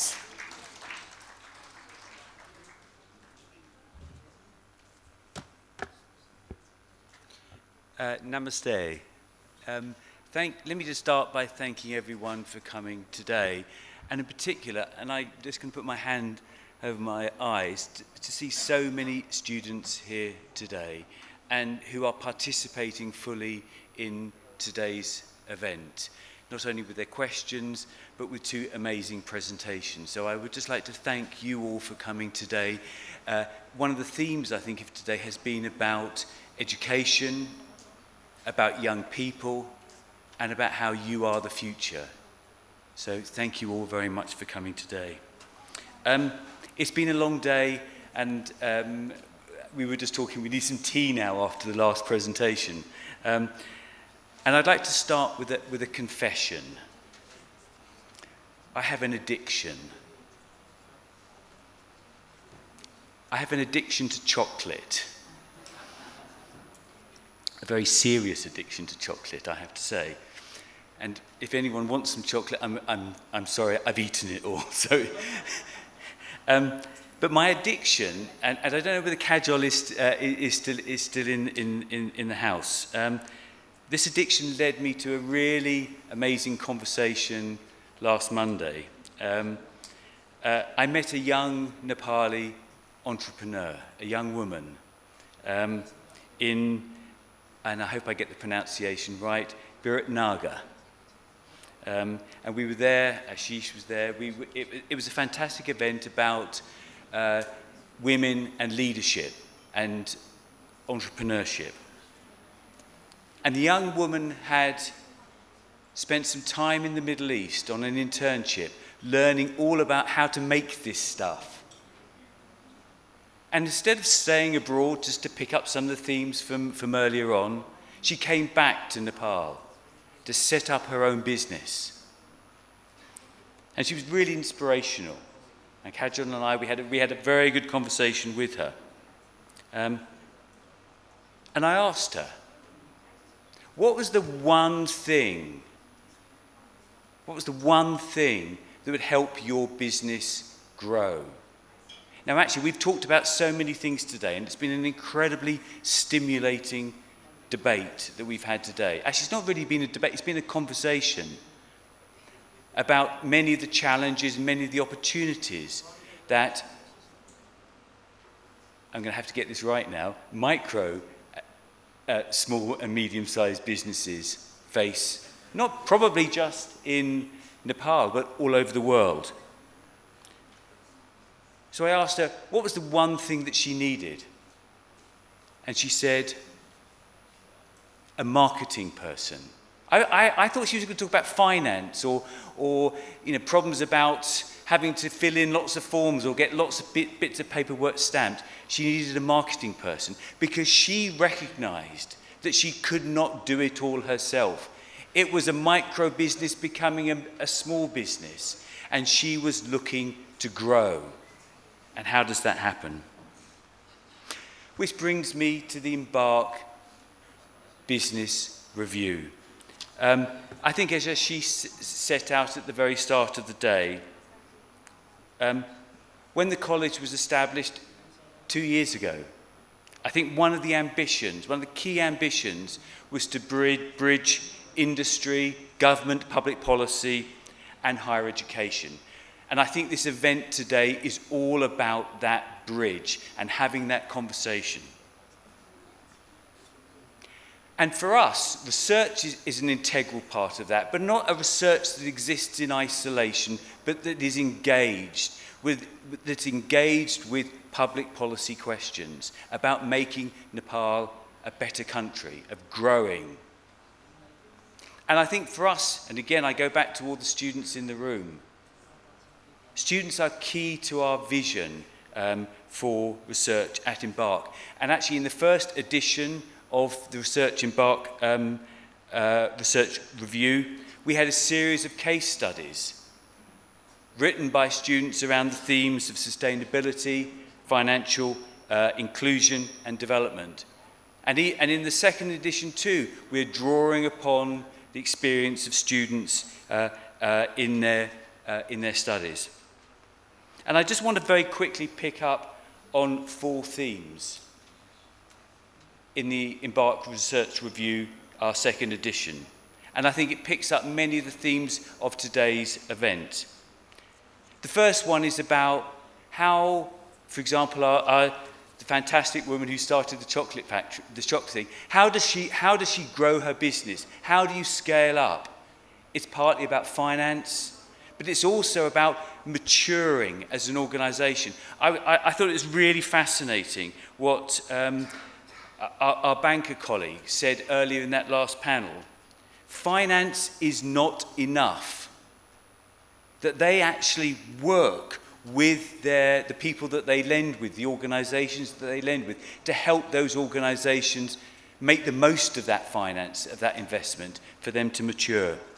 So one of the themes of the research review is about founder dependency, about how to scale up. I think the second theme of the review is about how SMEs can be a source of innovation, especially in an increasingly competitive market in Nepal. And actually, small and medium-sized businesses, they have to operate in that market, and they have to find ways to be competitive, to innovate, and to grow. I think the third theme, is a very interesting one, and I think it runs through a lot of the work that we are doing at Embark, and I think it's a big theme of the work that Glocal has done over many years. It's that for many of these enterprises, they're balancing not just commitments to, in a sense, being commercially successful, but also having wider priorities to social and environmental commitments. And I think what was interesting about some of the case studies was that they weren't disconnected, but that they were using those social environmental commitments to make them stand out in a crowded marketplace. And I think we picked up on some of that themes in that last presentation. And finally, and I think it's a theme that we've seen in politics and economics over many, many years, is the problems of uneven growth. And I think in the Nepali context, there's been a very interesting debate today around the federal state and how the federal state might work in terms of SME development. And how, whilst digital technology, in a sense, is part of the solution, both in terms of the regulatory burden, but also enabling, again, the first of the student case studies here today, how digital solutions can help small and medium-sized enterprises to be successful. They can also create divides in education, in payment systems and so on. And it's about finding those digital solutions that can help bridge those divides. So I think the theme today has been, and I think it was a fascinating opening presentation by our colleague from Kathmandu University, about that how we get that balance between policy and a growth economy right, the commercial society and policy right. And I hope very much that Embark and all of you here will continue to be part of our network, and that we can find ways that we can work together to find solutions to support growth, equitable growth for all in the future. So thank you all again for coming today, and I'd really like to thank all of our speakers, and I look forward to speaking to you all after the event today. So thank you very much indeed.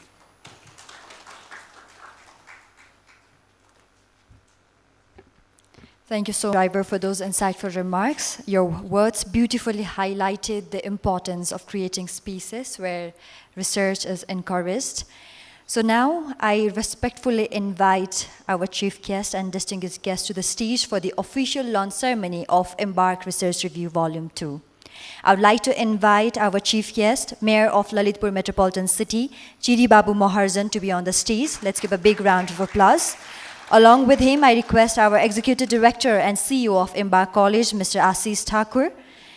Along with them, I would like to invite Professor Dr. Stephen Driver, Honorary Principal of Embark College, Associate Pro Vice Chancellor of University of Roehampton, to be on the stage.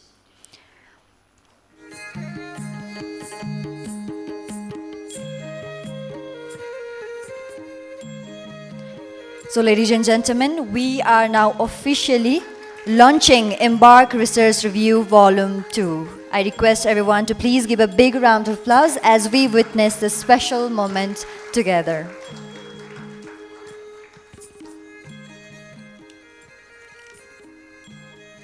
So this is the official launch of Embark Research Review Volume 2. I would like to invite the case authors and the editorial team of Embark Research Review to kindly join on the stage for another group photograph. To all the case authors and editorial team of Embark Research Review, please, I request you all to join our distinguished guest on the stage.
So thank you so much, everyone. You may take your seat now. Their role have been instrumental in bringing Embark Research Review Volume 2 into life. So thank you so much one more time to all the amazing case authors and editorial team of Embark Research Review. So ladies and gentlemen, throughout today's forum, we have witnessed amazing, meaningful discussion, diverse perspectives, and valuable insights. And now to formally present the key highlights and outcome paper of the conference, I would like to request Chultim Dorzi Lama to be on the stage. Chultim is the student of Embark College. So let's give a big round of applause and welcome Chultim on the stage to present the outcome paper of the conference.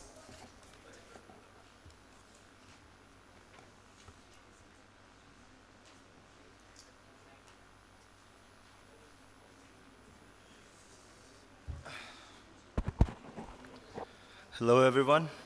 My name is Sultan, and so let's start with. The conference opened with a call for intentionality, stating that nations grow by design, not chance, highlighting the role of small and medium enterprises as the backbone of nation building, and urged institutions to bridge the gap between classroom theory and market reality. Three paradoxes stalling Nepal's progress. First, subsistence mindset, capital absorption, and public discourse.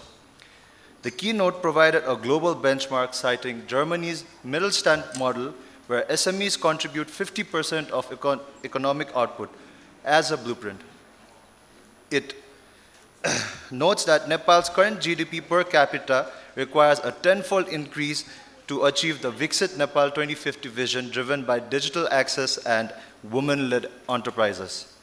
Panel 1 discussion centered on the hassle-free factor of doing businesses in Nepal, which included digital governance, education reform, and inclusion, while Panel 2 focused on the ground realities of micro, small, and medium enterprises, which included the funding gap, the gender barrier, and decentralization.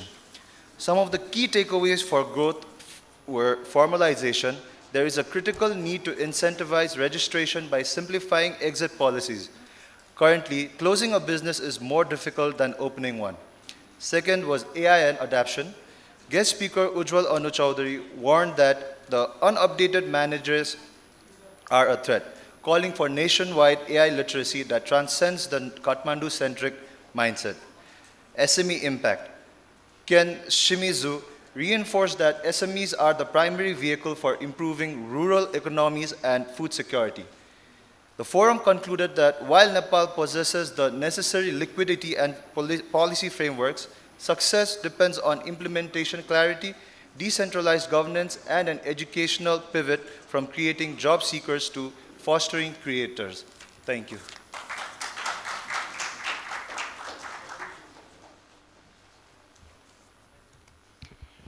Thank you so much, Chultim Dorzi Lama.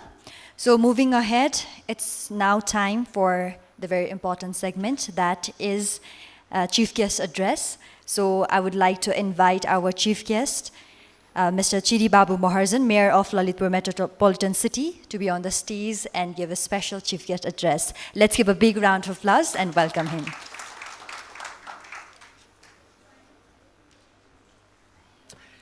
Thank you. Good afternoon. Namaste and Jojo Lapa to all of you. Distinguished personalities and all other students who are attending this International Growth Seminar. It is quite difficult for me to speak in front of you guys, simply because I'm a politician elected by the Lalitpur people. I know how to collect votes, but very difficult to speak in front of you guys. However, I came here as the chief guest, so I must speak a little bit, okay? First of all, I just want to tell you where you are. You are in Lalitpur Metropolitan City. Nepal does have 6 metropolitan cities. Among them, Lalitpur is the oldest, but smallest. Very recently, we celebrated our 107th happy birthday. We take it as our establishment day. So we are the oldest in Nepal, and the geography is not that big. It's just 36.2 square kilometer, but the density is too big, okay? In accordance with the census taken in 1978, the total population of my city is 294,000. But if you consider the floating population, it comes around 1 million. Therefore, space is very much limited, but so many people. So it's very difficult to do anything here. Okay, this is the brief description of my metropolitan city. However, this city is very renowned in many areas. Just take an example. This city is known as Fine Art City. Whatever artifacts being exported, 80% are manufactured in my city. Each and every household has an artisan. So this is a very good SME example, okay? If you look onto the history of up until mid-70s, people used to say that there were many temples than households, many gods and goddesses than the population. But that has been now just reversed due to urbanization. But yet, our city is recognized as World Heritage City by UNESCO since 1979. So we are very proud of that. And very recently, the UNESCO Creative Cities has branded Lalitpur city UNESCO Creative Cities in the network of music. So this city is also known as music. And very recently, we have branded local cuisine, that is we call Yomari, as Lalitpur's intangible heritage. So in that case, on March 31st, we have submitted a proposal to UNESCO in Paris demanding Yomari belongs to Lalitpur. So hopefully this will be ratified very soon. Okay. So these are the things Lalitpur is doing. But on top of that, I thank you, Embark College. You are here in my territory since last two years, because Lalitpur is known as educational hub in Nepal. As and when the national level examinations result come out, we stand somewhere on the top 3. This has been the case.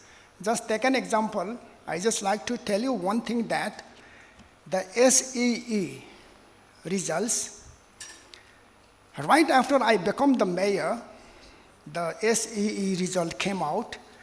Then I was so glad that out of 42 students who secured GPA 4, but out of 42, the schools of my metropolitan city, 4 students got GPA 4. So I was over the moon, very glad. Then I declare, okay, those students who got GPA 4 will get 1,100,000 rupees prize. And then the schools who secure GPA 4 will get 2 lakh. So the prize money was distributed within 5 or 6 days upon declaration of the result. Then while delivering the speech, I was so emotional. Then I said, next year, if you get GPA 4, I will give you not 1 lakh, I will give you 2 lakh. And then the schools which secure GPA 4, previously they get 2 lakhs. Then I said, that will be double, 4 lakh. Then what happened, you see? Then I didn't know that many will get GPA 4. Then in my red book, budget book,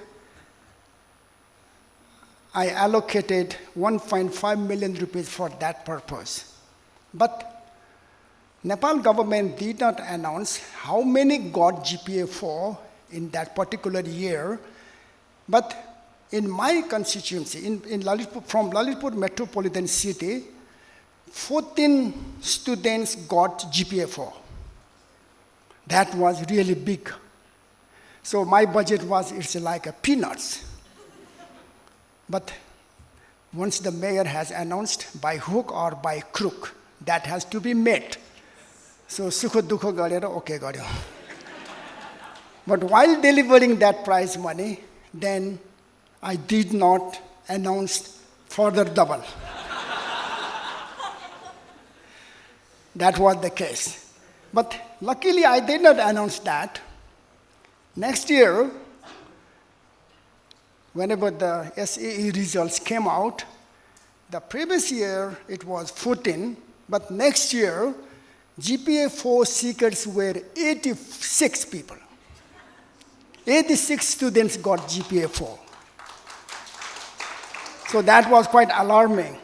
If I have announced double, entire money will go over there.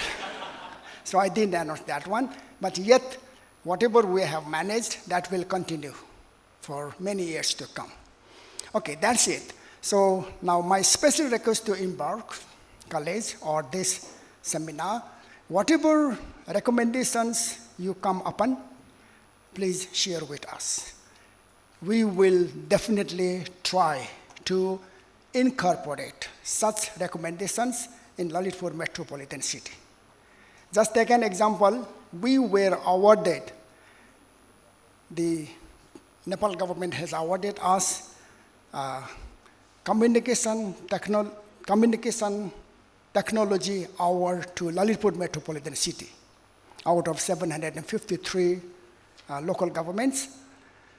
So while receiving that prize, I said, okay, we will try to make Lalitpur's metropolitan city a Silicon Valley of Nepal. So it's easy to say, but very difficult to practice. Therefore, we have hired a consultant from Nepal Engineering Campus, Pulso campus. So they are doing some research, and once they submit their recommendation to us, then definitely we will incorporate, we will try to implement those in Lalitpur metropolitan city. Similarly, my request to ASIS or to Embark, please give us such opportunity from your side, because you guys are doing very good job. Okay, this much for today. Thank you so much. Thank you so much to our chief guest, Chiripur Metropolitan City, for such an inspirational words.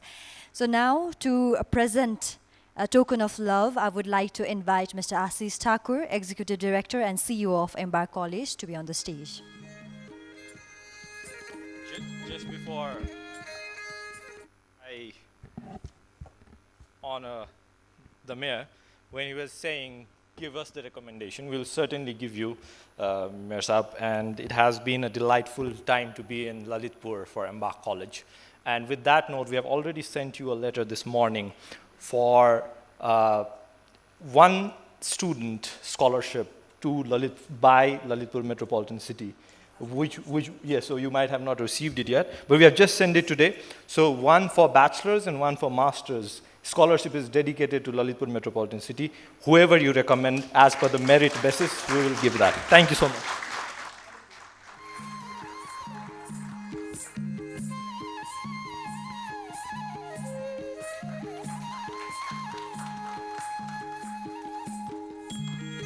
Thank you so much to our chief guest one more time for always being this supportive. As we move towards the formal conclusion of this conference now, it's time to express our gratitude to all those who made this event possible. So for that, I would like to invite Dr. Saurav Satyal, Academic Lead of Embark College, to deliver the vote of thanks. So let's give a big round of applause and welcome him.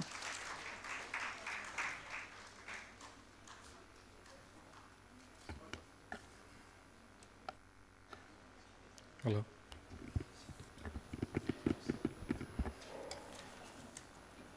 Thank you, and it's been an amazing audience and an amazing event. I would like to thank all the Embark team for pulling up this together, and I think they deserve a big round of applause. It is an honor to stand before you this evening and offer a vote of thanks for this international conference, Growth Forum Nepal 2026. I want to thank everyone who has helped to make this possible. Our keynote speakers, panelists, moderators, guest speakers, thank you.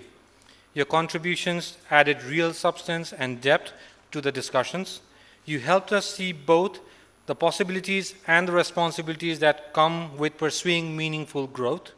To our inaugural speakers and dignitaries, thank you for starting the day on such a strong note. I would also like to thank our international delegates and partners from the UK, Thailand, Bangladesh, India for your continued support. Your participation and perspective strengthens today's conversation considerably. We are grateful to all our strategic partners, supporting organizations, including the Ministry of Education, Science and Technology, FAO, Glocal, University of Roehampton, Daffodil International University, Durakris Pandit University, Prince of Songkhla University, Techno India University, Nepal Telecom, Kantipur Media Group, Curious, Nepal Medicity Hospital, Vision Concern, Grill Darbar, Subisu, Hotel Kutumba, Atharva Labs, Kastamandap Gold, and everyone else who supported in this journey. This event only came together because of your commitment and collaboration.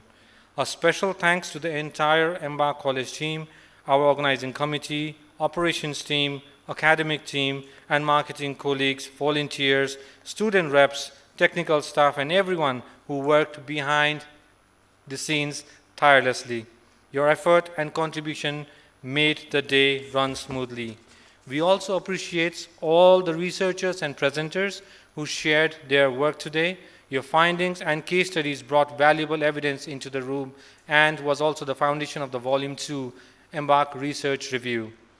Economic growth ultimately matters in the opportunities it creates, the people it empowers, and communicates it strengthens. I believe that today's conversations will lead to meaningful new connections, ideas, and practical step forward.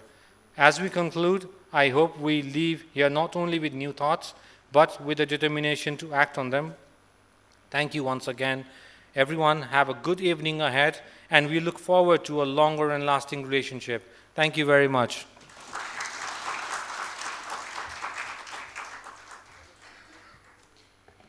Thank you so much, Dr. Saurav Satyal, for your heartfelt vote of thanks. So as we come to the end of today's Growth Forum Nepal 2026, we reflect on a day filled with ideas, dialogue, and meaningful collaboration, bringing together policymakers, academics, industry leaders, and researchers on one platform. On behalf of Embark College and all the organizing partners, we extend our sincere gratitude to all our distinguished guests, speakers, panelists, participants, and partners for making this forum a success. With that, we officially bring the session to a close. High tea has been arranged, so as you make your way out, I kindly request everyone to please join for high tea. Thank you once again for your presence and contributions. The session is now concluded. Thank you.